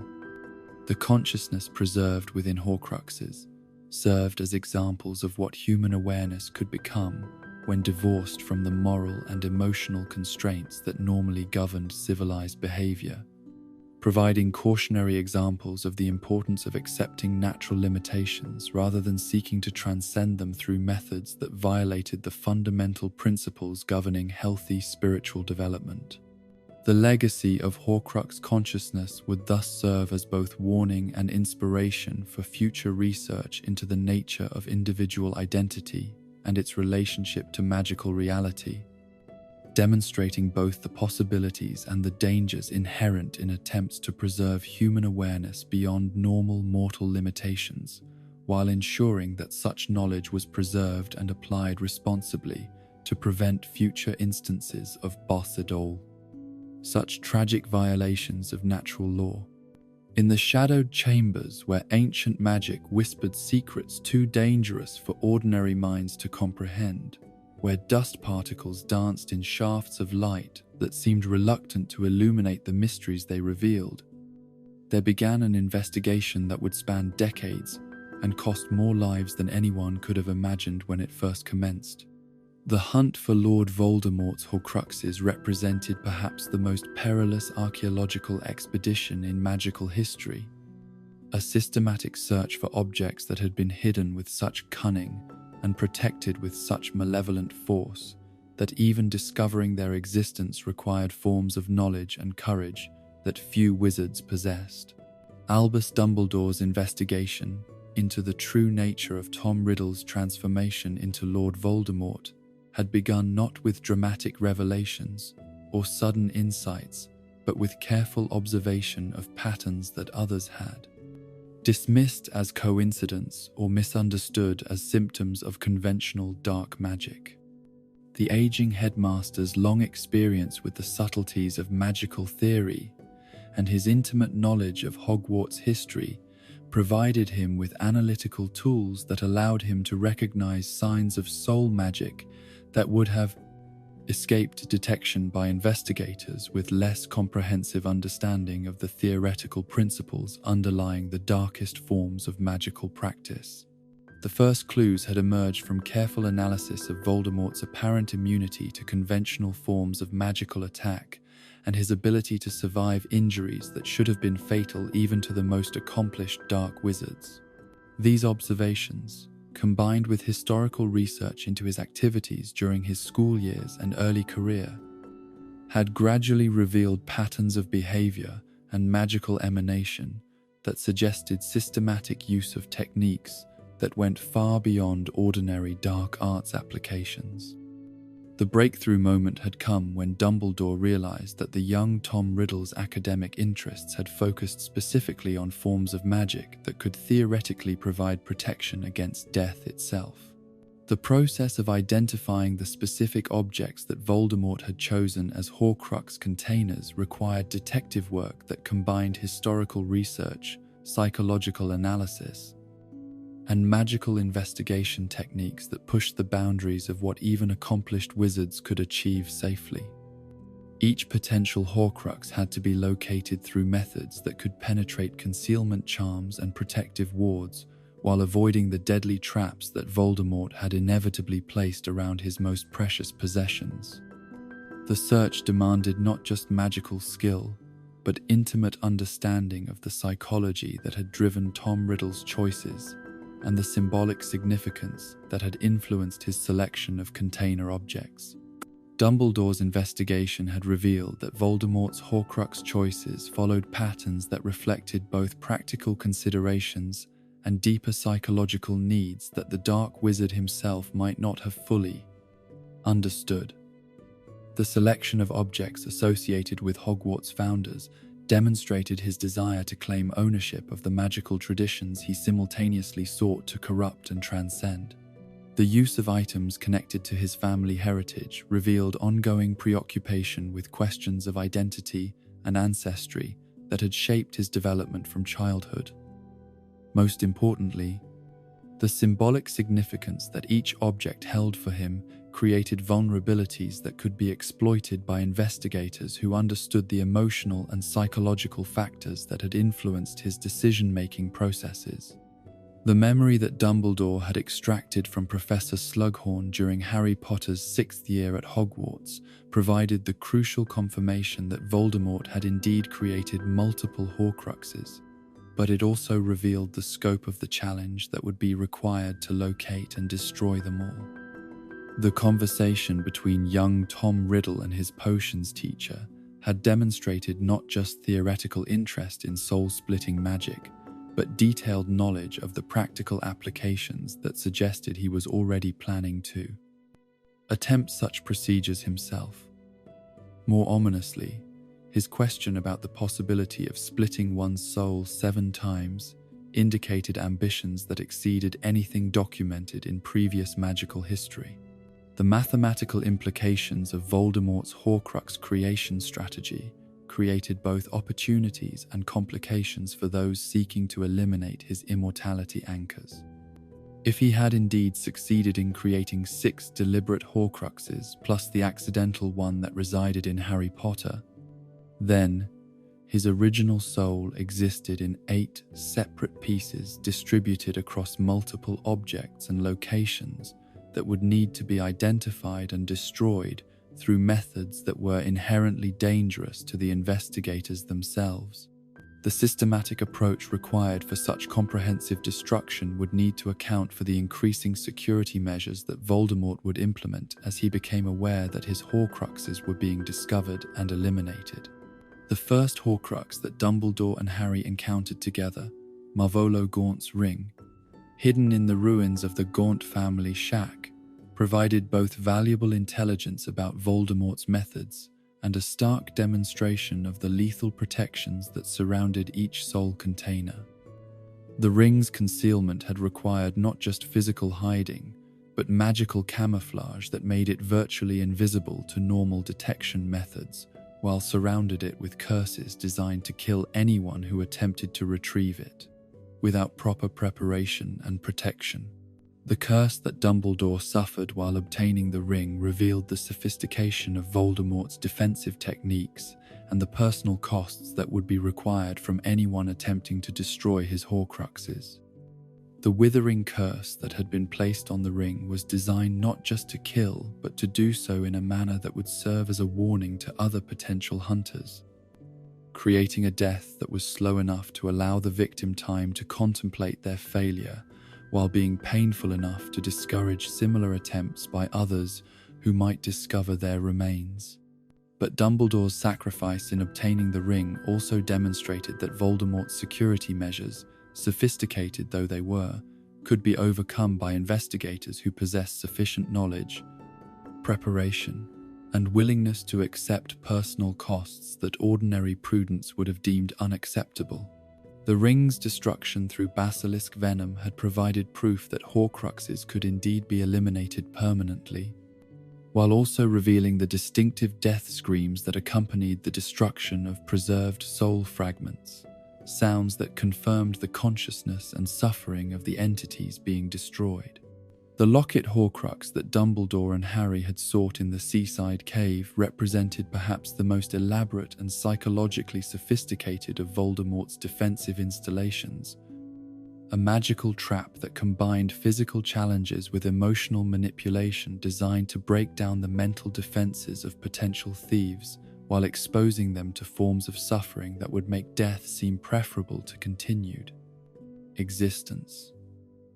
The cave's location, accessible only by boat across a lake filled with inferi, created multiple layers of protection that would challenge different aspects of an intruder's magical abilities and psychological resilience. The potion that protected the locket required the drinker to consume liquid that induced visions of their worst memories and deepest fears, while simultaneously weakening their magical defenses and physical strength to the point where escape from the cave would become increasingly difficult with each swallow consumed. The design of this protection revealed Voldemort's intimate understanding of human psychology and his ability to create magical effects that attacked not just the body, but the spirit itself, using the victim's own memories and emotions as weapons against them. The discovery that the locket obtained from the cave was a fake, replaced by a decoy left by someone identified only as R.A.B., provided both disappointment and crucial intelligence about the existence of other individuals who were aware of Voldemort's Horcrux creation and were actively working to thwart his plans. The note left by this mysterious figure indicated not just knowledge of Horcrux theory but personal commitment to destroying Voldemort that exceeded mere opposition to his political goals and extended to understanding of the existential threat that his continued existence represented for the entire wizarding world. The revelation that R.A.B. was Regulus Arcturus Black, Sirius Black's younger brother, who had attempted to withdraw from Death Eater service and had been killed for his defection, provided a sobering example of the personal costs that opposition to Voldemort exacted from even those who had initially supported his cause. Regulus's attempt to single-handedly destroy the locket Horcrux had required him to sacrifice his life in the process, demonstrating both the courage that such resistance demanded and the near impossibility of successful individual action against protections that had been designed by someone with decades of experience in the darkest magical arts. The actual Slytherin locket, when finally located and recovered from Dolores Umbridge's possession at the Ministry of Magic, proved to be even more dangerous during transport and attempted destruction than it had been while hidden in Voldemort's carefully prepared defenses. The Horcruxes' psychological influence on Harry, Ron, and Hermione during their extended period of contact with it revealed capabilities that went beyond simple protective magic to include active malevolence that could exploit personal insecurities and interpersonal tensions with surgical precision. The locket's ability to project psychological attacks that were specifically tailored to individual vulnerabilities demonstrated the sophistication of the consciousness preserved within each Horcrux and the ways that soul fragments could continue to learn and adapt even while separated from their creator's primary awareness. The visions that tormented Ron when he attempted to destroy the locket were not simply replays of existing fears, but creative elaborations that incorporated new information and used it to construct psychological scenarios designed to cause maximum emotional damage. Helga Hufflepuff's cup, hidden within the supposedly impregnable vaults of Gringotts' Wizarding Bank, represented a different category of challenge that required not just magical skill and personal courage, but careful planning and coordination among multiple participants with specialized abilities. The bank's security systems had been designed by goblin magic workers whose understanding of protective enchantments exceeded anything available to human wizards, while the specific vault that contained the cup was protected by additional measures that made unauthorized access theoretically impossible even for bank employees with legitimate reasons for entry. The thief's downfall that guarded the approach to the high-security vaults was designed to strip away all concealment charms and reveal the true identities of anyone attempting to reach the deepest levels of the bank. making it impossible for intruders to maintain disguises or false identities during the crucial phases of their infiltration attempt. This protection was supplemented by magical alarms that would alert bank security to any unauthorized magical activity, while summoning additional defenses that could trap intruders within the vault system until they could be dealt with by goblin authorities. The dragon that guarded the vault containing Hufflepuff's cup added an element of physical danger that went beyond the magical protections surrounding other Horcruxes, creating a living weapon that possessed both magical resistance and predatory instincts that made it nearly impossible to overcome through conventional combat methods. The creature's conditioning through years of painful training had created behavioral patterns that could be exploited by infiltrators who understood its psychological vulnerabilities. But such exploitation required precise timing and coordination that left no margin for error or hesitation. The cup's concealment within a vault that contained hundreds of other valuable objects created an additional challenge that required the intruders to identify the correct item while under extreme time pressure and constant threat of boy things, discovery or attack. The magical protections that had been placed on the vault's contents included multiplication curses that would create false copies of anything touched by unauthorized individuals, potentially making it impossible to determine which objects were genuine and which were magical duplicates designed to waste time and energy while alerting security systems to the intrusion. The escape from Gringotts following the cup's recovery required improvisation and desperate measures that demonstrated both the effectiveness of the bank's security systems and the extreme lengths that would be necessary for anyone attempting similar operations against institutions that had been designed specifically to prevent unauthorized access to their most valuable holdings. The dragon's liberation and subsequent flight provided both a means of escape and a highly visible demonstration that the bank's supposedly perfect security had been compromised, creating political and social consequences that extended far beyond the immediate tactical success of the Horcrux recovery mission. Rowena Ravenclaw's diadem, hidden within Hogwarts itself in the Room of Requirement, presented challenges that were different from those associated with the other Horcruxes, but potentially even more dangerous because of the familiar environment that concealed sophisticated magical traps within settings that appeared safe and welcoming to those who knew the castle well. The Room of Requirement's ability to provide whatever its users needed had been exploited by Voldemort to create a hiding place that was simultaneously obvious and invisible, located within a space that thousands of students had accessed over the years while remaining completely unaware of the deadly artifact concealed among countless other discarded objects. The room's magical properties had been corrupted by the presence of the Horcrux, to the point where its normal, helpful nature had been twisted into something that actively worked to protect the soul fragment hidden within its place. Walls. Objects within the room had developed semi-autonomous defensive behaviors that made navigation dangerous while concealing the diadem's exact location through magical camouflage that adapted to counter whatever detection methods were employed by potential discoverers. The diadem's destruction during the Battle of Hogwarts occurred through accidental exposure to Fiendfire unleashed by Vincent Crabbe in a desperate attempt to kill Harry Potter and his companions during their search for the Horcrux.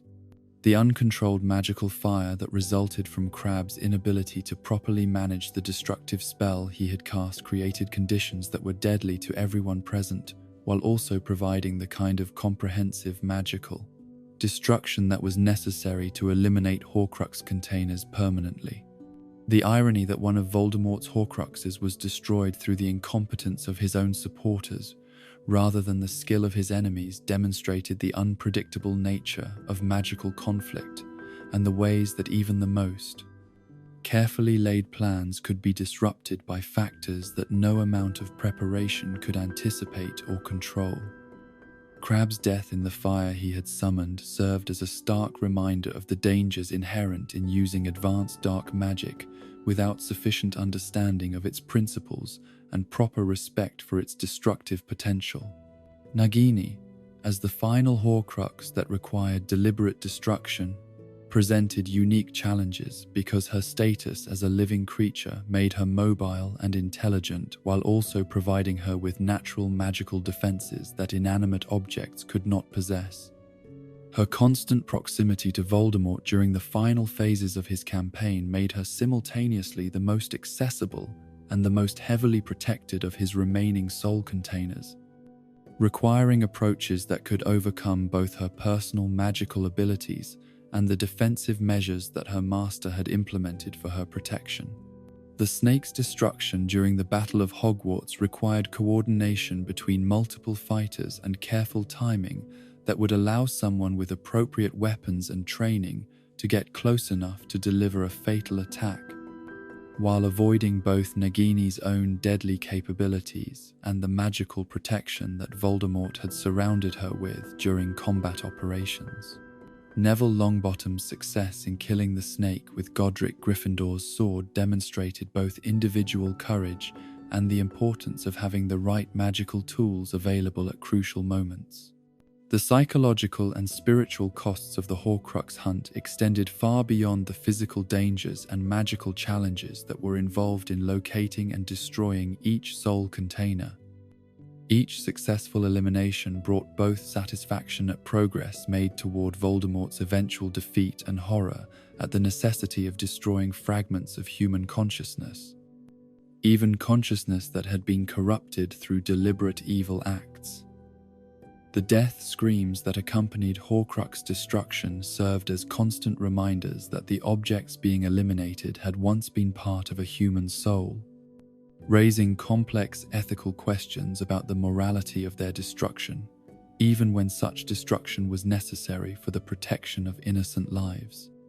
The knowledge gained through the Horcrux hunt provided crucial insights into the nature of soul magic and its applications, while also revealing the terrible costs that were associated with any attempt to manipulate the fundamental forces that governed life, death, and consciousness itself. The systematic investigation required for locating hidden soul containers had pushed the boundaries of what individual wizards could accomplish safely, while demonstrating both the possibilities and the dangers inherent in advanced magical research that dealt with the most fundamental aspects of existence. The ultimate success of the Horcrux destruction campaign represented not just tactical victory in the war against Voldemort, but vindication of the principle that evil, however sophisticated or well protected, contained within itself the seeds of its own destruction. The very characteristics that made Horcrux creation possible, the systematic elimination of moral constraints and emotional connections that might interfere with the pursuit of power, also created vulnerabilities that could be exploited by opponents who retained the capacity for sacrifice, cooperation, and moral commitment that Voldemort had systematically eliminated from his own character. The Horcrux hunt thus served as both practical necessity and philosophical demonstration, proving that some forms of knowledge were too dangerous to be pursued safely, while also showing that no amount of magical protection could ultimately preserve consciousness that had been corrupted through systematic violation of the basis principles that governed healthy spiritual development. The campaign represented the triumph of human cooperation and moral commitment over individual ambition and magical sophistication, demonstrating that the most advanced magical techniques were ultimately inferior to the simple human qualities that made such techniques meaningful and worthwhile in the first place. In the hallowed halls where ancient magic had been studied for centuries, where the greatest wizarding minds had devoted their lives to understanding the fundamental forces that governed existence itself, there remained mysteries so profound and terrible that even the most accomplished scholars approached them with reverence bordering on terror. Among these ultimate enigmas, none was more significant or more dangerous than the question of how objects imbued with fragments of human souls could be destroyed permanently. eliminating not just their physical form, but the consciousness they contained in ways that prevented any possibility of resurrection or reconstitution. The destruction of Horcruxes required methods that operated at levels of magical reality far beyond ordinary spellcasting or conventional approaches to eliminating dangerous magical objects.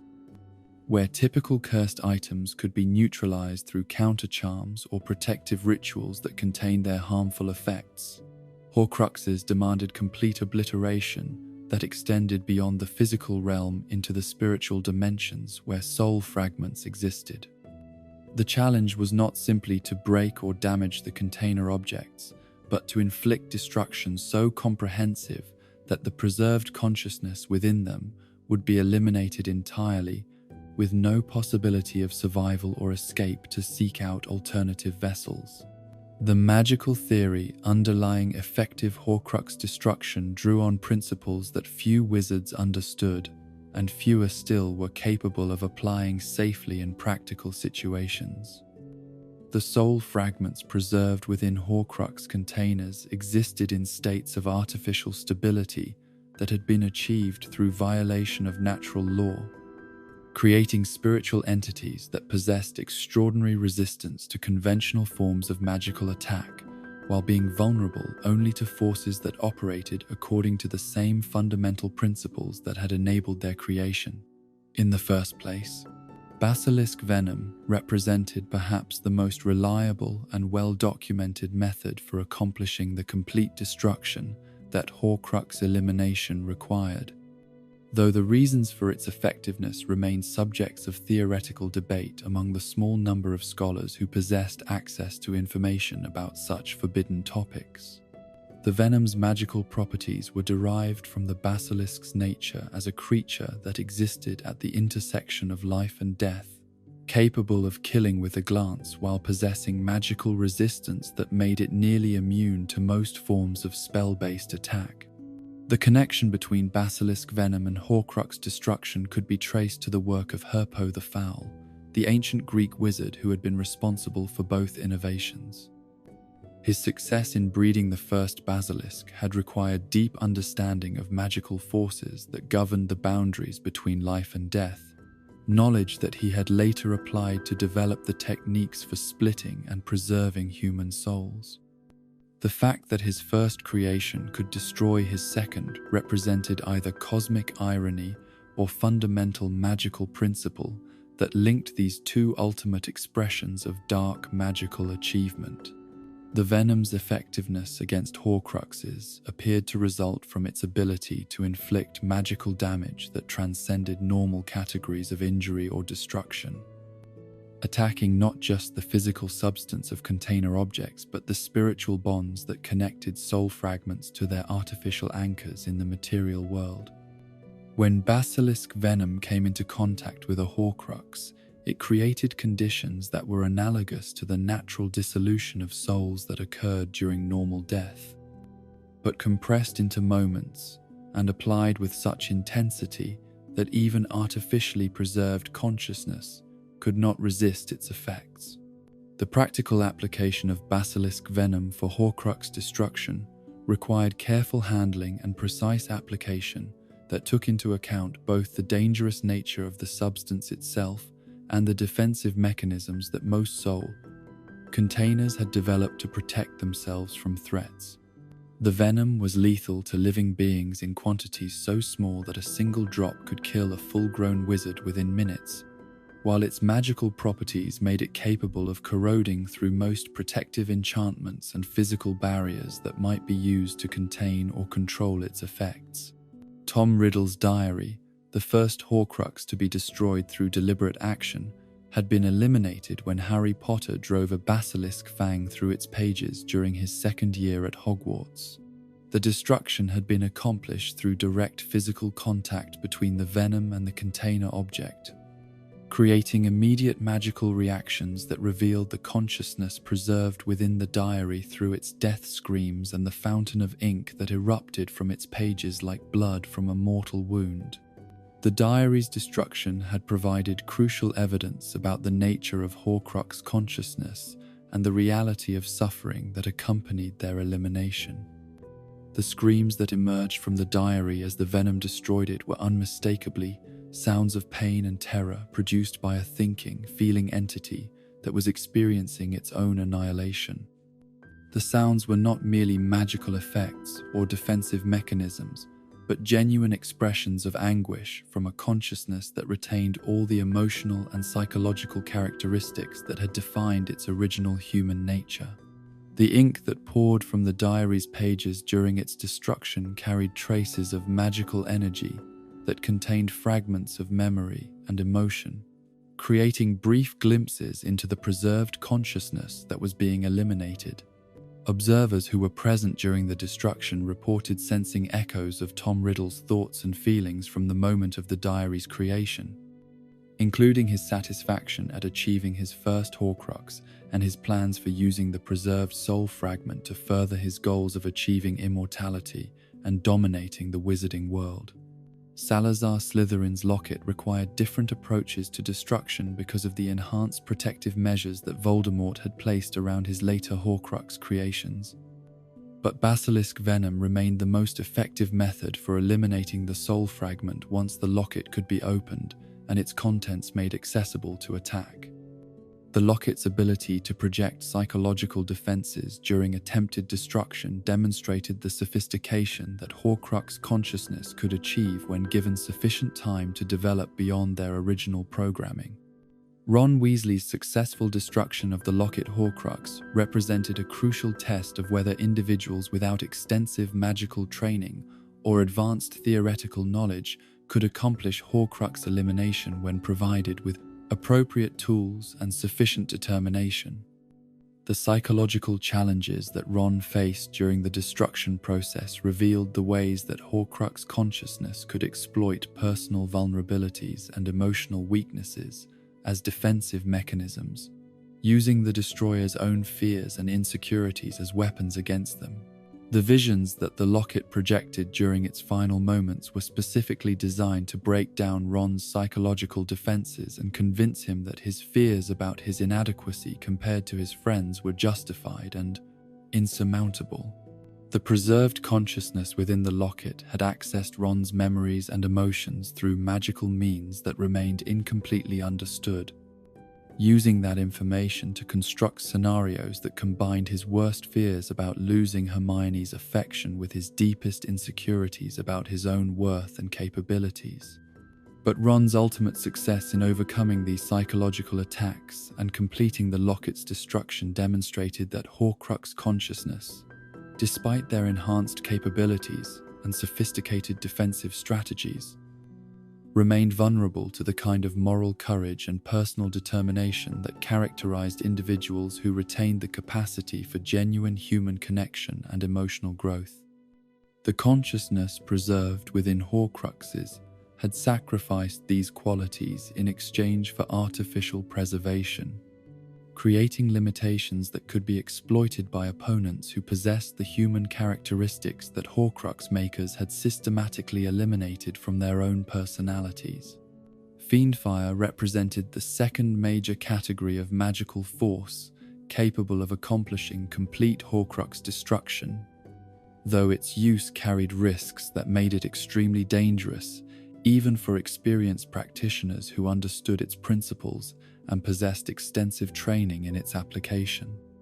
The cursed fire that constituted Fiendfire was not simply enhanced flame, but a form of magical energy that took on characteristics of living creatures while consuming everything in its path with intensity that exceeded any natural or artificial heat source.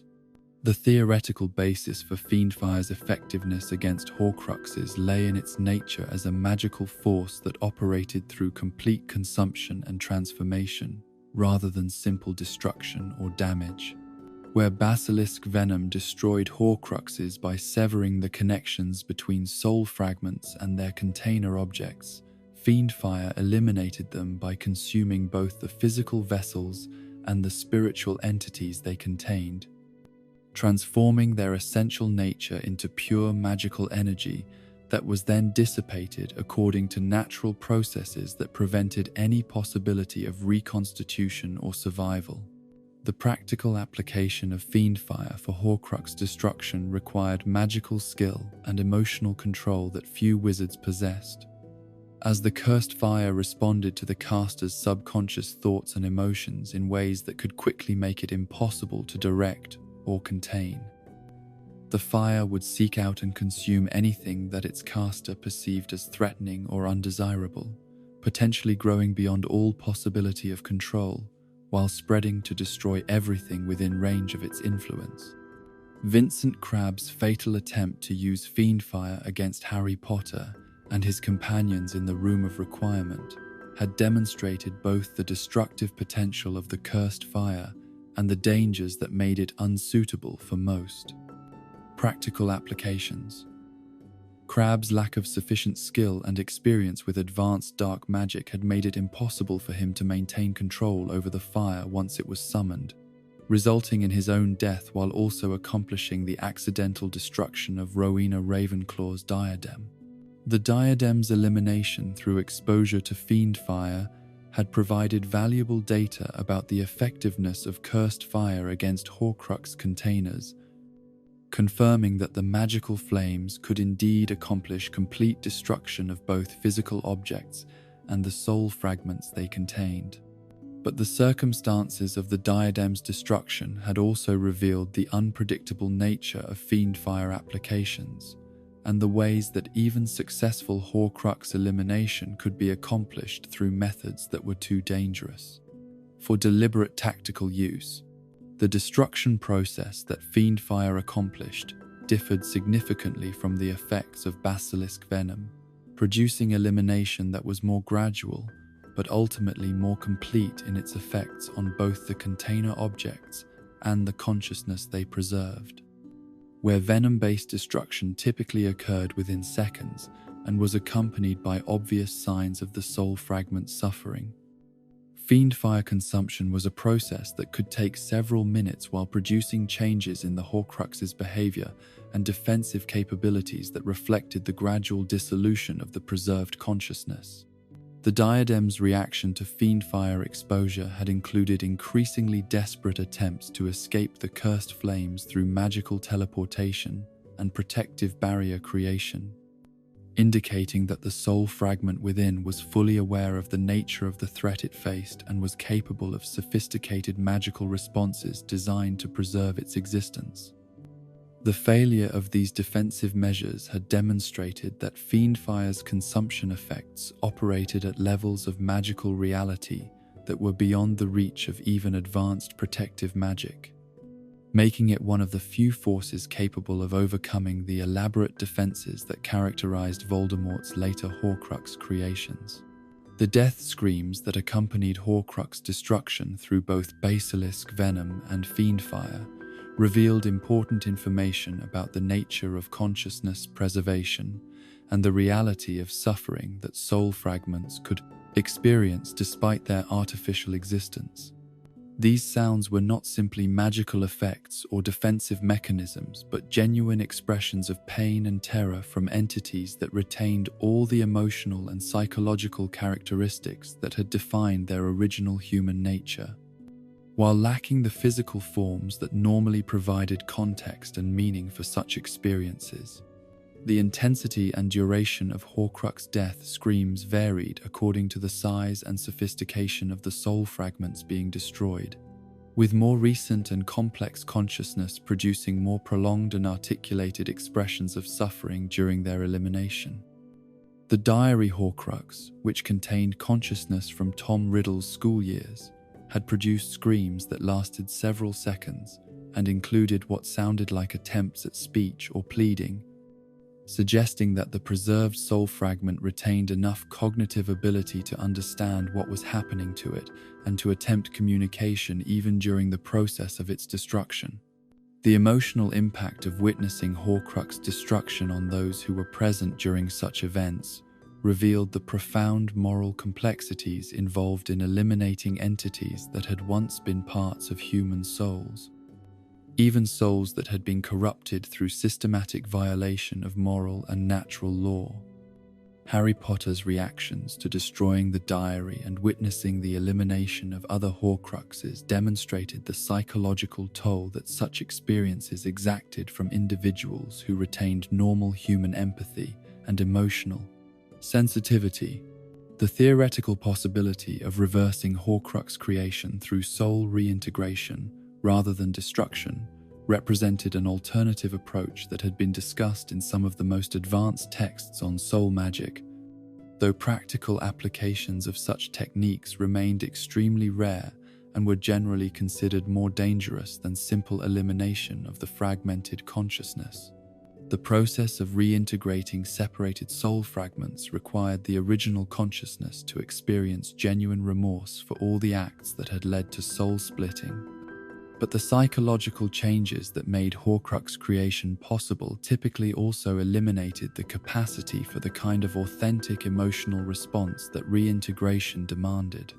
The few documented attempts at Horcrux reversal had involved cases where soul splitting had occurred accidentally or under circumstances that preserved some portion of the original consciousness's capacity for moral reasoning and emotional growth. But even in these exceptional cases, the process of reintegration had proven to be extraordinarily painful and often fatal, requiring the forced reunion of consciousness that had adapted to separate existence over extended periods while dealing with the accumulated spiritual damage that had resulted from their artificial preservation. The pain associated with soul reintegration was described in historical accounts as exceeding even the agony of the original splitting process, involving not just the physical and magical stress of forcing damaged spiritual essence back together, but the psychological trauma of confronting all the acts and choices that had made separation necessary in the first place. The consciousness undergoing reintegration would be forced to experience simultaneously both their original moral framework and the corrupted perspective that had enabled Horcrux creation, creating cognitive dissonance that could result in complete psychological breakdown even when the magical aspects of the process were accomplished successfully. More practically, soul reintegration required magical knowledge and skill that exceeded what most wizards could achieve, involving techniques that operated at the fundamental levels of spiritual existence, while demanding precise control over forces that were inherently chaotic and resistant to conscious manipulation.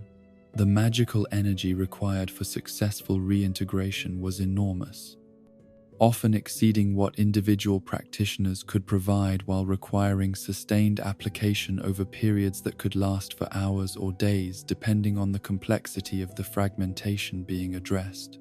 The theoretical framework underlying both Horcrux destruction and soul reintegration revealed fundamental principles about the nature of consciousness and its relationship to physical existence that had implications extending far beyond their immediate applications in combating dark magic.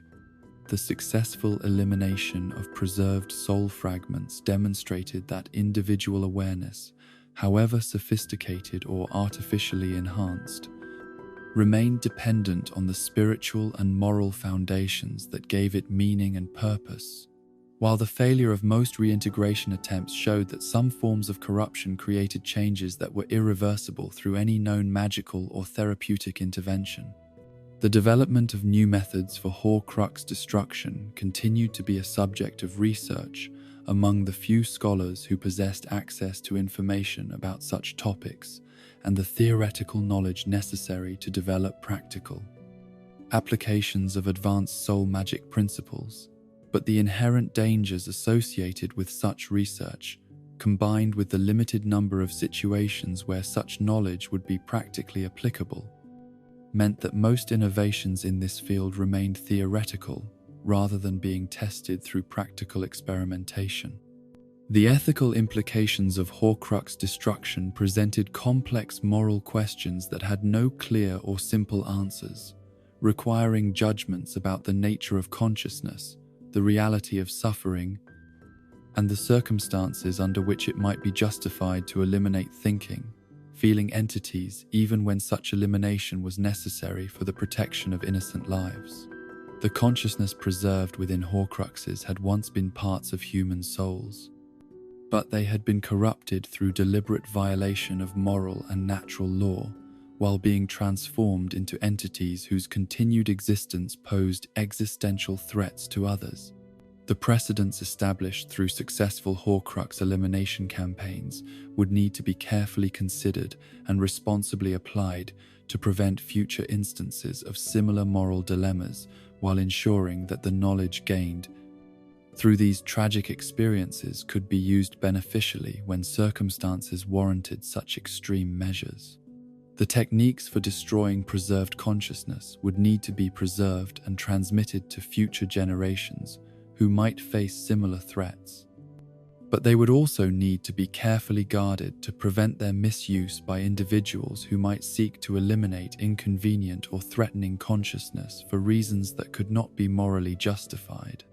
The ultimate lesson of Horcrux destruction research was that some forms of knowledge were simultaneously necessary and dangerous, providing capabilities that could serve essential protective functions while also creating opportunities for abuse that could threaten the fundamental principles governing civilized magical society. The responsibility for maintaining and applying such knowledge would need to be shared among individuals who possessed both the technical competence to use it effectively and the moral integrity to ensure that it was employed only when basis is absolutely necessary for the protection of innocent lives and the preservation of the values that made magical civilization worth defending. The legacy of Horcrux destruction would thus serve as both practical resource and philosophical touchstone for future generations who would need to balance the requirements of effective defense against dark magic with the moral obligations that came from possessing the power to eliminate consciousness itself.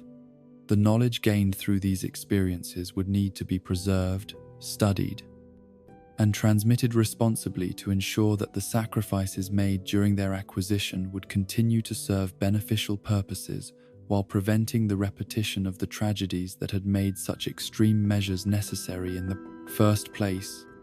In the deepest chambers of eternity, where time itself seemed to hold its breath, and the very concept of ending had been banished through acts of ultimate hubris, there existed fates so terrible that even the most accomplished scholars of mortality preferred to speak of them only in whispers, if they dared acknowledge their existence at all.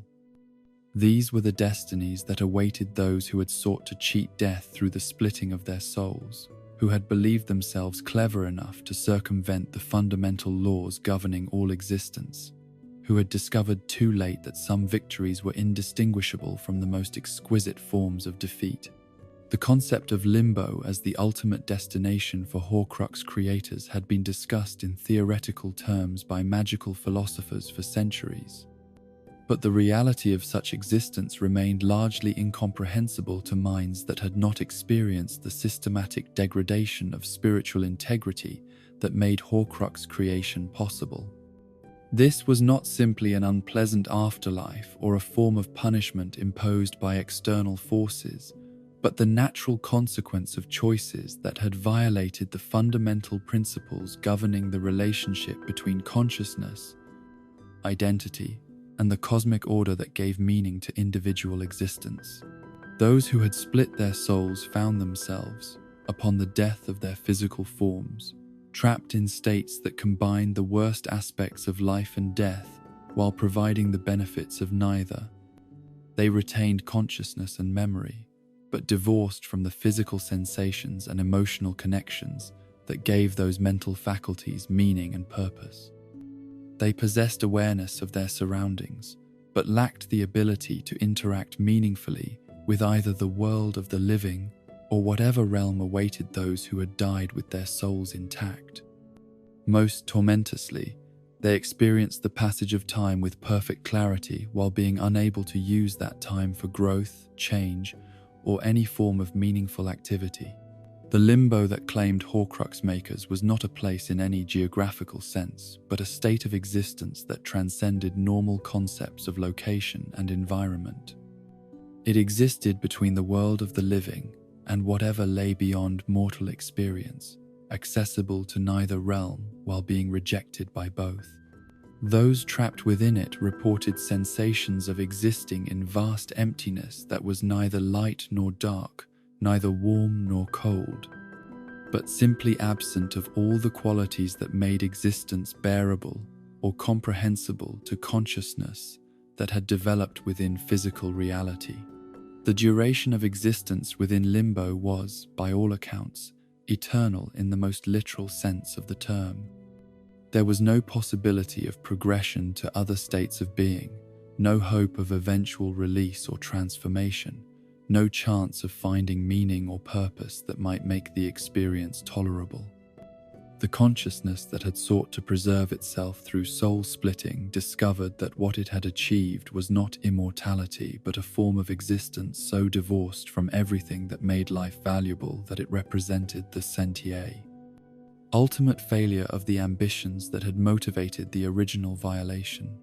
Voldemort's own experience within limbo, as witnessed by Harry Potter during their final confrontation, provided the most detailed account available of what awaited those who had committed the ultimate violation of natural law. The fragment of consciousness that Harry encountered existed as a pitiful remnant that bore little resemblance to the powerful dark wizard who had terrorized the magical world for decades. Instead of the commanding presence and overwhelming magical power that had characterized Voldemort's living form, what remained was a broken, barely coherent entity that seemed to exist in constant pain while being unable to die or escape its suffering. The physical manifestation that Voldemort's consciousness assumed within limbo reflected the spiritual damage that had accumulated through years of systematic soul-splitting and moral corruption. What appeared was not a recognizable human form but something that resembled a malformed infant, raw and damaged beyond the possibility of healing or growth. This appearance was not arbitrary or symbolic, but represented the actual condition of consciousness that had been so thoroughly fragmented and corrupted that it could no longer maintain the integrity necessary for normal spiritual existence. The sounds that emerged from this broken consciousness were described as constant whimpering and wailing that expressed suffering beyond anything that embodied beings could comprehend or endure. These were not simply expressions of physical pain, but manifestations of spiritual agony that resulted from existing in a state that violated every principle governing healthy consciousness development. The entity that had once been Tom Riddle experienced simultaneously the memories of what it had been and the reality of what it had become, creating cognitive dissonance that produced permanent psychological torture. The mathematical reality of Voldemort's soul fragmentation created additional layers of torment that exceeded what might have been experienced by Horcrux makers who had limited themselves to single soul splitting. His consciousness existed as multiple fragments scattered across various containers, with the primary awareness representing only a tiny fraction of his original spiritual essence. When these fragments were destroyed one by one, the consciousness trapped in limbo experienced each elimination as a form of partial death, losing pieces of itself while remaining aware of the loss and unable to prevent or reverse it. The progressive elimination of his Horcruxes had reduced Voldemort's consciousness to approximately 0.7% of its original whole by the time of his final defeat, creating a spiritual entity so diminished that it barely retained enough coherence to maintain individual identity. The consciousness trapped in limbo was not just Voldemort reduced in power, but Voldemort reduced in fundamental existence to a degree that made normal thought processes and emotional responses impossible to sustain. The isolation experienced within limbo was absolute in ways that living beings could never fully comprehend, involving separation not just from other conscious entities, but from all the environmental factors and sensory inputs that provided context and meaning for individual awareness. The consciousness trapped there existed in complete sensory deprivation while retaining perfect memory of what sensation and connection had been like. creating a form of psychological torture that intensified rather than diminishing over time as the contrast between past and present became more acute. The inability to communicate with others or influence the world in any meaningful way created additional dimensions of suffering that reflected the fundamental powerlessness of consciousness that had been divorced from the spiritual and bayed. Physical systems that normally gave individual awareness its capacity for action and growth. Those trapped in limbo retained all their memories of wielding power and influencing events, but found themselves completely unable to affect anything beyond their own internal experience of suffering and regret. The awareness of missed opportunities and alternative choices that might have led to different outcomes created ongoing psychological torment that was made worse by the perfect clarity with which trapped consciousness could analyze their past decisions and understand the precise moments when different choices might have prevented their current fate. But this understanding came without the possibility of applying such insights or using them to achieve any form of redemption or improvement in their condition. The concept of remorse as a potential pathway to soul reintegration took on particularly cruel significance within the context of limbo existence, as the consciousness trapped there often did develop genuine regret for their past actions but found themselves unable to act on such feelings in ways that could lead to forgiveness or healing. The capacity for genuine remorse that was theoretically required for soul healing became simply another source of suffering when it existed without any possibility of constructive application or meaningful change. Herpo the Foul, as the original creator of Horcrux magic, faced the possibility of having endured such existence for over 2,000 years by the time of Voldemort's defeat. Though the actual fate of the ancient Greek wizard remained unknown and was the subject of speculation among the few scholars who possessed knowledge of his historical significance. If he had indeed achieved the immortality he sought through Horcrux creation, his consciousness might have spent millennia trapped in limbo, experiencing every moment of that vast span of time with perfect awareness, while being unable to use any of it for growth, learning, or meaningful activity.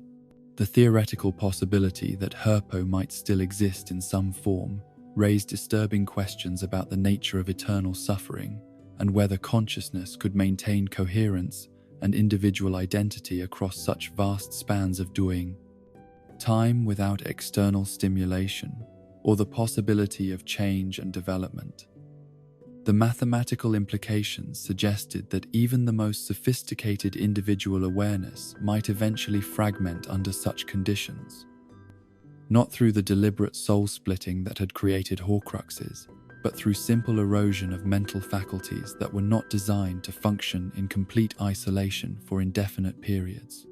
The few historical references to other Horcrux makers suggested that similar fates had befallen anyone who had successfully split their soul and subsequently died without destroying their soul anchors or achieving genuine reintegration.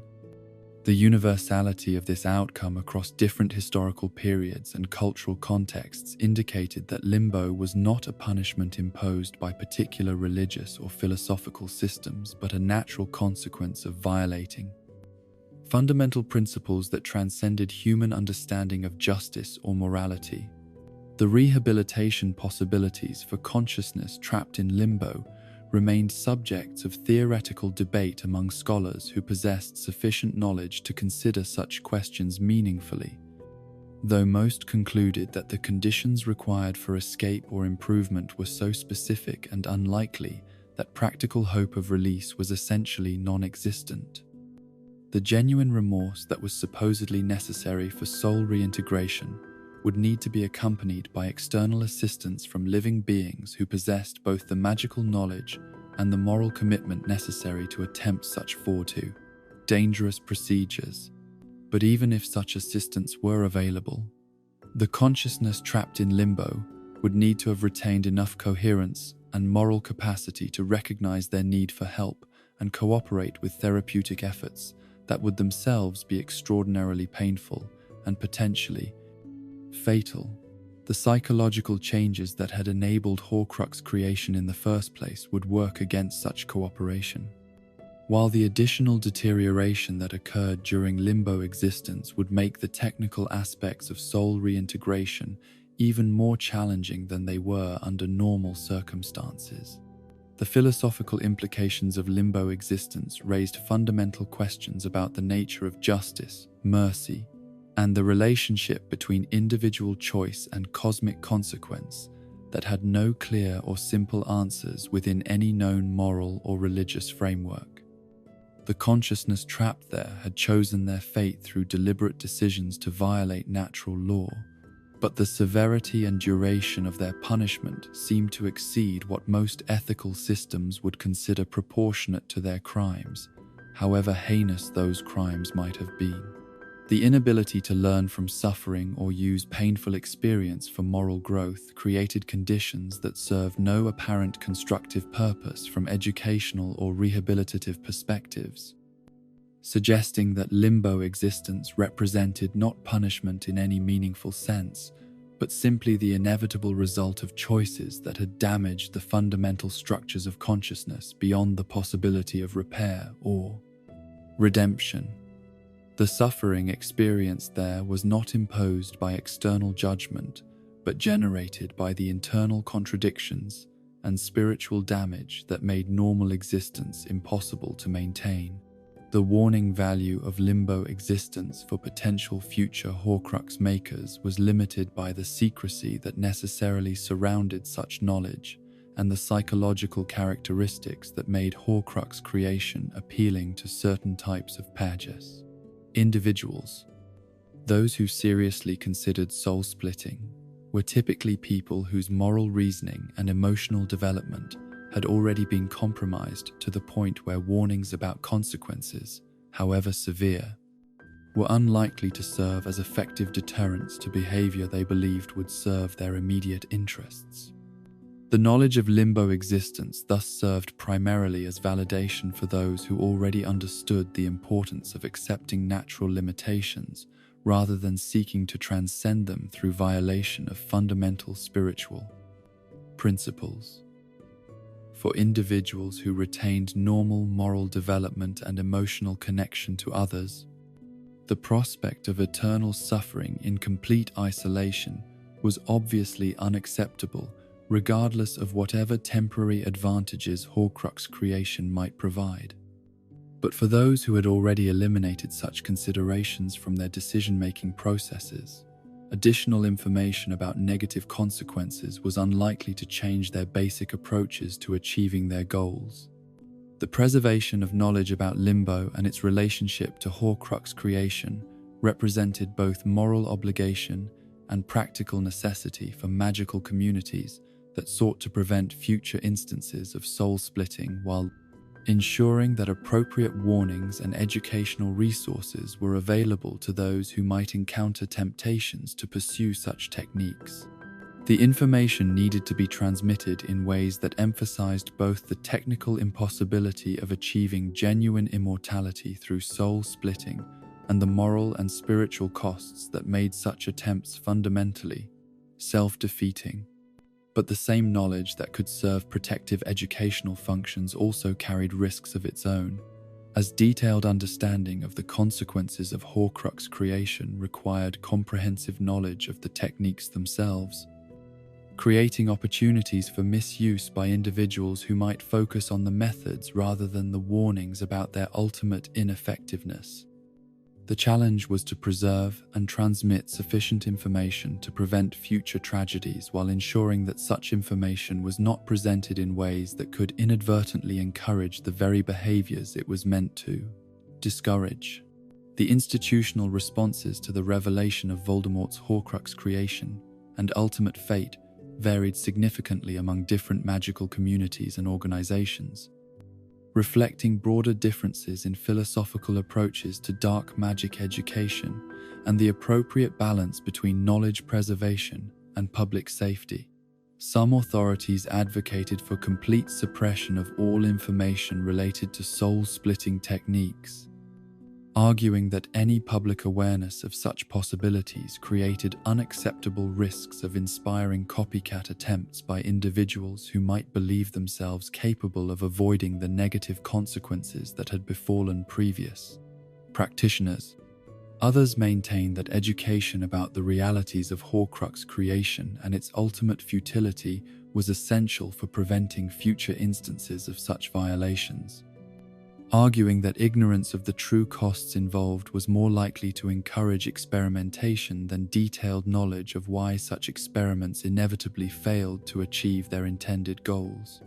This position was supported by historical analysis suggesting that most Horcrux creation attempts had been motivated by incomplete understanding of the processes involved rather than full awareness of their implications and consequences. The therapeutic implications of limbo research extended beyond its immediate relevance to Horcrux creation, providing insights into the nature of consciousness, identity, and spiritual health that had applications for understanding and treating various forms of magical and psychological dysfunction. The mechanisms through which soul fragmentation created specific types of suffering revealed important principles about the integration of mental faculties and the conditions necessary for healthy psychological development that could inform approaches to helping individuals who had experienced trauma or corruption through exposure to dark magic. The relationship between soul integrity and emotional capacity that was demonstrated through Horcrux creation and its consequences provided validation for theoretical frameworks that emphasized the importance of maintaining moral and pathos emotional connections as essential components of psychological health rather than mere luxuries or social conventions. The systematic elimination of empathy and moral reasoning that made Horcrux creation possible also made meaningful existence impossible, suggesting that these capacities were not obstacles to be overcome, but fundamental requirements for consciousness that could function effectively over extended periods. The ultimate lesson of limbo existence was that the pursuit of immortality through violation of natural law represented not transcendence of human limitations but the ultimate expression of human folly, creating conditions that preserved consciousness while destroying everything that made consciousness valuable or worthwhile. The entities trapped there served as permanent examples of the principle that some achievements could only be purchased at prices that made the achievements themselves worse than worthless, providing cautionary demonstrations of the importance of accepting mortality as an essential aspect of meaningful existence rather than a problem to be solved through magical innovation. The legacy of those trapped in limbo would thus serve both as warning and as inspiration for future generations who would need to navigate the tension between legitimate ambition and dangerous overreach, understanding that the greatest threats to human flourishing often came not from external enemies but from the corruption of human nature itself, when desire for power exceeded wisdom about the proper relationships between individual will and the cosmic order that gave individual existence its meaning and purpose. Their eternal suffering would stand as testament to the importance of choosing wisdom over cleverness, acceptance over rebellion, and connection over isolation in the ongoing human struggle to find meaning and purpose within the constraints imposed by the fundamental nature of existence itself. Rest now, dear listener, as our journey through the shadows of split souls draws to its somber close. In the gentle darkness of this peaceful hour, let yourself find comfort in the knowledge that such terrible magics remain hidden in the past, their secrets guarded by those wise enough to understand their true cost. The story of Horcruxes serves as an eternal reminder that some prices are too high to pay, some knowledge too dangerous to seek, and some forms of immortality too terrible to desire. As you drift toward dreams, remember that true immortality lies not in preserving the body through dark magic, but in the love we share, the kindness we show, and the memories we create with those we hold dear. These invisible bonds between souls are worth more than all the Horcruxes ever conceived, for they connect us to something greater than our individual existence. Sleep peacefully, knowing that your soul remains whole and pure, untouched by the darkness we have explored together. May your dreams be filled with light, love, and the quiet satisfaction that comes from understanding both the power and the terrible responsibility that magic brings to those who wield it. Sweet dreams, and remember, wholeness is worth more than eternity.